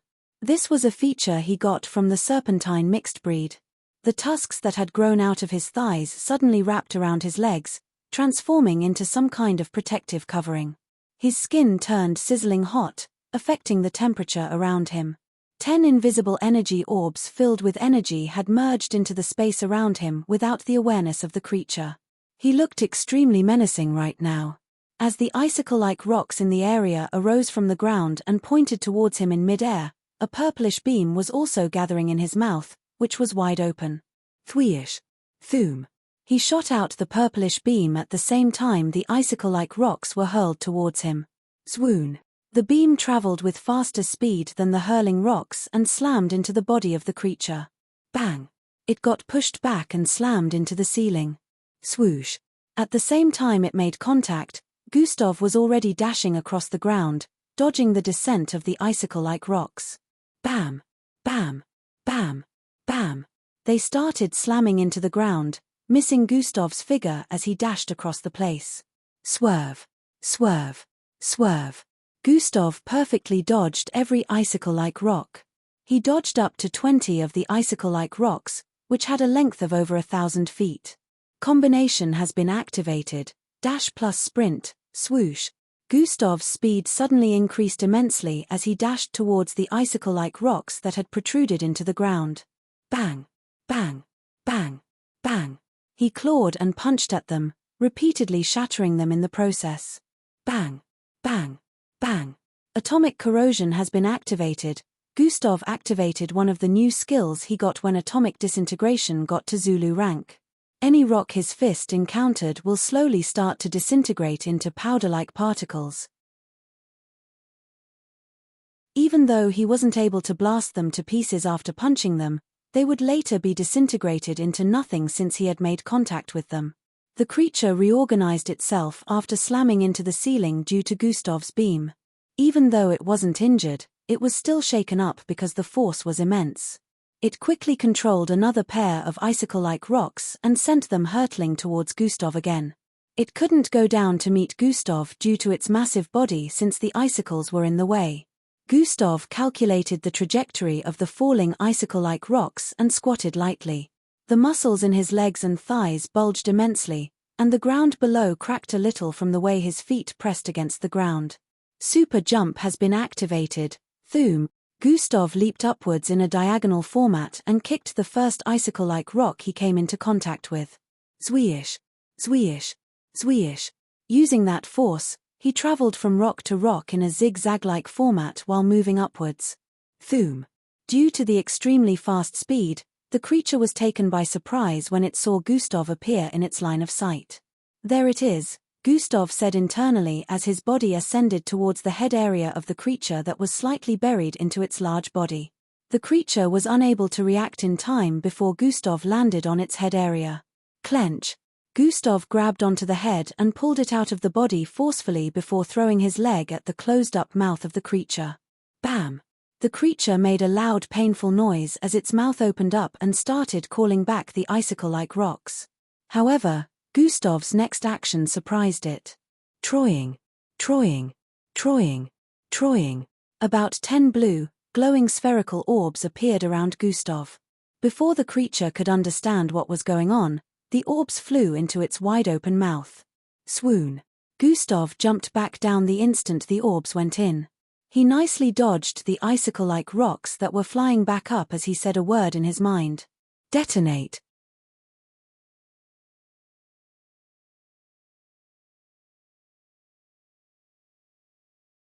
Chapter 241. Gustav jumped back down the instant the orbs went into the mouth of the large creature.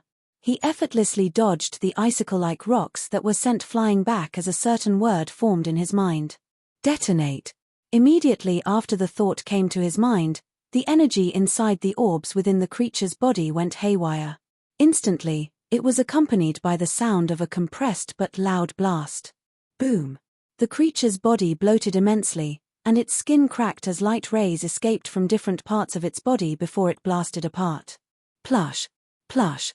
Plush! Blood came pouring down like a waterfall as pieces of the creature's flesh were sent flying in all directions. As Gustav landed on the ground, a wave of the creature's blood poured down upon him, dyeing his entire figure in a green-colored liquid. Gustav quickly swerved towards the right, dodging a massive chunk of flesh that landed in his initial position. Plop! It was a continuous shower of blood for about 30 seconds. Gustav couldn't even raise his head to look up until the shower of blood was over. After it was done pouring, Gustav looked up and saw some pieces of flesh being held up by the tip of icicle-like rocks in different parts of the vicinity. The icicle-like rocks in the vicinity had now become scanty because of the destruction during the battle. However, some of them were still standing. Plop! The head of the creature rolled off from the tip of one of the icicle-like rocks and fell 7 feet in front of Gustav. Its mouth was still wide open, but its eyes had popped out of their sockets. Even with the massive size of its body, the killer pissol's head was only half Gustav's height. Underscore underscore underscore underscore underscore underscore underscore underscore underscore underscore underscore underscore underscore underscore underscore underscore. You have killed a killer pissol, plus 100,000 EXP, goal completed. Defeat an alien lifeform, plus 20,000 credits. Underscore underscore underscore underscore underscore underscore underscore underscore underscore underscore underscore underscore underscore underscore underscore underscore. So many rewards for defeating this alien. Gustav stared at the system notifications as he walked towards the head of the creature. He understood why the rewards were so high. After all, this was the first time he fought a creature that put him in such a tough spot like this. His left ribs area still had a hole due to the successful sneak attack of the creature. Although, it had almost healed up completely. Gustav arrived in front of the head and squatted. He reached out his hand towards it. Let's see if this will work. Gustav's hand made contact with a particular spot on the head. Contact with Killer Pissol's corpse has been made. New system category created. Alien lifeforms. If host wishes to take the form of the Killer Pissol, several body parts need to be gathered. Gustav retracted his hand after seeing the system notification and started dashing across the place. He picked up as many body parts as he could and placed them beside the head. He did this severally until he gathered a pile of body parts half the height of a person. Gustav placed the creature's head on the pile of body parts, retracted his hand and made contact again. Contact with Killer Pissol's corpse has been made. Does host wish to add form of Killer Pissol to the newly created category Alien Lifeforms? Yes or no? Gustav smiled as he saw the system notification. Yes underscore underscore underscore underscore underscore underscore underscore underscore underscore underscore underscore underscore. In other parts of the underground ruins, every group formed had faced one foe or another while traveling from one place to another. Most had faced mixed breeds since the place was practically overrun by them. At every turn or area, there would always be mixed breeds. Sometimes, the mixed breeds moved in groups while others had territories where they stayed together. During the 5 hours that they had spent in here, a group was nearly wiped out due to running into a pack of mixed breeds. Luckily for them, these mixed breeds were the territorial types. Once the group managed to escape the range they considered their territory, they were safe. However, they had noticed that a person from their group was missing. Since they had almost lost their lives a while ago, the group was not willing to go back and face the mixed breeds again. So, they ignored that and easily forgot about the person. Since the group was created randomly, they had no emotional attachment to one another, making it easier for them not to feel remorseful. Back in that territory, A silhouette phased through the wall while holding onto the decapitated head of a young girl. The girl had brown-colored hair and was obviously a beauty, but her eyes were extremely wide. Looking at the facial expression of the decapitated head, it was obvious that she went through something horrifying before her death. Slurp. Slurp. Slurping sounds reverberated across the vicinity. The silhouette lifted the head that was still dripping with fresh blood towards its mouth area. "Thanks for the meal, slurp," it voiced out as a wide opening appeared in the middle of its face. A wide set of white canine-like teeth was displayed. Each of its teeth was the length of an adult's palm. It pushed half of the head into its wide-open mouth before closing it heavily. Crunch. In an instant, the head was bitten into two halves, and blood along with brain matter squirted across the place. "Ah, delicious," the creature muttered before munching away. Underscore underscore underscore underscore underscore underscore underscore underscore underscore underscore underscore underscore underscore underscore underscore. A few kilometers away from the barricade covering the surroundings, a bungalow-sized facility could be seen outside the underground ruins. It didn't look anything special, but officers clothed in sets of dignified-looking uniforms could be seen surrounding it, armed with advanced weaponry. From time to time, convoys would arrive carrying a set of people who would get down and approach the building. Within the building, the internal structure was entirely different from what could be seen outside. Not only was it larger in size, but it also looked structurally advanced in every way. A rectangular table could be seen in the middle where a group of dignified-looking people sat around. Rays of light converged above the table, forming different holographic images that displayed several spots in the underground ruins. "Are you sure we can't see any deeper than this?"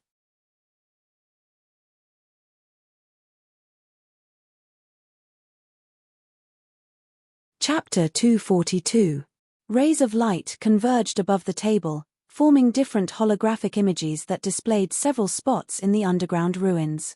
There were about 14 of them sitting around the table, and more empty seats were still around them due to the large size of the table. A familiar figure was among them. "Are you sure we can't see any deeper than this?" one of them asked from the side. "No, sire. The energy waves are more saturated in this environment, causing the disruption of transmission from the hidden cams." The man that had just spoken had a contemplative expression upon hearing the information the AI passed. "Looks like we won't be able to see that kid's battle," he muttered. "Great Commander Shen, shouldn't we be more worried about the insatiable silhouette?" A feminine voice was heard from the other end of the table. "From what we have seen, a participant had fallen by his hand. How many more will fall?" Another masculine voice questioned. "Are you guys saying it should have been sealed?" Yet another voice different from the others was heard again. "That situation can only be handled if they work together. If they can't work together, then they don't belong in the MBO." While people around the table were voicing out their opinions, an officer knocked and came in from the door behind.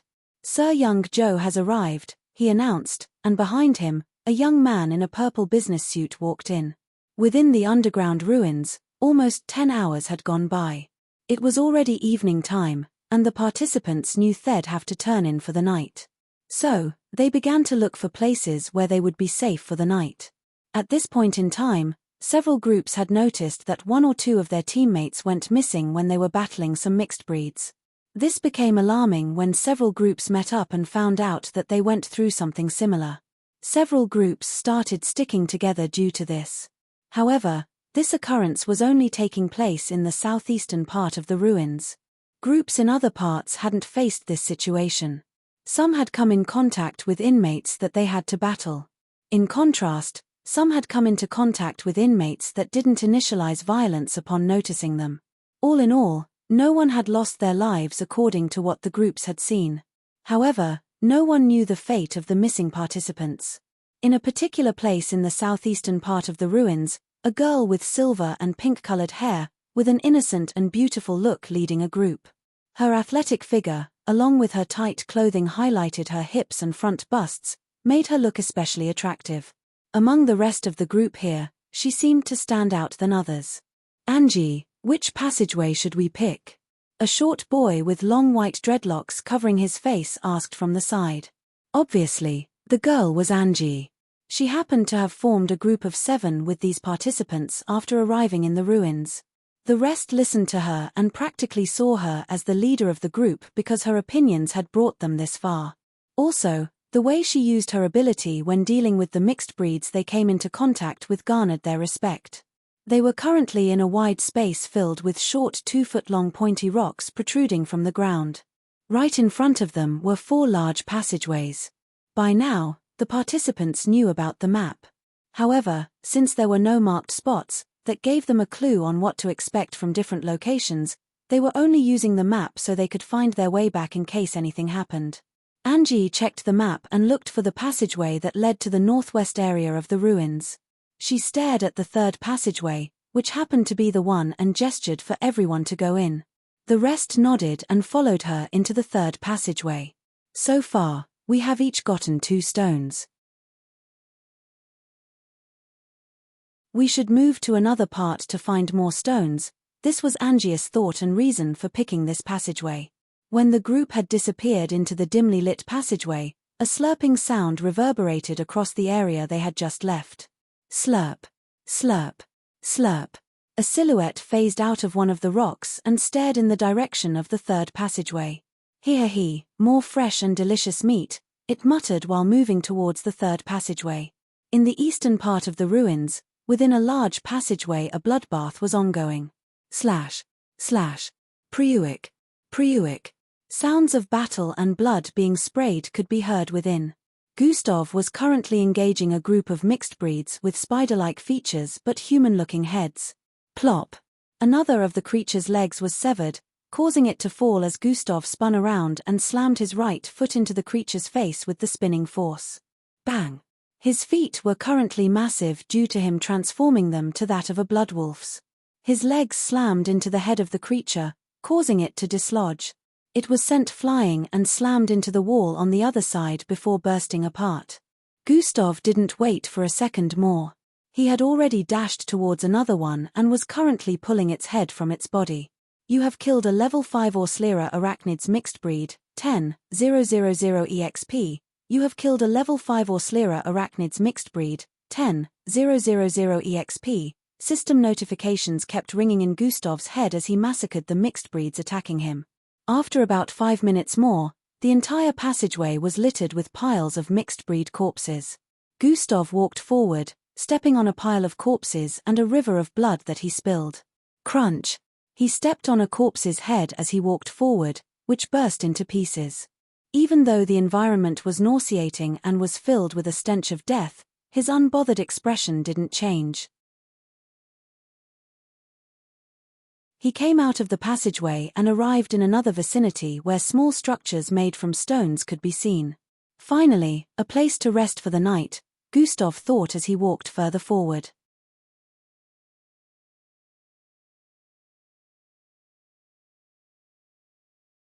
Chapter 243. He came out of the passageway and arrived in another vicinity where small structures made from the stones could be seen. Finally, a place to rest for the night, Gustav thought as he walked forward. This area was the territory of the mixed breeds he had just slaughtered. There were still a few of them on the inside, but he dealt with them quickly since they were weaker than the ones he had just faced. After he was done, he picked up all the corpses and took them to the passageway, placing all of them together. He thought of using atomic disintegration to make them vanish, but he changed his mind. Any creature that wanders to this area will think twice before coming in once they see the stack of corpses. This was Gustav's thought process as he left them there and went back in. The small structures over here were big enough to size a fully grown human. So, Gustav picked one of them on the side and went in. System interface. Gustav internally called for the system interface to open up. Host attributes, skills and abilities, bloodlines, quests, shop, goals, bloodline information, alien lifeforms. Just as mentioned by the system earlier when Gustav finished battling the killer Pissol, another tab had been created where he was able to store alien forms. Alien lifeforms. Gustav decided to check on the information regarding the first one he took. Alien lifeforms. Killer Pissol, an alien species from the planet Kilantopia with an elastic outer membrane and the ability to harden the surface of its skin with an element it creates internally called aerosilk. It can also create objects and structure from the element it uses to harden the surface of its skin. Gustav stared at the information and noted it. As it turned out, he'd also be able to transform into this alien if he willed. This was another hidden source of power he added to his arsenal now. The only thing he wasn't clear about was whether he could level up the power of the alien lifeforms after acquiring them. He closed the alien lifeforms window and proceeded to open the shop window. Shop, credits, 59,100, bloodline items, bloodline recipes, bloodlines, skills, abilities, training manuals. Gustav stared at the number of credits he had accumulated and smirked. Originally, it was around 19,000 he had saved from hunting down mixed breeds within the border. Nevertheless, during the test phases, he had managed to accumulate 40,000 more, bringing everything to a total of 59,000.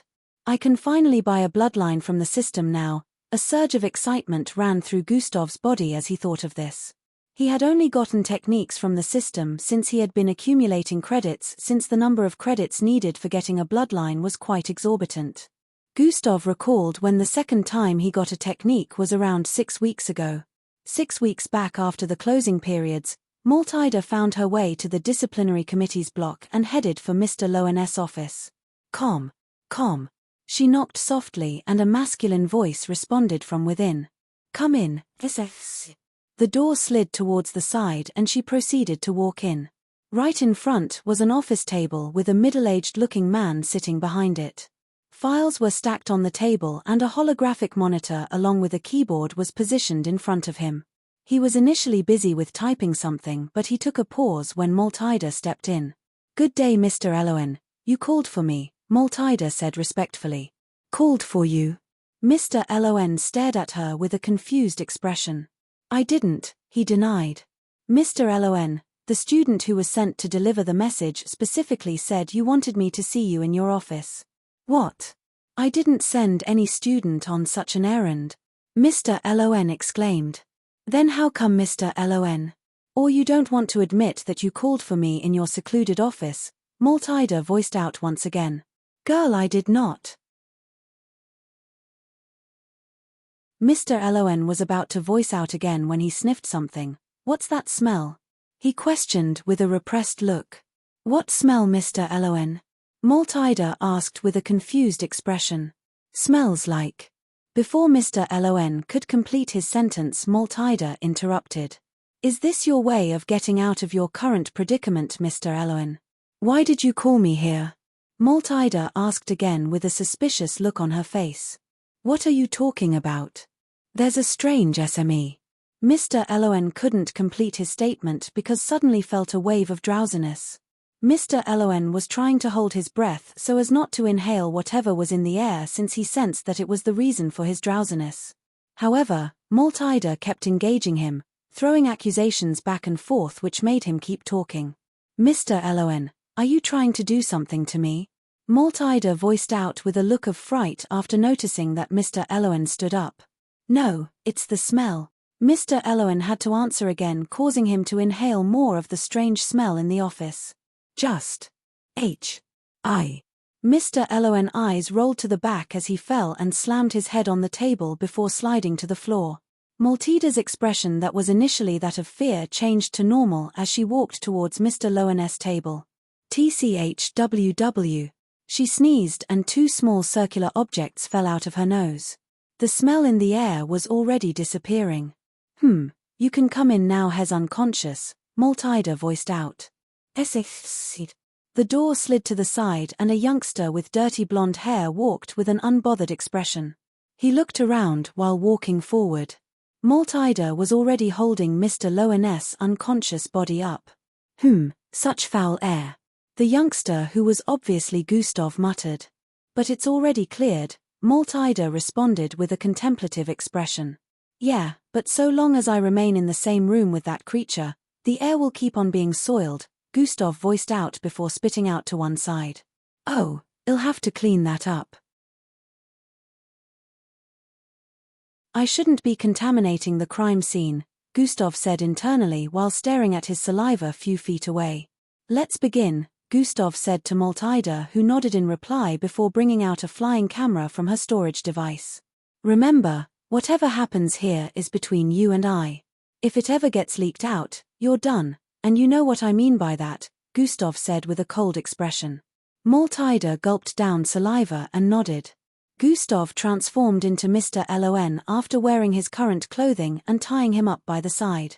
Mr. Lon was only clad in his underwear at the moment. Maltida's eyes widened as she saw Gustav transform into Mr. Lon. He truly does have the ability to shapeshift. Scary, but I have to do this. It's not Mr. Lon, it's Gustav, she said in her mind. Gustav walked towards Maltida, stretched out his right palm and grabbed her breasts. Her expression at the moment was that of a helpless girl trying to fight against being assaulted. The camera in front recorded as Gustav sexually assault Maltida while using Mr. Loan's appearance.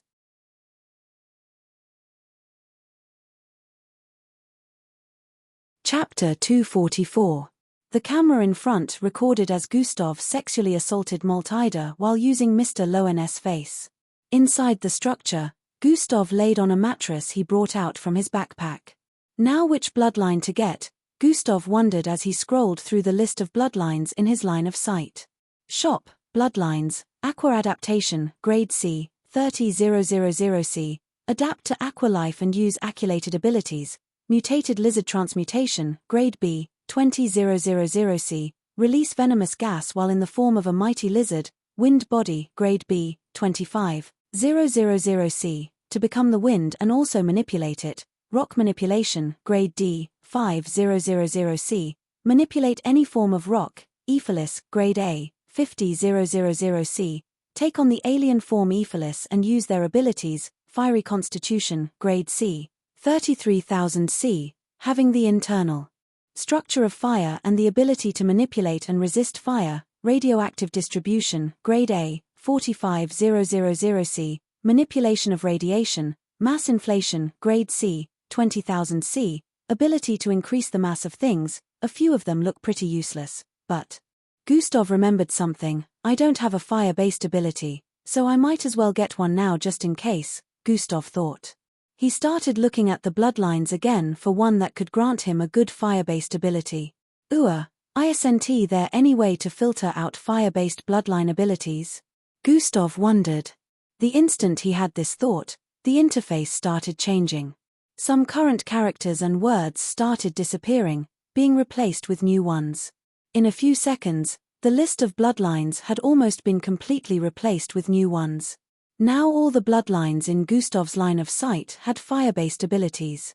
Shop, Bloodline, Fiery Constitution, Grade C, 33000C, having the internal structure of fire, ability to manipulate and resist fire, Flame Shackles, Grade C, 22,000C, ability to manipulate flames in the form of chains and shackles, Venom Wrapped, Grade B, 40,000C, transform into Mutated Lizard with the ability to breathe out venomous flames. Coat of Flames, Grade B, 45,000C, ability to summon a coat of flames around your person, degrading the state of the environment. Life forms with a particular radius get infected with fiery poisoning. The list continued on, and Gustav checked for the most useful one among them. After looking through the list of 100 bloodlines repeatedly for about 10 minutes, Gustav began to make his decision based on the information displayed underneath the bloodlines. Venom Wrapped doesn't seem bad, but a coat of flames seems to have a better fire-based bloodline ability. It would help well against multiple opponents when activated. With this, Gustav made his decision. By coat of flames, immediately after saying this, a system notification popped up in his line of sight. Host has successfully bought Coat of Flames, -45000C, goal completed, by a bloodline from shop, +10,000 credits, +10,000 EXP. Gustav stared at the notifications with a smirk on his face. Coat of Flames will now be installed, initializing, 100%. Gustav stared at the installation bar and waited for the bloodline to be installed within him. During the process, he could feel something flowing into his body. The source was the system, of course. Still, it felt like whatever was flowing into Gustav's body suddenly appeared from an invisible source.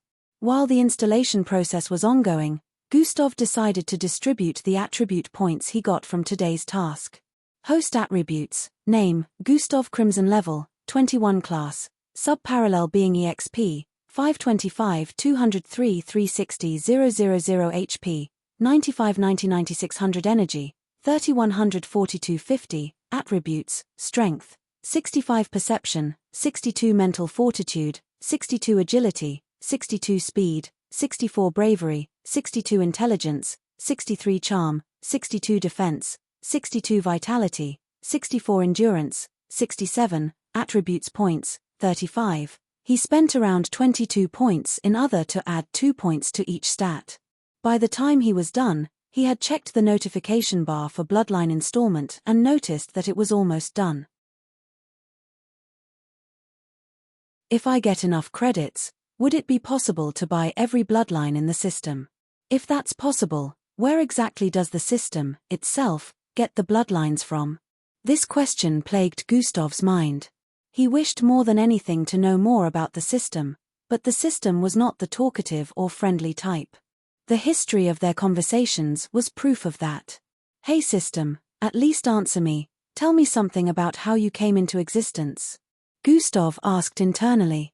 However, as expected, there was no reply. The system only responded to him whenever it wanted to. Gustav, too, wasn't the type who liked unnecessary banter and conversations. Still, the system was really leaving him with a lot of questions, so he started devising plans to make the system converse with him. Smirk. We shall see, Gustav said internally. Nighttime came in the Kaskia ruins, and the participants stopped moving about after finding places to rest for the night. Since groups had been formed, the participants took turns to patrol their sleeping environment during the nighttime. Just in case they were attacked, whoever was patrolling during that time would alert the rest that was asleep. Just like that, a night went by, and the next morning the participants were on the move once again. Even though the participants were numbered in thousands, they had not yet journeyed to every part of the ruins.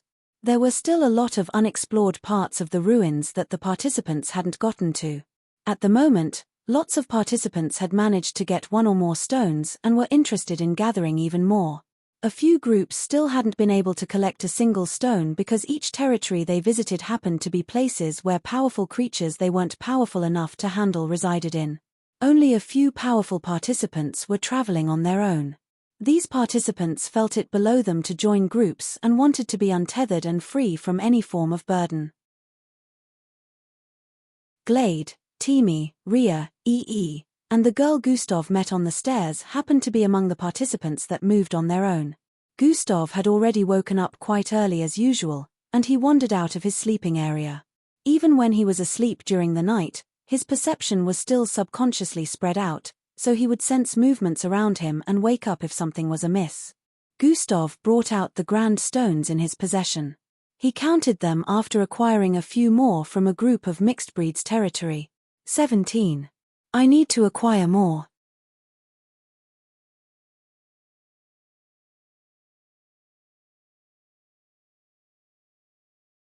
Chapter 245. Gustav brought out the grand stones in his possession. He counted them after acquiring a few more from a group of mixed breeds territory. 17. I need to acquire more, Gustav said internally as he walked within a passageway. Clash. Bam. Bang. Clang. He suddenly sensed a battle up ahead. Since it was pretty far from the current position, the sounds of a collision were practically inexistent. However, Gustav was able to pick up on them due to his perceptive abilities. God Eyes has been activated. Gustav activated God Eyes and instantly zoomed in on the location, which was thousands of feet away. After the passageway that Gustav was currently in, there was a small space that had 6 passageways leading to different places. Within the second passageway was where this battle was ongoing. Oh! Finally meeting some, Gustav noticed that this group happened to be battling with many mixed bloods putting on red. This red outfit was the same he found on the humanoid-looking aliens, which signified that they were inmates. Those aliens that were supermassive in size wouldn't have this outfit on. Gustav noticed that the number of the participants group compared to that of the inmates was more, yet they were losing the battle. They were only 4 inmates battling a group of 6. 2 of the participants in the group were battling the supposed leader of the 4 inmates while the rest battled one-on-one. Ki.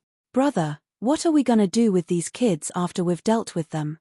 One of them, who had water running down his entire body, spoke as he leaped backward, dodging the slash of the youngster in front of him. What else? We're gonna have fun with them, of course. Look at these fresh melons. The inmate who replied was currently battling 2 participants. Yet, he was able to strike a conversation with ease. The participants' group consisted of 2 girls and 4 boys. When they heard the conversation between the inmates, the girls felt uncomfortable, and it affected their fighting capacity a bit. They were reminded that these were hardened mixed-blood criminals who must have been sentenced here for committing heinous crimes. The boys were incensed and pushed themselves to fight better so nothing would happen to their teammates. While watching from afar, Gustav could already tell what the problem was. The group was inexperienced with battle. They may have trained in combat and sparred, but when it comes to real-life battles where they'd have to fight other people, and their lives depended on it, they were inexperienced. Gustav could see that the inmates weren't much stronger than the participants' group when it came to power levels. However, due to the group's lack of experience, they were losing. Gustav also noticed that only 2 from the participants' group were battling with the intent to kill. He could see that in their strikes and attacks. The rest were subconsciously hesitating due to not having killed a person before. So, their attacks were aimed towards causing injury than killing. Grab. The inmate battling 2 people suddenly made his arms grow larger and grabbed onto the neck of the participant on the right while kicking the one on the left in the guts. Bang! His body traveled across the air and slammed into the wall while the other one that was grabbed happened to be a girl. Now I got one, the inmate voiced out. The girl tried using her bloodline, which gave her superhuman strength to free herself from his grip. Still, his arms enlarged even more and covered her entire body as he held her in front of himself. Brother got himself one already, time to get mine, one of them shouted out from the side. Laura. The boy who was kicked earlier on shouted out as big icicles started protruding from his body. Don't come any closer, or she's. While the inmate was speaking, he suddenly sensed something from the left where the entrance of the passageway was located. Swoosh. A gust of breeze blew past them, and the next thing that happened was bang. A heavy sound of collision rang out, and the lead inmate was sent flying towards the side with half of his face covered in blood and multiple teeth flying out of his mouth. Everyone looked behind the girl that was held earlier on and noticed a male youngster with dirty blonde hair standing in place with his left arm outstretched. He slowly brought down his fist in a cool manner and stared at the rest. The girl who had fallen to the ground after being released from the inmate's grip turned her head to stare at Gustav's face. Her face brightened up as her eyes sparkled with delight. Beautiful, she said internally. Gustav stretched out his hand towards her. She reached out and grabbed it, and he proceeded to pull her up. I want you and your group to leave. This was the first statement she heard from him. She was surprised by his sudden statement. What do you mean leave? She asked, but Gustav didn't wait to answer. He dashed towards the side and pushed the girl away, dodging an attack from one of the inmates in front. Just go, swoosh. She only heard his voice, but his figure had already disappeared from her front. The person who had shot out an energy beam from his hand was battling the second girl in the group. He had attacked him because they all paused their battle after Gustav sent their leader flying with a punch. Swoosh. Gustav arrived in front of him and threw out his fist towards the chest of the inmate. His arm transformed into that of the mutated bull as it traveled forward. Still, the instant it was about to make contact, green energy suddenly blasted from the inmate's body. It was practically at point-blank range, so Gustav was unable to dodge. However, he didn't slow down his attack. Gustav's fist still slammed into the chest, but he also received the full brunt of the energy attack.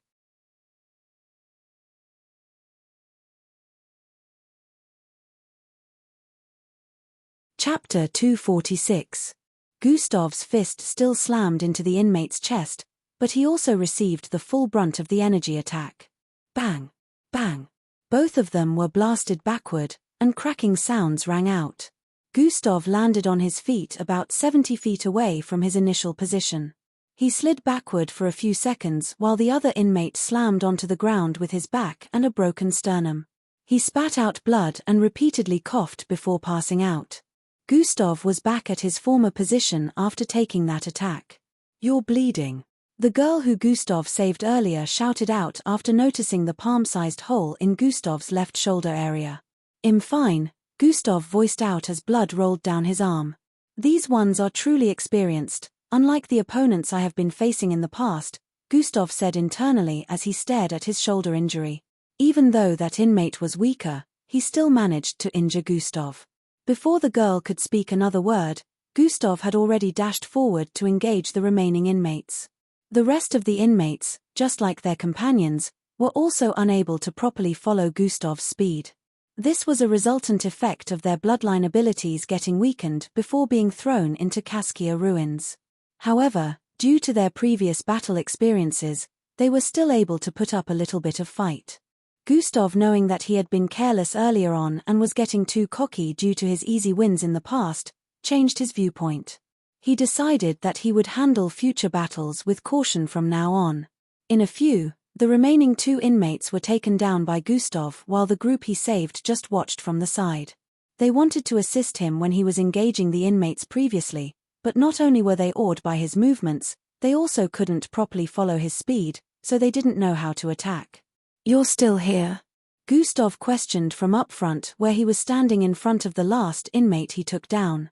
The group was brought out of their reverie and started thanking Gustav for his help. Gustav just nodded and asked them to leave once again. "Why don't you join our group? We'll let you be the leader," the girl with superhuman strength proposed.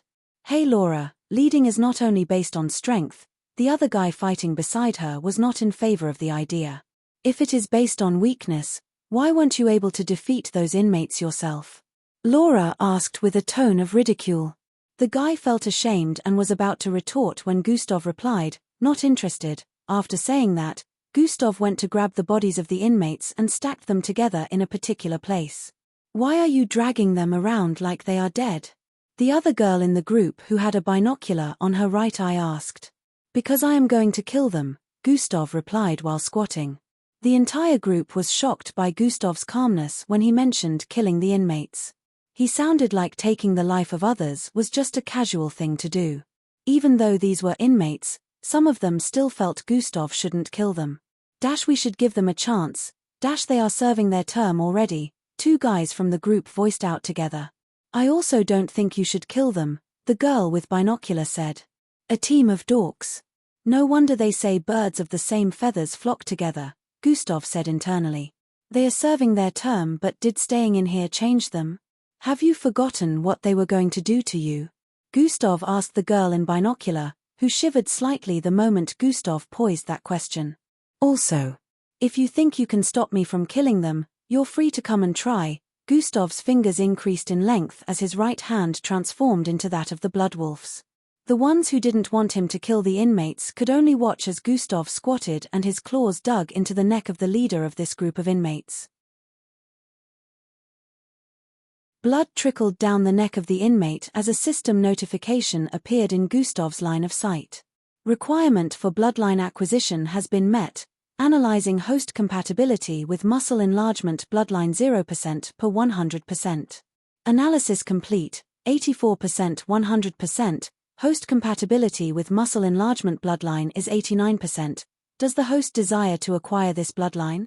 Yes, no, I won't leave any loopholes behind," Gustav said internally before proceeding to say yes to the bloodline acquisition. The main reason why Gustav wanted them dead was to make sure he didn't leave any room for suspicions after taking their bloodlines. Even though he could acquire their bloodlines without killing them, it would be suspicious that they were moving around without using their abilities after he defeated them. The group was unable to stand there and keep on watching as Gustav slit the throat of each inmate after acquiring their bloodline. Those who were against it started puking the moment they saw Gustav brutally slit the throat of the first inmate. The girl who Gustav saved first came over to thank him again before their team left the passageway. After Gustav acquired the 4 bloodlines, he stood up and proceeded to walk forward. With these, I should be able to perform more experiments with recreation. Gustav smiled like a maniac as he moved forward. He had wanted to try out recreation since that time, but he was unable to do so because he didn't want to make use of the 4 he had earlier. He didn't see anything special in these 4 bloodlines, so even if they lost their original properties after recreation, he wouldn't be bothered. I need to find more mixed blood inmates while I'm looking for the stones. Gustav brought out his map and scanned through. The Arcanades didn't map out places where mixed blood inmates could be located. So, Gustav was trying to use the structure of the areas shown to depict places where these mixed bloods might be positioned. Gustav remembered what the last inmate said while he was taking his bloodline. "You're all gonna die. Even though we didn't get you lots, the silhouette will. He has been freed." Gustav didn't care about all that and still killed him afterward since he didn't have the time to torture him to get answers. However, Gustav still wondered, what did he mean? Silhouette.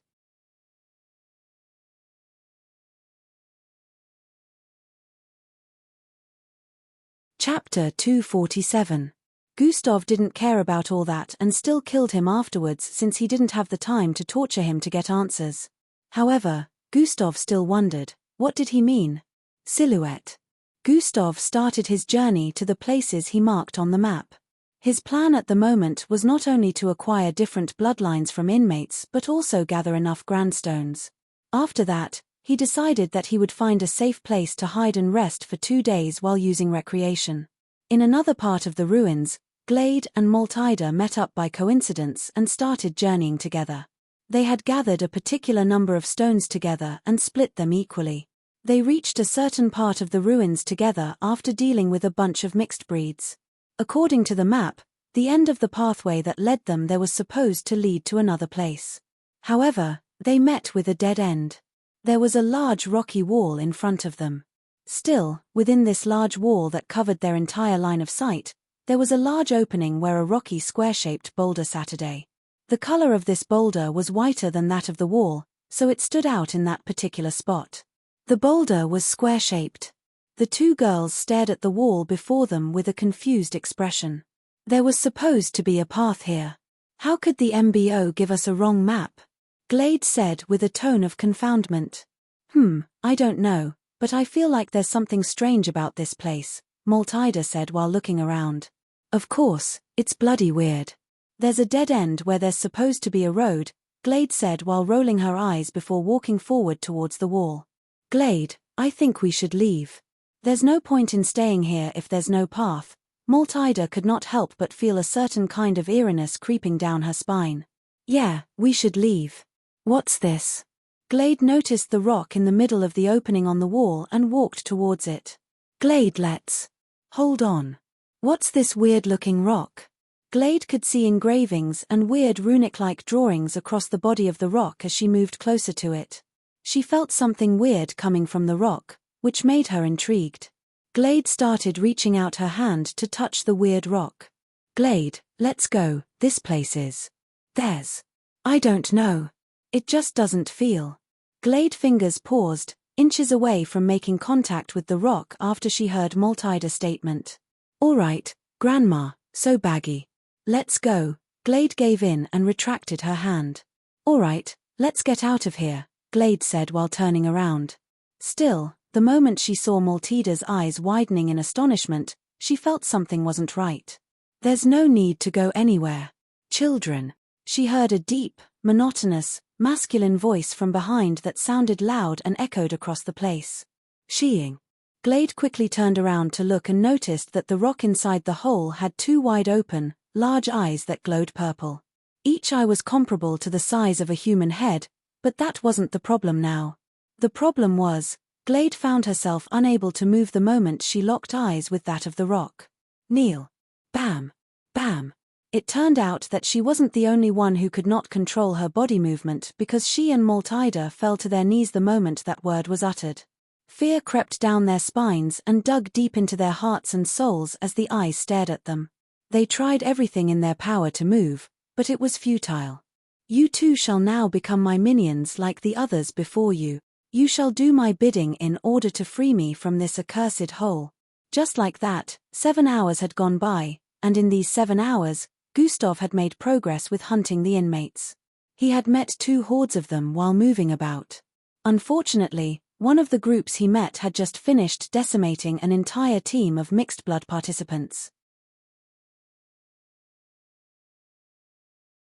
Gustav, of course, didn't spare a single one of them, and unlike before, he didn't engage them carelessly. Since he noticed them before they did him, he pulled them into a deathly trap to reduce their numbers before engaging them. Gustav would look for areas with concentrated energy, which originated from the initial energy stones that used to be here. He knew that there would be lesser hidden cameras in places like this because they won't be able to function properly. Gustav reckoned that most of these groups that fell to the inmates were being too greedy. The inmates never went too far beyond places where they resided, so these groups could have still escaped if they wanted to. Sadly, they tried biting off more than they could chew. There were some grandstones in that location, which was what clouded their reasoning. The MBO had mentioned that this was supposed to be a survival test phase, which meant surviving here for 4 days was the main goal while the gathering of grandstones was secondary. However, most of the mixed blood participants had made surviving secondary and gathering of grandstones primary. Gustav didn't feel pity for such parties because he felt that participants that had gotten this far should be able to use their brains and run for their lives when they came into contact with opponents they couldn't defeat. At the moment, Gustav had acquired 8 more bloodlines and 4 more grandstones, increasing the total count to 21. His plan was to gather up to 30 before finding a good place to hole up for the next 2 days, since he had acquired enough bloodlines for recreation purpose. Since his 7 hours journey, he had gotten more information on the silhouette. He found out that even the inmates feared it since it used to feed on them before it was sealed. However, now, it was freed, and Gustav could guess that it was the doing of the MBO. Well, as long as it doesn't affect me, why should I care? Gustav threw it to the back of his mind as he continued his journey. You're tuning in to the Celestial War YouTube channel. Don't forget to subscribe and join us on this journey to catch the most captivating stories.